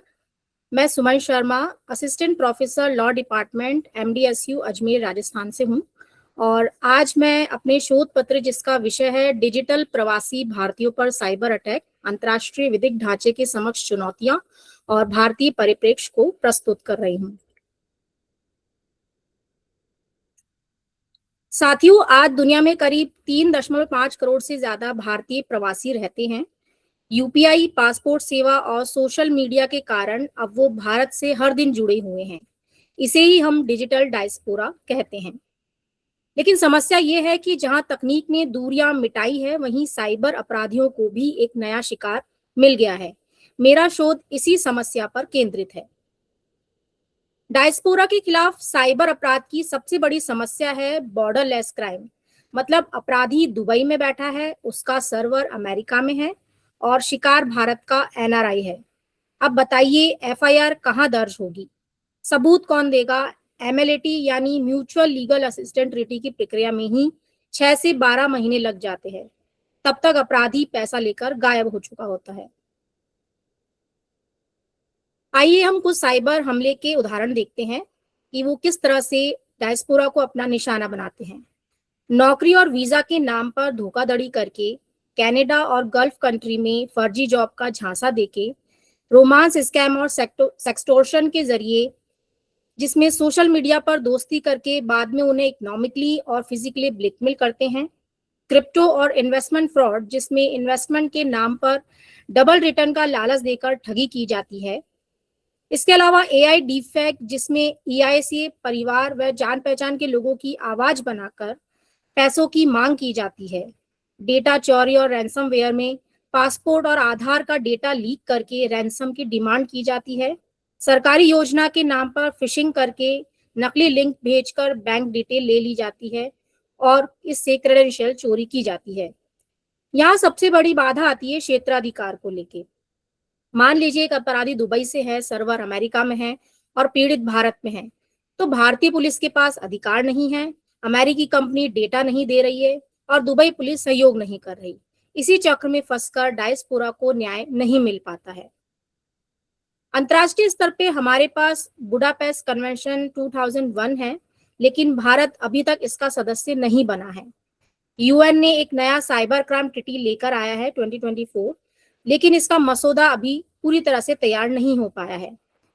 एमएलएटी यानी म्यूचुअल लीगल असिस्टेंट ट्रीटी मौजूद है, लेकिन वो बहुत धीमा है। साथ ही जीडीपीआर और भारत का digital personal data protection act अलग अलग है, इसलिए यहाँ कानूनी संघर्ष होता रहता है। तो एक तरह से देखा जाए तो वर्तमान अंतर्राष्ट्रीय जो ढांचा है वो अधूरा है, धीमा है। बुडापेस्ट कन्वेंशन में भारत की सदस्यता और यूएन संधि के शीघ्र कार्यान्वयन की यहाँ आवश्यकता महसूस होती है। भारत में अगर हम कानूनी व्यवस्था को देखें तो यहाँ हमारे पास भारतीय न्याय संहिता है, जिसकी धारा 318 धोखाधड़ी और जालसाजी से संबंधित प्रावधानों को बताती है। आईटी एक्ट 2000, जिसका section 66C, 66E identity theft और पर्सनल डेटा के मिसयूज पर बड़ी कार्रवाई करता है। डीपीडीपी एक्ट 2023 नागरिकों के डेटा की सुरक्षा और उन पर नियंत्रण के प्रावधान बताता है। साइबर अपराध पोर्टल 1930 हेल्पलाइन, जो ऑनलाइन शिकायत दर्ज करने और तत्काल सहायता की सुविधा उपलब्ध कराता है। विदेश मंत्रालय एनआरआई सेल प्रवासी भारतीयों के लिए एक सहायता कक्ष है। लेकिन ये सब घरेलू स्तर पर ही ठीक है, ट्रांजेक्शनल अपराध में ये फेल हो जाते हैं। उदाहरण के तौर पे हम एक केस देखते हैं 2023 का, जिसमें अमेरिका में रहने वाले एक एनआरआई को एक व्हाट्सएप ग्रुप से जोड़ा जाता है और $50,000 का उसके साथ क्रिप्टो फ्रॉड होता है इन्वेस्टमेंट के नाम पर। अब यहाँ समस्या यह है कि सर्वर सिंगापुर में था और कंपनी थी दुबई में रजिस्टर। वही जुरिडिक्शन की उलझन पैदा हो गई। ये केस हमें ये दिखाता है कि बिना अंतर्राष्ट्रीय सहयोग के न्याय मिलना अब संभव नहीं है। इसलिए मेरे यहाँ 4 मुख्य सुझाव है। पहला ये कि भारत को तुरंत बुडापेस्ट कन्वेंशन पर हस्ताक्षर करना चाहिए। हालांकि भारत की 2 मुख्य चिंताएं हैं। पहली, बुडापेस्ट कन्वेंशन में डेटा शेयरिंग का प्रावधान है, जिससे संप्रभुता का मुद्दा आ सकता है। दूसरा, भारत चाहता है कि यूएन का अपना साइबर क्राइम ट्रीटी बने, जिसमें सभी देश बराबर हो। लेकिन मेरे विचार से अब यह समय आ गया है कि हम इसमें शामिल हो, क्योंकि डायस्पोरा को तुरंत न्याय मिलना चाहिए। हम शर्तों के साथ इसे ज्वाइन कर सकते हैं। दूसरा सुझाव है कि विदेश मंत्रालय के तहत डायस्पोरा के लिए 24/7 साइबर हेल्प डेस्क बनाना चाहिए। तीसरा, म्यूचुअल लीगल असिस्टेंट ट्रीटी यानी MLAT की प्रक्रिया को 30 दिन में पूरा करने का एक कानूनी बंधन बनाना चाहिए। सेफ डिजिटल डायस्पोरा के नाम से बड़ा जागरूकता अभियान चलाया जाना चाहिए। अंत में मैं सिर्फ इतना कहना चाहूंगी कि डिजिटल दुनिया में जब सीमाएं नहीं है तो हमारे कानून भी सीमाओं में नहीं बन सकते। डायस्पोरा भारत की ताकत है, उनकी सुरक्षा हमारी जिम्मेदारी है। Thank you so much.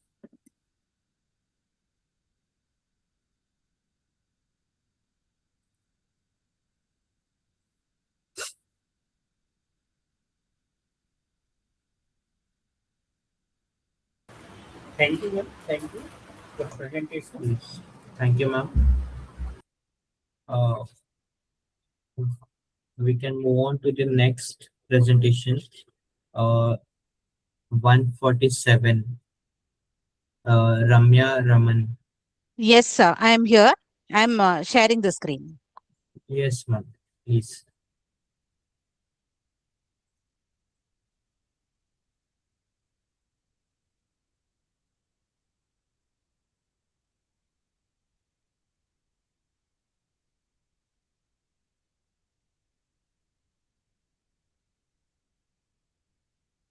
Is my screen visible?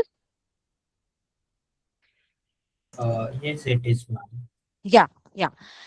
So good afternoon, everyone. My topic is about artificial intelligence. Now it has quietly entered into almost every aspect of our life. So if we see in education, students are no longer responding to textbooks. They open ChatGPT and then they prepare notes. Likewise, in business, managers use AI for report and analysis.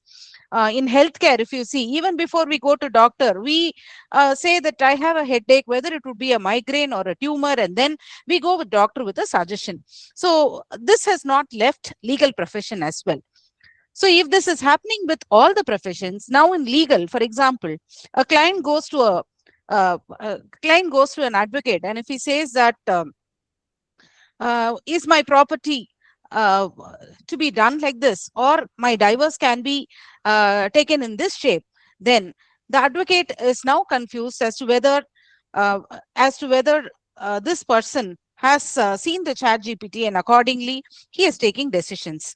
Now, introduction to it, if you see, there are various triads like Nyaya Guru, Law Chat, Bharat Law, which are dominating the Indian legal system. Now, if you see, they use natural language processing, machine language, and predictive analytics to actually see to the prompts of the people and accordingly reply. For example, if I ask whether my divorce will be approved, ChatGPT can answer on a predictive basis, but it wouldn't be able to find out whether which state do you belong to, which country's law do you belong to, what are the ifs and nots, and various conditions like that. So the need for the study is to understand whether AI can be used in Indian professional practice, whether the AI's interaction, how is it impacting the client's professional interaction? That is, even before they go to the advocate, if they have a suggestion and then go to advocate, what is the client's professional interaction? And also the accountability and governance. For example, AI says that, yes, the employer cannot terminate you. You ask the AI whether employer can terminate me, and AI says, no, it cannot terminate. Whether AI would be accountable if it is going to give you a false judgment? AI inputs on professional judgment. How is it going to take? And what are the gaps in the legal practice? Now, objectives of the study, we are going to see about what are the awareness and familiarity of the legal professionals. First of all, advocates, are they aware about the AI's role in their field? Likewise, the professional experience of the advocate with the client behavior, is it affecting with the AI generated legal information? And also to evaluate perceptions regarding regulatory preparedness, governance responsibility, and ethics. And at last, to see whether the perceived legal, ethical, reputational, and data related risk of AI advises on the legal platform. Now, scope of the study was conducted to 112 advocates, in-house counsel, compliance officer, academics, and law students. And out of that, if you see, more than 92% of the people are from urban respondents, and most of them were in the age group of below 30. So the future scope of the study is, it could be done as a longitudinal study where you can conduct it for more than 3 to 5 years. You can concentrate on rural people as well, and qualitative interviews can be taken both from experienced advocates and from new entrants, and a comparative study can be done so that the administrators are able to take a proper decision. Research methodology: a descriptive and exploratory research has been employed. 112 legal professionals were employed. Purpose of sampling: only advocates were taken for the purpose of study. Structured questionnaire, and this study was made between November to March 25. So SPSS was used, and correlation, t-test, PAT t-test, regression, ANOVA were used to find out the impact of AI on legal professions. So data analysis, age distribution, if you see, more than 75% of people are having less than 5 years experience. And then if you see on the nature of legal practice, more than 92% of the people are from urban area. Awareness, most of them, 23.9% are only aware, but most of the lawyers were unaware about AI dominating in their area. And if you see the mean is 2.82, which means the clients who are seeking AI clarification often got only wrong answers from AI, and they definitely need the support of advocate for any professional service.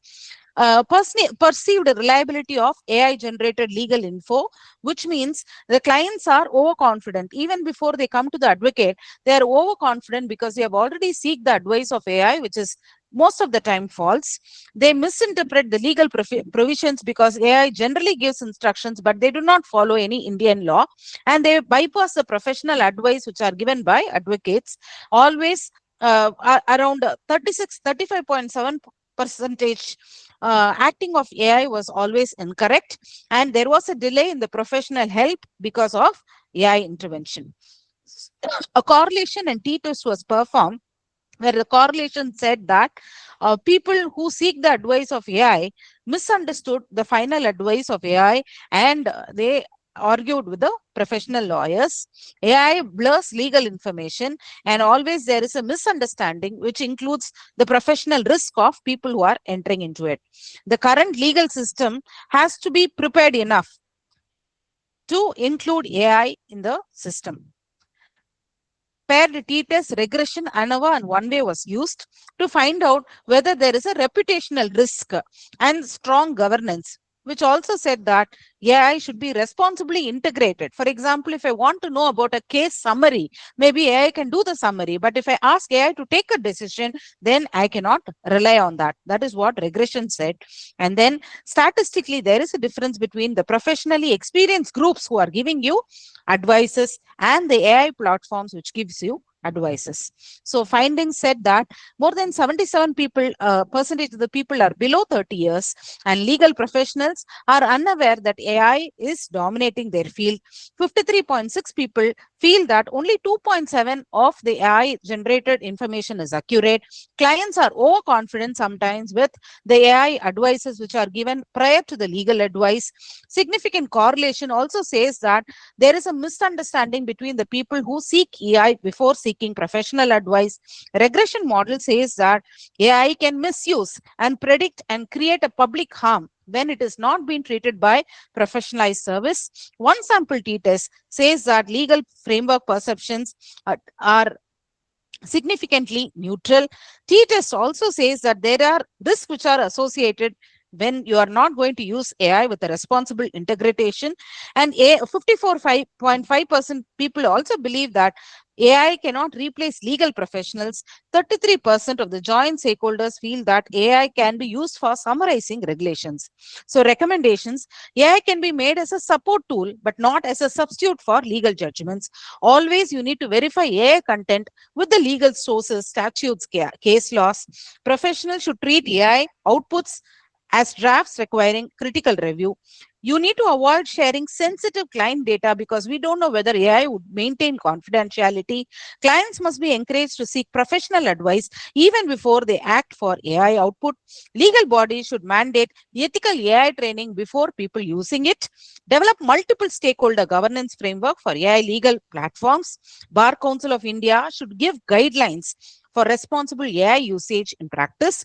AI platforms must carry clear disclaimer in the advisory platforms. Policymakers has to make regulation framework for the legal sector. Limitations of the study, as I told, it was taken only from the urban sample. Maybe rural people can also be taken. Sampling constraints, only 112 were taken. We can take more.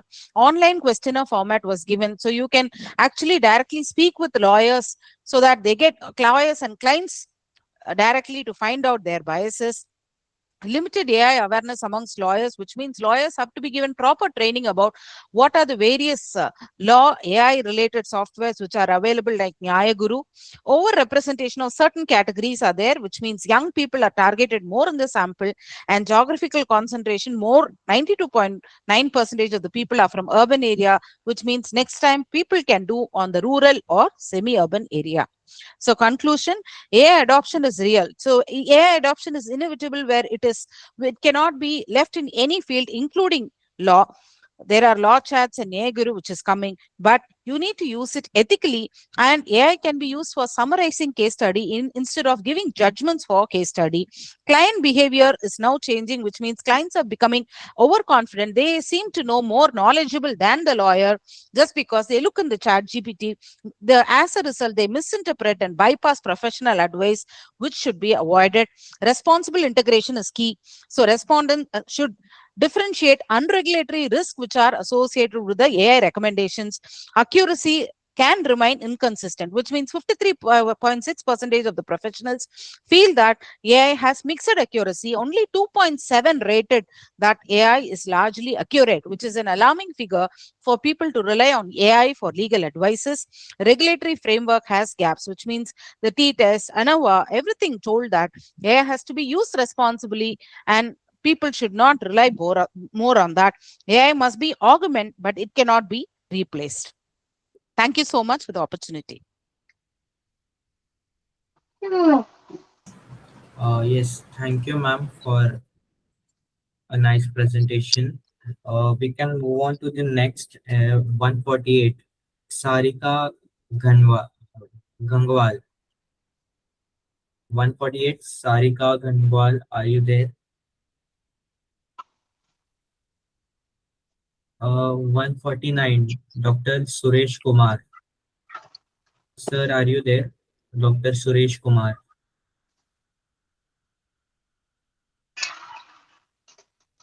Dr.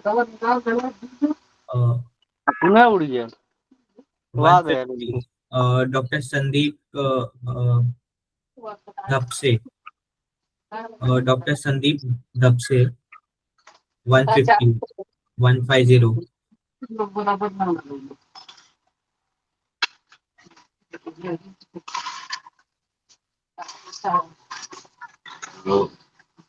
Hello, sir.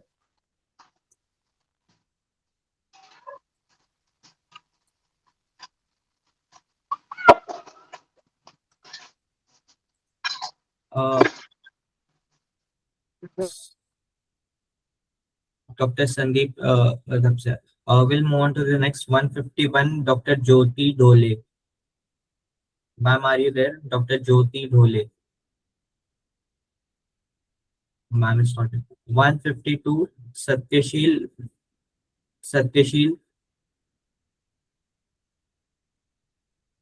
153, Dr. Sarita Patel. Are you there? 154, Soumitra Sharma. Are you there? 155, Harshad Diwani. 156, Dr. Anupama Chaudhary. Yes, I'm there. Yes, I'm there. Ma'am, you can present your presentation. Okay. Please try to conclude in 5 minutes. Yes, I'm trying my best. So thank you for giving me this privilege, and with your kind permission, may I now share my screen?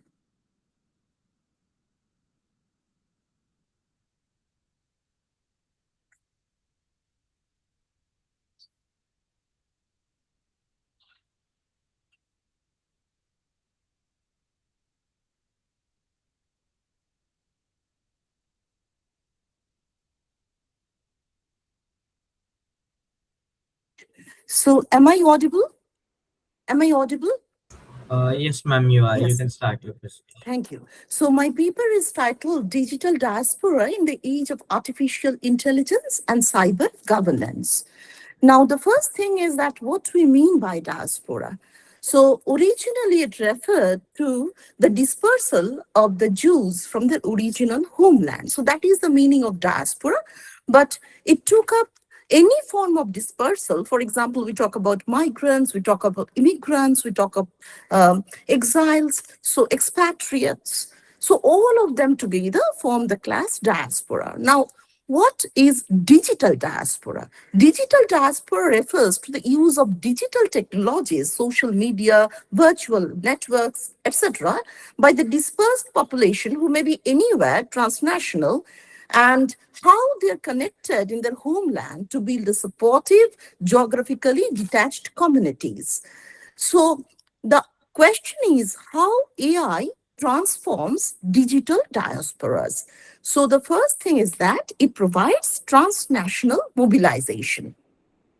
So generative AI, it will coordinate rapid response advocacy. So if somebody is there in a faraway country, so despite the fact that we are distant from each other, immediate responses can be there.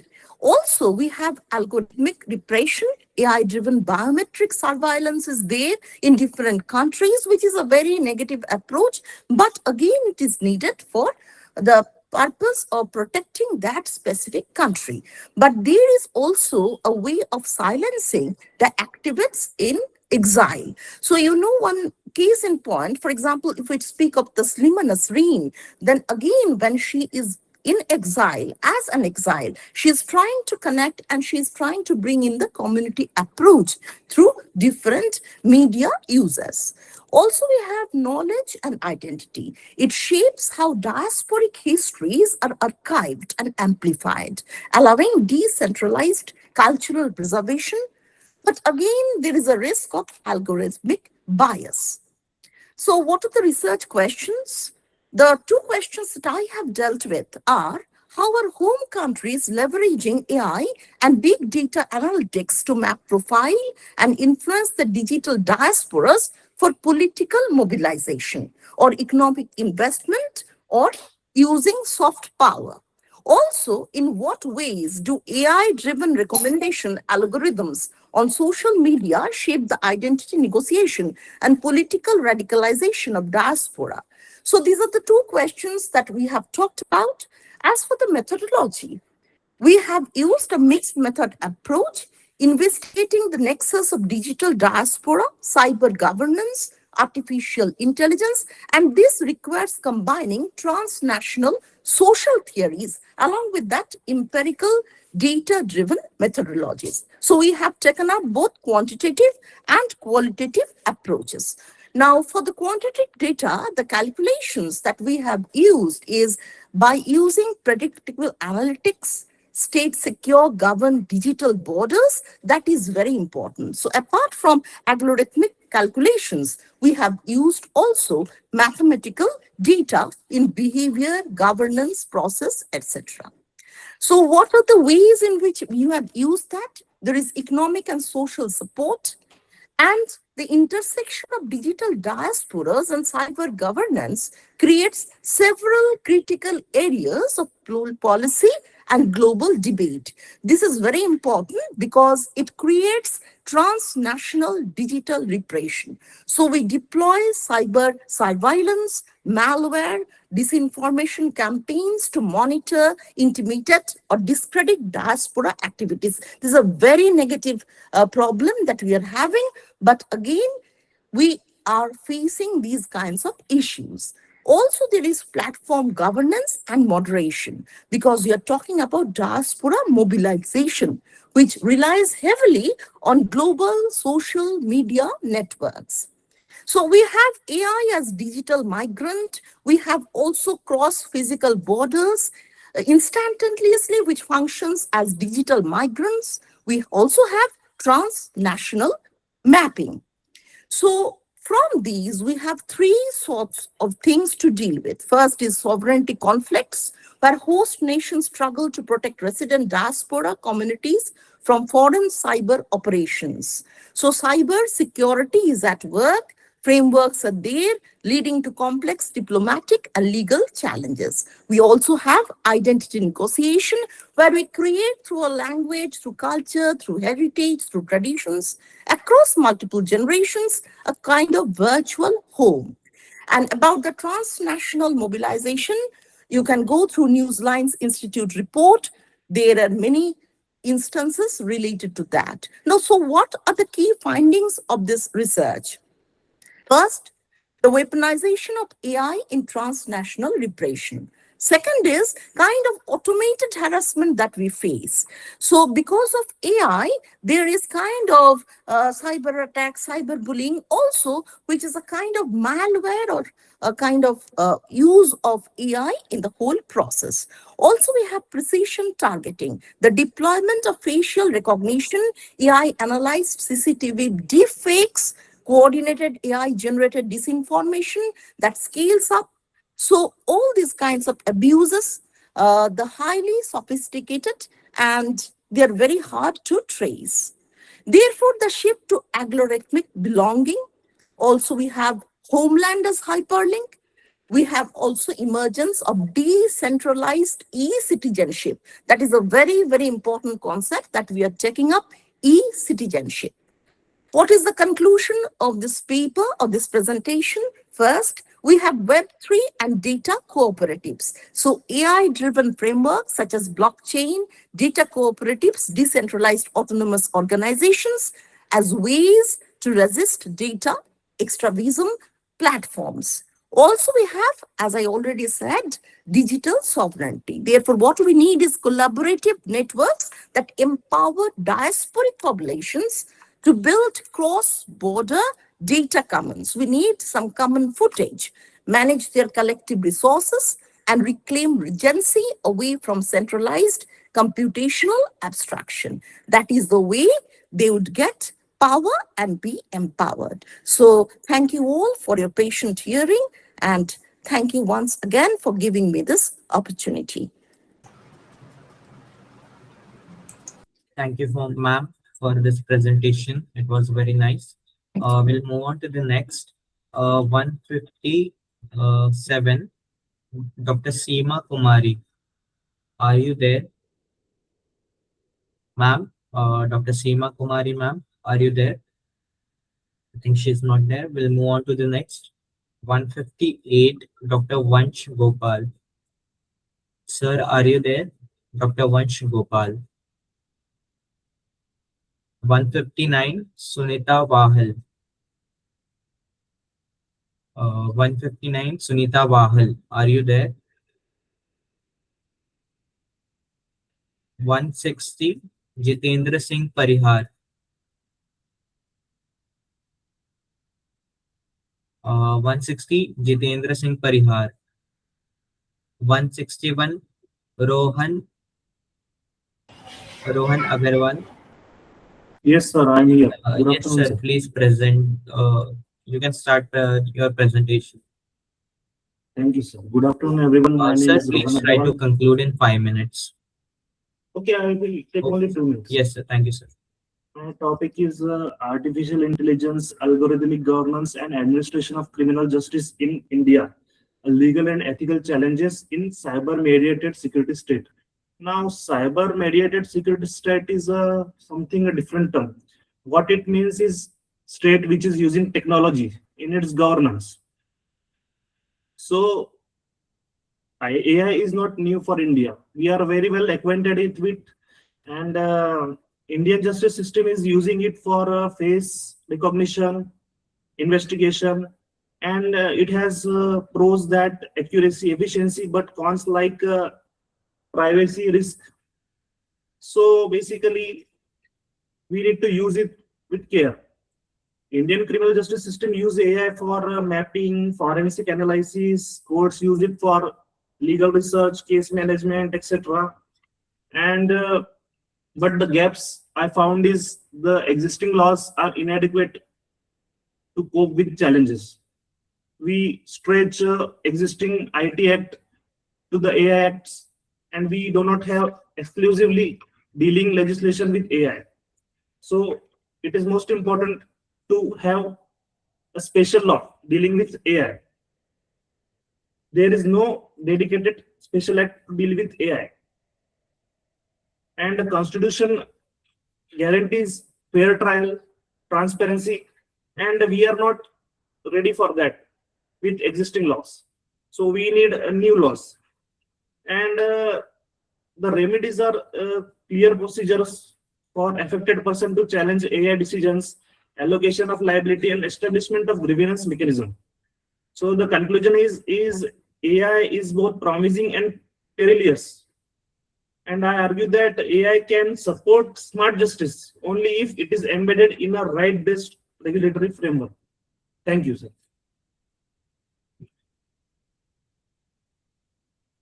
Sir, I am over. Thank you, sir. Sir, may I leave? I need to catch flight for Bangalore. May I leave meeting? Sorry, sir. May I leave the meeting? I need to catch flight. Okay, sir. You can just participants. Please just note there is a feedback form in the chat box. Please Yes, fill sir. it. I will fill it. Thank you, sir. Okay, sir. Okay, sir. Thank you, sir. We'll move on to the next serial number 162. Advocate Krishna Kajale. Sir, are you there? Advocate Krishna. 163. Kashiram.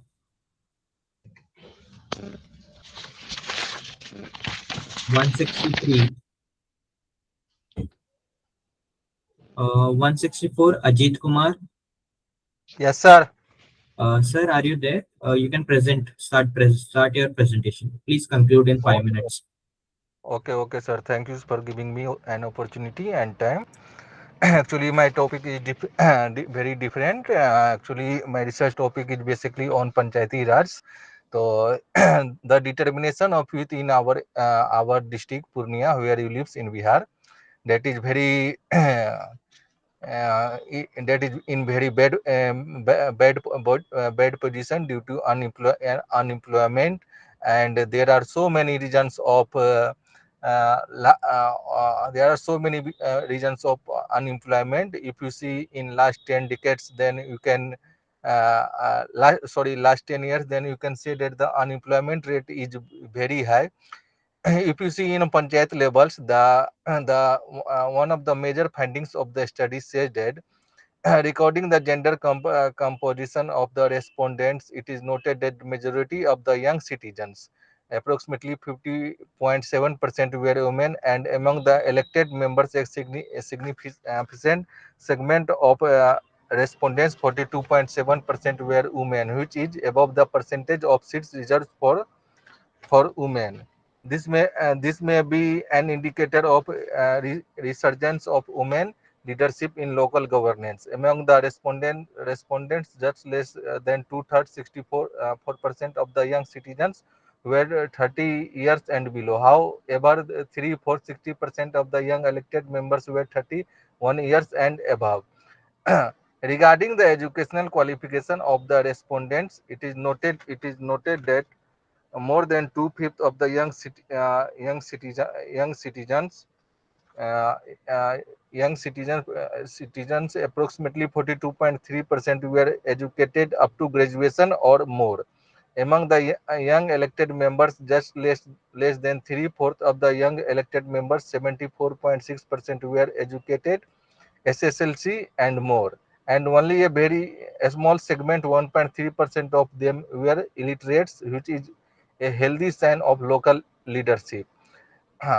Fourth point is religion-wise distribution of the respondents indicated that majority of the young citizens, 57.3%, and young elected members, 62.7%, were Hindus, followed by Christians and Muslims. Fifth one, more than half of the young citizens, 51.6%, were from general category, followed by OBC, 27.1%, SC 30.8%, and ST 7.1%. Among the young elected members, just more than half of them, 50.7%, were from general category, followed by OBC 28%, SC 12%, and ST 9.3%. It is significant to note that young elected members were drawn from all castes, including SC and STs. Due to lack of time, I will say shortly. Assessment of knowledge, attitude, and practice of young elected members of PRIS and young citizens was made on the following aspects. First, Panchayat Raj system and structure. Structure. Second, functions of GP. Second, elections of PRI. And fourth, finance of PRI. Next, service delivery system of GP. And next one, Gram Sabha. Next, poverty alleviation programs, and next, public redressal mechanisms, right to information act, youth association in panchayat functioning. In each aspect, several sub-questions were posed to the respondents. The results on knowledge, attitude, and practice of young citizens were initially made based on percentage. For better comparison and easy understanding, the result of each aspect has been graded into a 10-point scale and the name was indicated separately. An average grade of 4 points or below could be indicated as below average. A grade of more than 4 points and less than 6 points as average, a grade of more than 6 points and less than 8 points as above average, and a grade of more than 8 points could be indicated as excellent. It is noted that in the service delivery system of GP, the assessment of attitude of young citizens could be rated as excellent. In the assessment of aspects like PR system and structure, function of PRI, finance of PRI, Gram Sabha, poverty alleviation programs, and right to information, their attitude could be graded as above average. However, in the aspects like public redressal mechanism, election to PRI, and youth association in panchayat functioning, the rating could be viewed as average only. If you see that it is no, if you see that for the development of our districts, our state, the main thing is on the development of basic. For the basic development, you have to we have to do a lot of focus on our youth and their attitudes. Due to lack of time, I will say shortly, and I will conclude my all things very shortly. Thanks for giving me opportunity and time. Thank you, sir. Thank you, sir, for your presentation. We'll move on to the next 165. Dr. Amit Kumar Pandey, are you there, sir? Dr. Amit Kumar Pandey, are you there, sir? Sir is not there. We'll move to the next 166. Gopi Krishna KV. Yes, sir. Present, sir. Yes, sir. Please, you can start your presentation, sir. Okay, sir.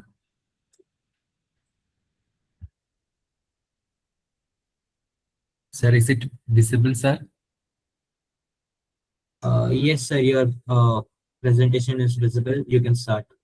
Okay, thank you, sir. Conclude in 5 minutes. Okay, sir. Good evening, all.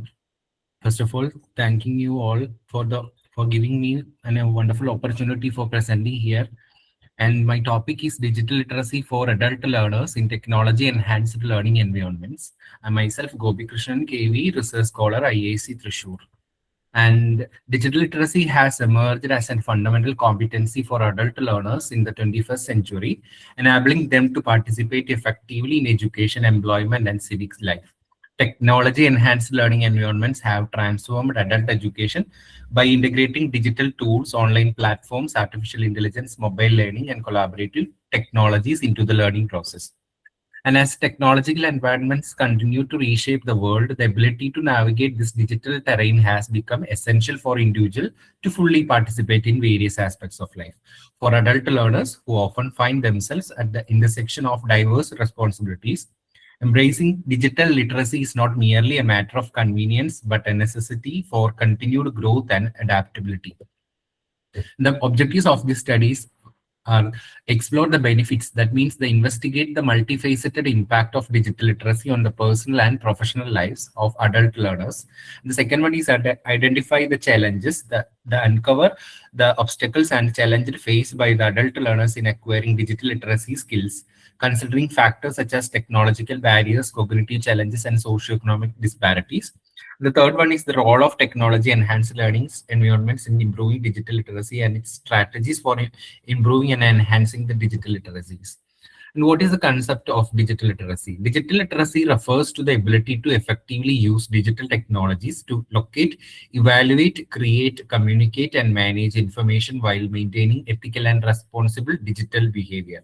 And the major dimensions include information literacy, communication literacy, digital content creation, media literacy, safety and security, problem solving, digital citizenship, and critical thinking.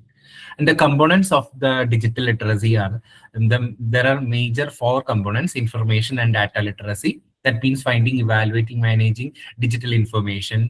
For examples, online searching, data organization, source evaluation, etc. And the second component is communication and collaboration. That means the interacting and working with others using digital technologies. The skills of that example of that skill is email, video conferencing, collaborative platforms, etc. And the third component is digital content creation. That means creating and editing digital materials responsibly. That means creation of documents, presentations, multimedia, copyright awareness, etc. And the last and fourth component is safety and problem solving. So protecting digital identity and solving technical challenges. Example of that skill: cyber security, privacy protection, troubleshooting, adapting to new technologies. And in the term, the adult learner referred to the individuals aged 18 years and who participate in formal, non-formal, or informal learning for personal, professional, or lifelong development. And technology-enhanced learning environments include online learning platforms, learning management systems, mobile learning applications, virtual classroom, AI-assisted learning tools, blended learning environments, and digital collaboration platforms.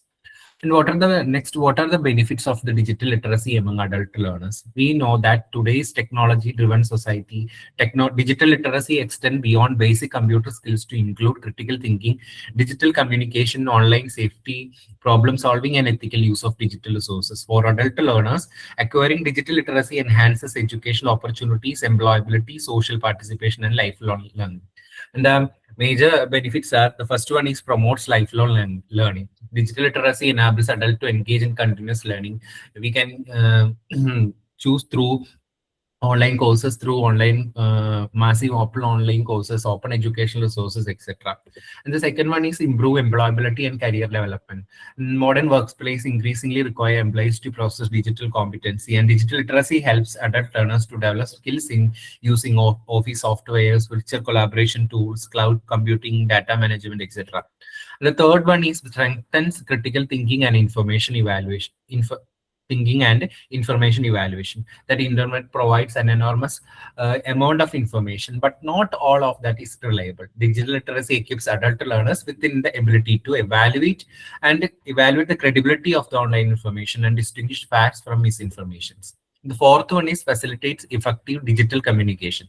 Digital literacy enhances communication through various digital platforms like email, video conferencing, online discussion forum, collaborative workspace, etc.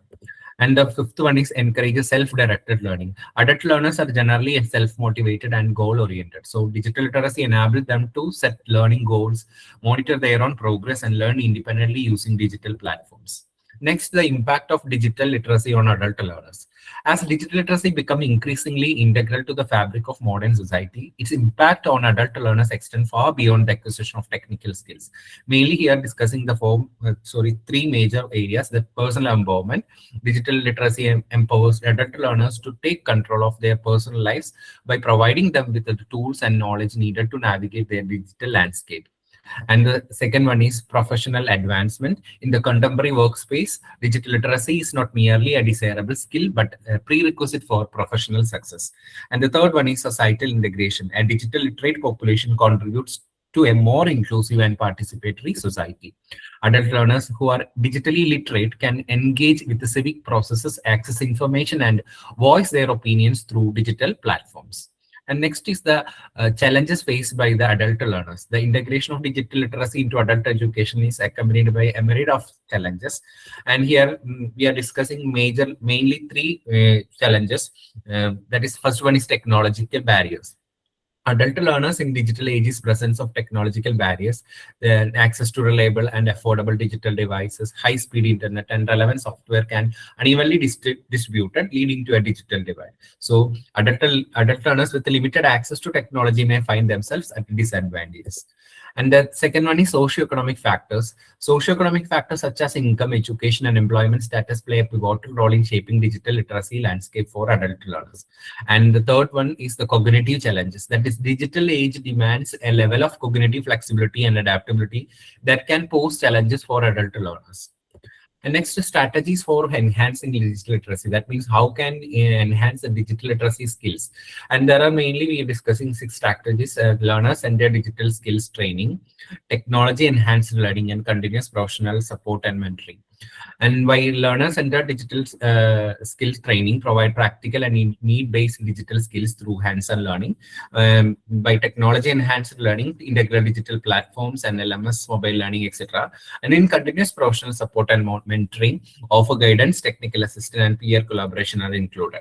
Where in the fourth strategy, critical and digital thinking and online safety. And fifth one is the self-directed and lifelong learning. That means encourage independent learning using digital resources and online courses. And sixth one is inclusive access and digital equity.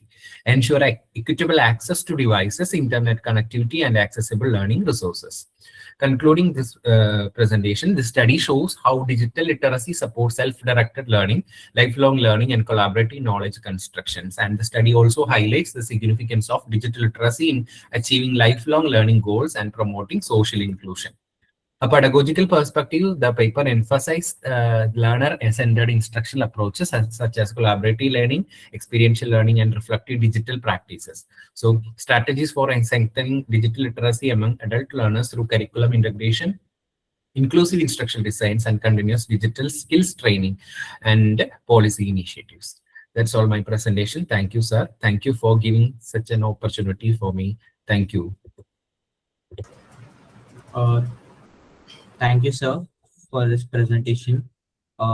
If someone has not presented yesterday, from 1 to 120, if someone was not there, please, you can present now.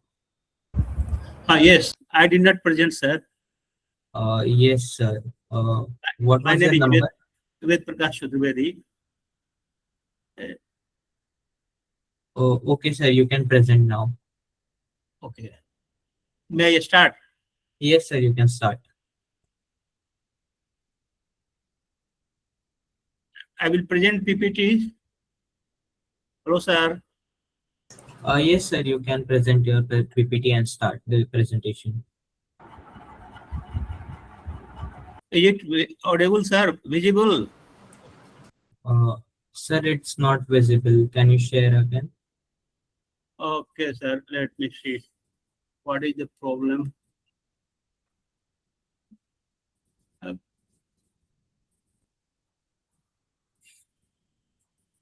Sir?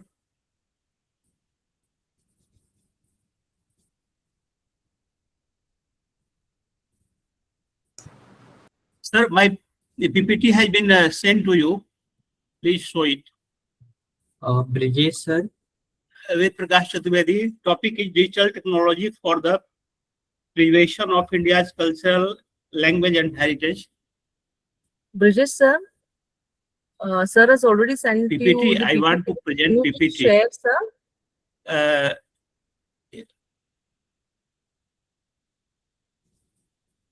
PPT, sir, किधर चला गया साला? Give a moment, sir. Yes, 1 minute. 1 minute, ma'am.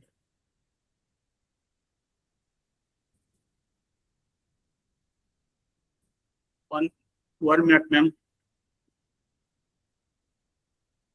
Yes. Share your phone.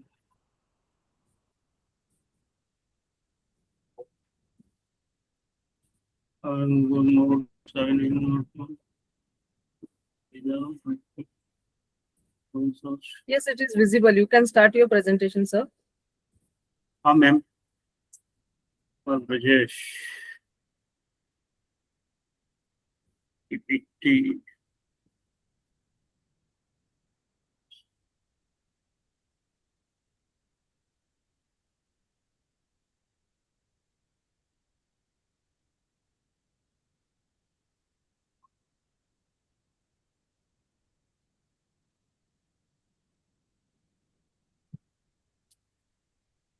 PPT is not visible, ma'am. It is visible. Visible. PPT is visible, sir. You can start. But on my desktop, it is not coming. My side open, sir. Please start. Brijesh sir ने लिया है, आप sir शुरू कीजिए presentation, दिखा रहा है।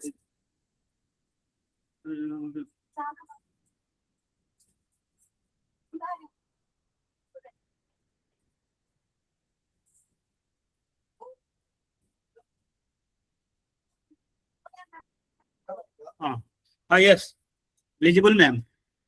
Now it is all right. The topic of my research article is digital technologies for the preservation of India's culture, language, and heritage. Now it is first slide. India possesses one of the world's richest cultural and linguistic heritages. Heritage includes both tangible and intangible components. Rapid globalization, urbanization, and technological change threaten traditional knowledge. Digital technologies offer innovative solutions for prevention and promotion. Now, second slide, the rich cultural and linguistic diversity of India. Tangible heritage. In that segment comes monuments and historical buildings, ancient manuscripts, temples and archaeological sites, sculpture, paintings, and museums. Intangible heritage under this head, it comes languages and dialects, folk traditions and oral history, classical music and dance, festive rituals and indigenous knowledge. Challenges to cultural heritage preservation. There are few challenges and threats to our cultural heritage, and these are globalization and cultural homogenization, rapid urbanization and migration, climate change and environmental degradation, declining use of indigenous and tribal languages, physical deterioration of manuscripts and archives, digital divide and unequal technological access, limited community participations.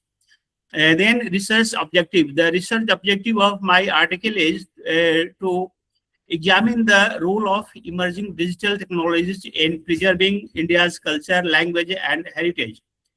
Critically analyze major Indian digital heritage initiatives such as Bhasni, National Mission for Manuscripts, Iganka, Digital India, and NDLI. Also to evaluate the contribution of artificial intelligence, blockchain, virtual reality, cloud computing, and digital archives in cultural preservation. Proposed a community-centered digital heritage framework for sustainable heritage conservation. Now, next slide, the digital technology for heritage preservation. It is the first one, artificial intelligence, and its a major contribution is manuscript recognition, translation, metadata generation. Cloud computing, its contribution is to secure digital storage and global access. Geographic information system, and its major contribution is heritage mapping and site monitoring. Virtual reality, it works virtual museums and immersive learning.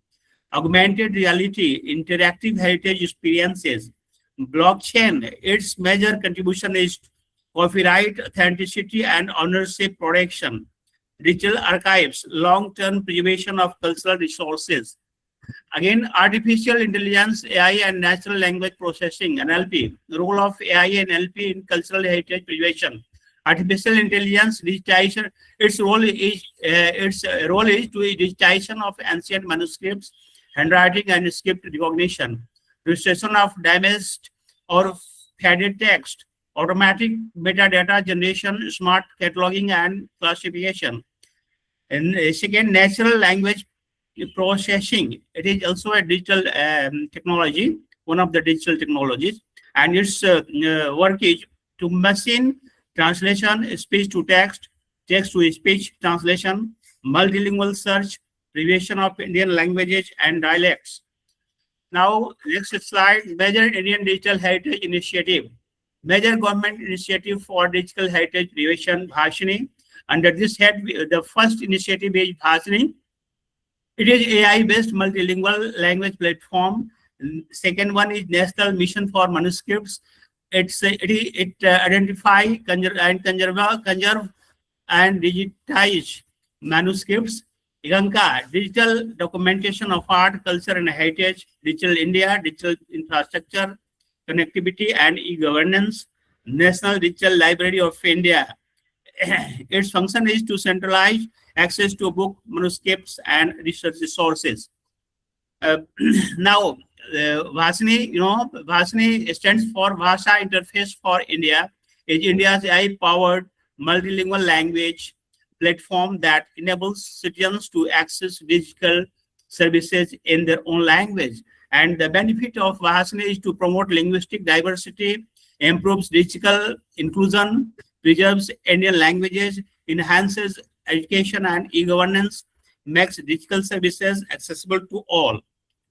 Now, National Mission for Manuscripts. Its objective is to identify, document, conserve, digitize, and promote India's vast manuscripts heritage for future generations. A major contribution of National Mission for Manuscript is identification of rare manuscripts, scientific cataloging and documentation, digitization of fragile manuscripts, conservation and restoration, support for academic research, improved digital accessibility. Now, IGANGA, Indira Gandhi National Center for the Arts Mission. It is to preserve, document, and promote India's cultural heritage through digital technology research and interdisciplinary collaboration. Major areas of digital documentation and its strength is comprehensive digital archives, interdisciplinary research, preservation of tangible and intangible heritage, national level cultural documentation. On left side, the things are rare manuscript, painting and sculpture, audiovisual archives, folk and classical performing arts, rituals and cultural practices, indigenous knowledge system. Now, Digital India and National Digital Library of India. It is to strengthen India's digital heritage in Digital India, to build a digitally empowered society by expanding digital infrastructure, connectivity, and public services. Its main contribution are high-speed internet connectivity, digital governance, e-services, cloud infrastructure, digital literacy, online access to museums, library, and archives. Then come to next page, proposed community digital heritage framework, CCDHF. And its core idea is to technology should support communities, not replace them. Sustainable heritage preservation requires collaboration between technology, people, education, and governance. 5 pillars of CCDHE. Pillars: community participation, digital innovation, Indian knowledge system, ethical governance, and sustainable developments. And its purpose are local communities as custodian of heritage, AI, GIS, cloud-based chain, VRS, IIR, and digital archives, preservation of traditional knowledge and values, copyright, consent, digital sovereignty and transparency, education, tourism, livelihood, and intergenerational learning. Expected outcomes.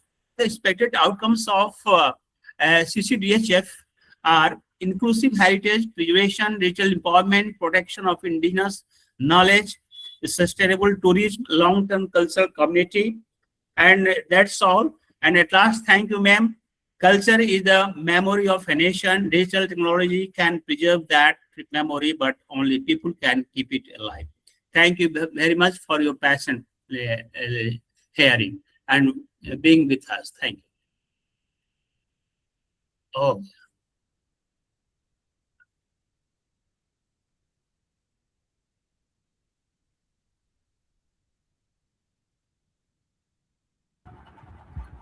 Thank you so much, sir, for this. Thank you, ma'am. Presentation. At last, you listen us. Is there anyone else who wants to present? Who didn't present yesterday? Is there anyone who want to present?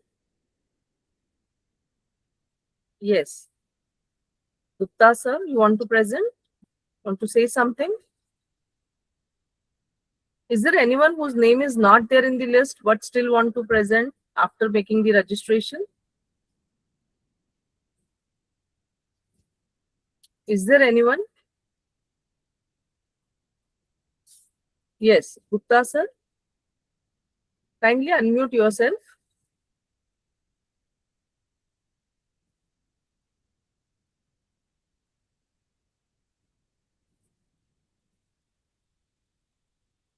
Is there anyone who made the registration whose name is not in the list and want to present? No, we can conclude. Nobody is there, I think. Yes, sir. Sometimes what happens is if they are far off from the speaker, then they might. Yes, Gupta sir, मैं yes. Present करूंगा जी Giriraj Yes, sir. Kishore Please start your presentation. Just take 5 minutes and wind up, sir. जी ma'am yes ma'am ma'am my topic is a descriptive analysis of the effect of artificial intelligence ethics and learning motivation on student academic achievement. Good evening to all. Artificial intelligence has become an integral part of contemporary education, transforming teaching, learning, assessment, and academic support. While all powered technology provides personalized learning experience, instant feedback, and increased access to integrity, data privacy, transparency, fairness, and possible use of AI tools significantly influence student learning experience. At the same time, learning motivation remains a fundamental factor affecting student academic achievement.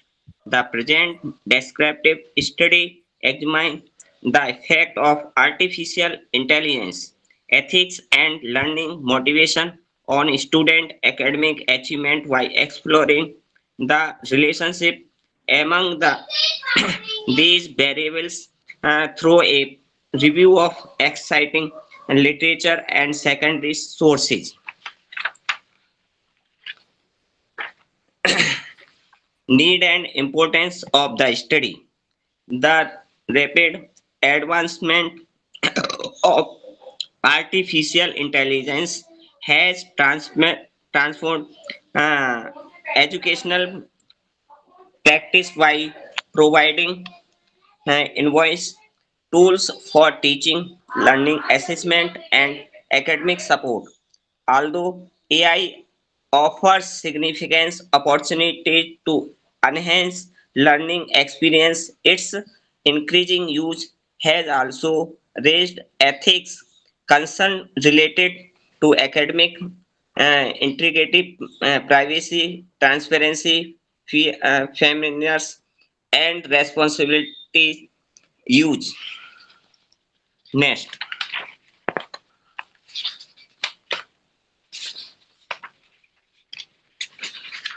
Artificial intelligence,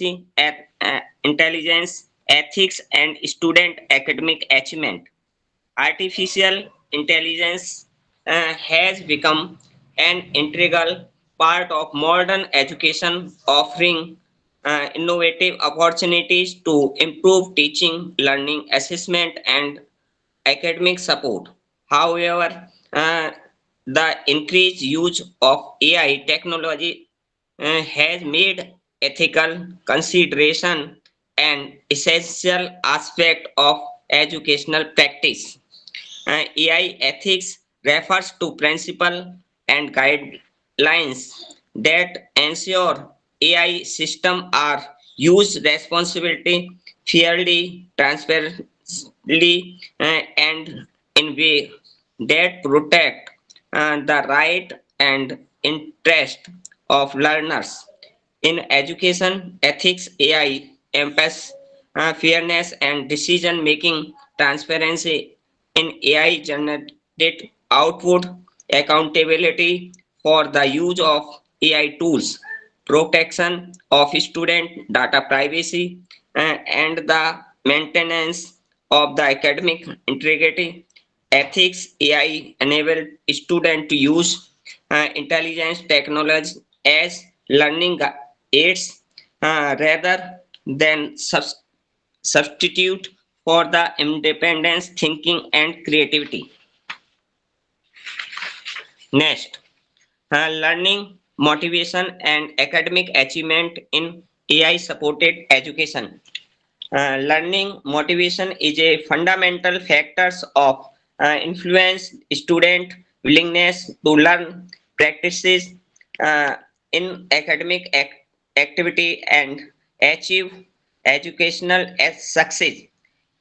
It is generally classified into two types: instructed motivation, which arise from personal interest, uh, curiosity, and the satisfaction of learning, and extreme motivation.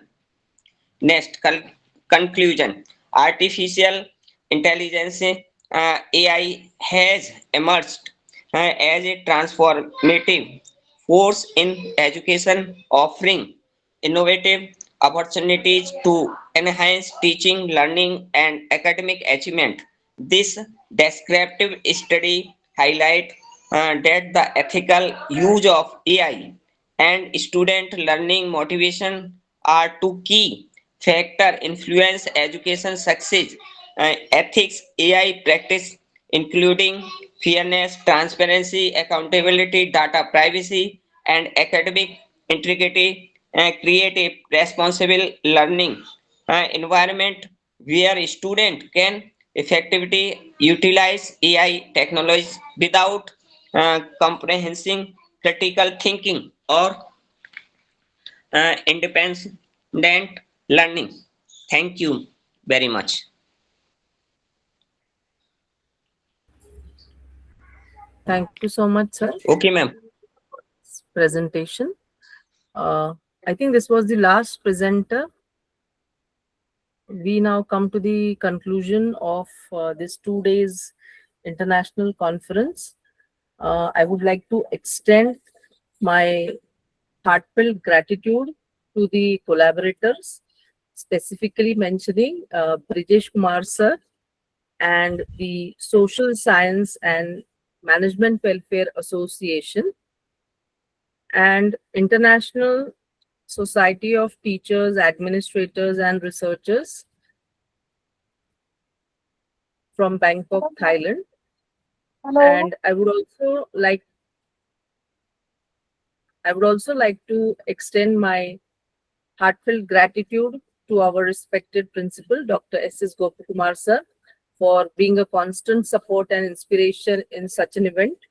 I would also like to extend my appreciation and I'm heartily thankful to Dr. Lakshman Brahmawar sir, the secretary of this conference, for being part Hello, of the madam. conference, constantly supporting. Hello, ma'am. Hello. Yes, Hello. yes, ma'am मुझे भी अपना yes, ma'am. Presentation देना है I मेरा can कल hear रह you. गया Tell था me. Hello I'm unable to hear you. Can you just be louder? थोड़ा जोर से बोलेंगे मैम, समझ नहीं आ रहा है मुझे. She मैम मैं पास से wants ही to बोल रही हूँ present. मेरा प्रेजेंटेशन कल रह गया था मुझे अभी अटेंड करना है कर सकती हूँ तो लास्ट में कर दीजिएगा आपने रजिस्ट्रेशन लेट किया है मैम? मैम नहीं, कल था मेरा 15 नंबर था, मैं कर नहीं पाई थी। Okay, just wind up in another 2-3 minutes, ma'am. Just highlight the main objectives and the conclusion part. Okay. Yes. I think this is the last presentation of today's session. Rinki ma'am is the last presentation, right? Yes. Yes, thank you, madam. Yes. Yes, ma'am. Continue. Yes. अभी तो कोई hello Yes, you are audible. Yes, ma'am. You can start. आपने अभी किसी और का नाम लिया था।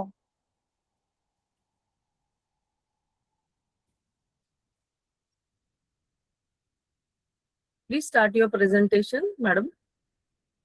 Okay, okay, okay. Thank you, madam. Thank you. Yes, yes. All of you, my name is Rinki Tekhe.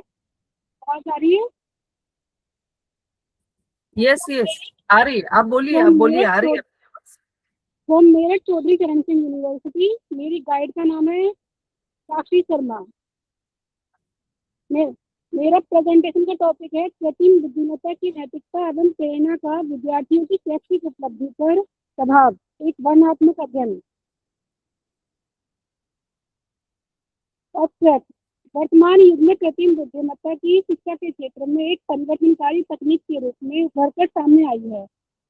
Artificial intelligence की आधारित उपकरण जैसे बुद्धिमान शिक्षण प्रणालियां, चैटबोर्ड, व्यक्तिगत अधिगम प्लेटफॉर्म एवं स्वचालित मूल्यांकन प्रणाली विद्यार्थियों के अधिगम अनुभव को अधिक प्रभावी एवं सुलभ बना रहे हैं। इसके साथ ही आर्टिफिशियल इंटेलिजेंस के बढ़ते उपयोग में नैतिकता, शैक्षणिक ईमानदारी, डेटा गोपनीयता, पारदर्शिता तथा तकनीकी निर्भरता से संबंधित अनेक प्रश्नों को भी जन्म दिया है। प्रस्तुत अध्ययन का उद्देश्य कृत्रिम बुद्धिमत्ता की नैतिकता एवं विद्यार्थियों की प्रेरणा का उनकी शैक्षिक उपलब्धि पर पड़ने वाले प्रभाव का विश्लेषण करता है। यह अध्ययन वर्णनात्मक एवं विस्तृत स्रोतों पर आधारित है, जिसमें विभिन्न शोध पत्रों, पुस्तिकाओं, सरकारी रिपोर्टों तथा शिक्षा एवं आर्टिफिशियल इंटेलिजेंस से संबंधित प्रकाशित साहित्य का विश्लेषण किया गया है। अध्ययन से ज्ञात हुआ है कि आर्टिफिशियल इंटेलिजेंस का नैतिक एवं जिम्मेदार उपयोग विद्यार्थियों की अधिगम प्रेरणा, सहभागिता, आत्म प्रभावकारिता तथा शैक्षिक उपलब्धि को सकारात्मक रूप से प्रभावित करता है। आर्टिफिशियल इंटेलिजेंस की आधारित व्यक्तिगत अधिगम प्रणाली विद्यार्थियों की आवश्यकताओं के अनुरूप सीखने का अवसर प्रदान करती है, जिससे उनकी शैक्षिक उपलब्धि में सुधार होता है। दूसरी ओर आर्टिफिशियल इंटेलिजेंस के अनियंत्रित एवं अनैतिक उपयोग से साहित्यिक चोरी, अत्यधिक तकनीकी निर्भरता, आलोचनात्मक चिंतन में कमी तथा शैक्षणिक ईमानदारी से संबंधित समस्याएं उत्पन्न हो सकती हैं।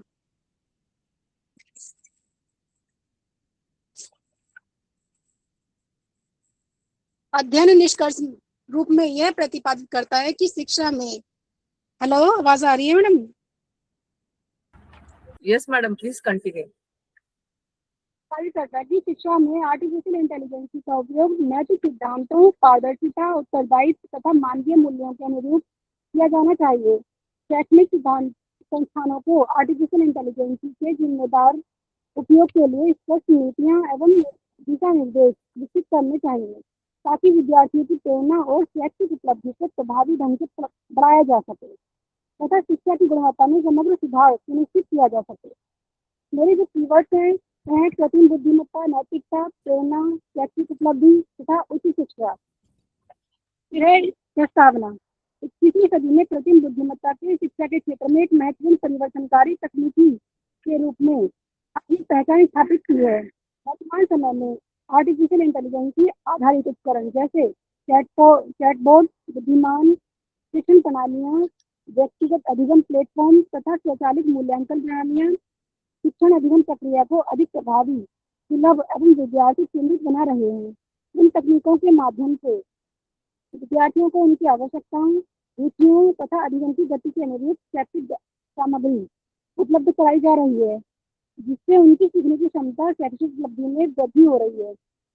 इस समय आर्टिफिशियल इंटेलिजेंस के बढ़ते उपयोग ने विद्यार्थियों की अनुभव प्रेरणा को भी प्रभावित किया है। आर्टिफिशियल इंटेलिजेंस की आधारित शिक्षण संसाधन विद्यार्थियों की जिज्ञासा, सहभागिता तथा आत्मविश्वास को बढ़ावा देते हैं, जिसके परिणाम स्वरूप वे सीखने की प्रक्रिया में अधिक सक्रिय रूप से भाग लेते हैं। दूसरी ओर आर्टिफिशियल इंटेलिजेंस के अनियंत्रित एवं अनुचित उपयोग से अनेक नैतिक चुनौतियां भी उत्पन्न हुई हैं, जिसमें शैक्षणिक ईमानदारी, डेटा गोपनीयता, एल्गोरिथमिक पक्षपात, तकनीकी निर्भरता तथा आलोचनात्मक चिंतन में कमी जैसी समस्याएं प्रमुख हैं।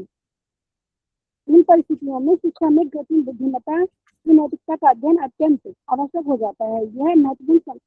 यह समझना महत्वपूर्ण है कि आर्टिफिशियल इंटेलिजेंस का जिम्मेदार एवं नैतिक उपयोग किस प्रकार विद्यार्थियों की प्रेरणा तथा शैक्षिक उपलब्धि को प्रभावित करता है। प्रस्तुत अध्ययन इसी संदर्भ में कृत्रिम बुद्धिमत्ता की नैतिकता एवं प्रेरणा की विद्यार्थियों की शैक्षिक उपलब्धि पर प्रभाव का विश्लेषण करने का प्रयास करता है तथा शिक्षा में आर्टिफिशियल इंटेलिजेंस के संतुलित एवं उत्तरदायी उपयोग की आवश्यकता पर बल देता है। Thank you, ma'am. Okay. Thank you for your presentation. Now, I would request our respected principal, Dr. S.S. Gopakumar sir, for his concluding remarks. Sir, over to you. Thank you, ma'am. Thank you, Survama.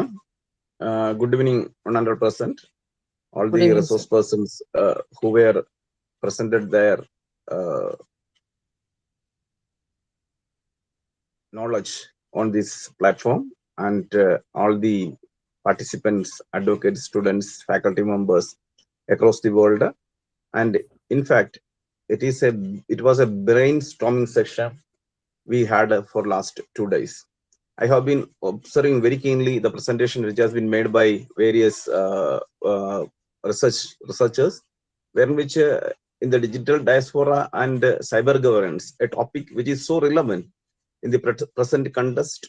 And as I told us today, we live in a global village wherein which each and every act and deeds of each and every individual is governed by the digital world.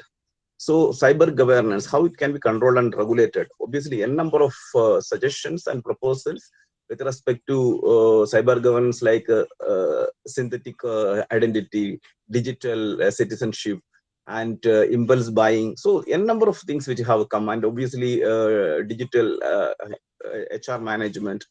So these are the what we can say, the research which has been made or conducted by the researchers in a great and wonderful manner.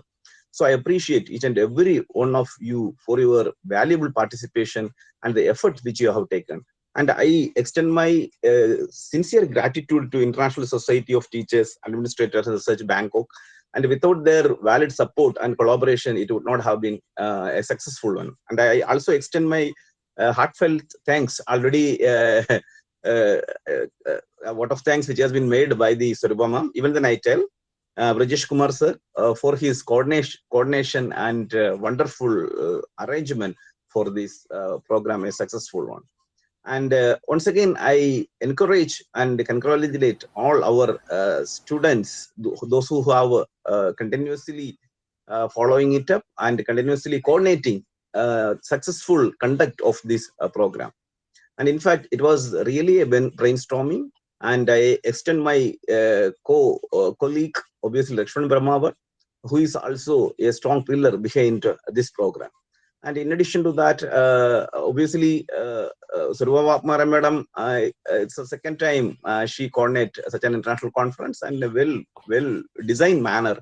Very well, she has collaborated and executed or carried out it. That is a successful culmination of this program we witness right now.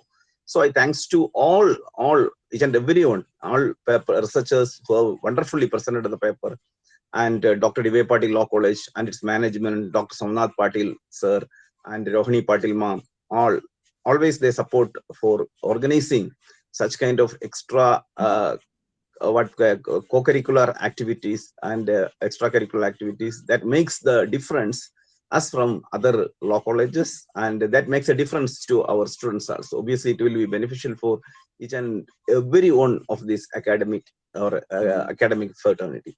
Thank you. Thanks a lot. We will see you soon all. Thanks a lot. Thank you so much, sir, for this inspiring words, encouraging words. It boosts our energy to, you know, take further more programs and take it to another level. So this is what the encouragement we always need. So thank you so much for always supporting such endeavors. So we come to the end of this 2 days international conference. I extend my thank to the collaborators, to the guest speakers, keynote speakers who were part of this 2 days international conference, all the paper presenters who have been with us. There's an important notification in terms of the award that we are going to give for day 1 and day 2 as best paper presenters. So that will be published in the WhatsApp group.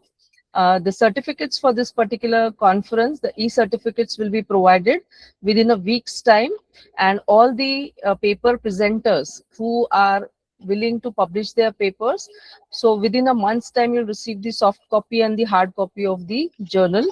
So all those who want to update their papers, they can send the papers by 20th of July.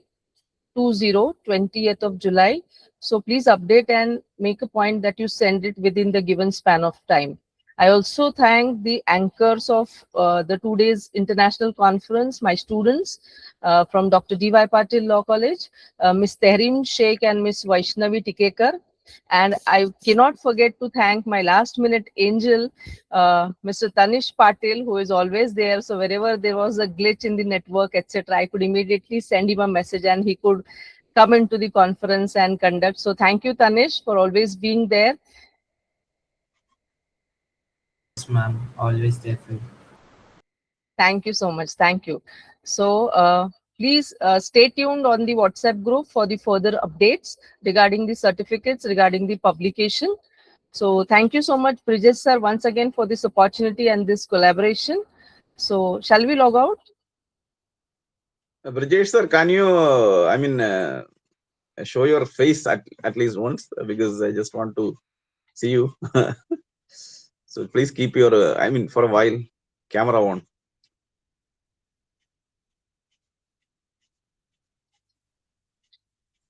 Sir is not.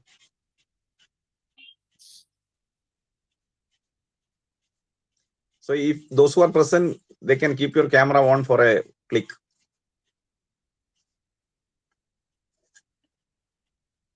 Ma'am, please. Yes.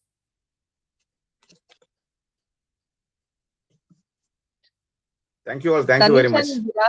Tanish and Viraj, please put your video cameras on. Tanish and Viraj.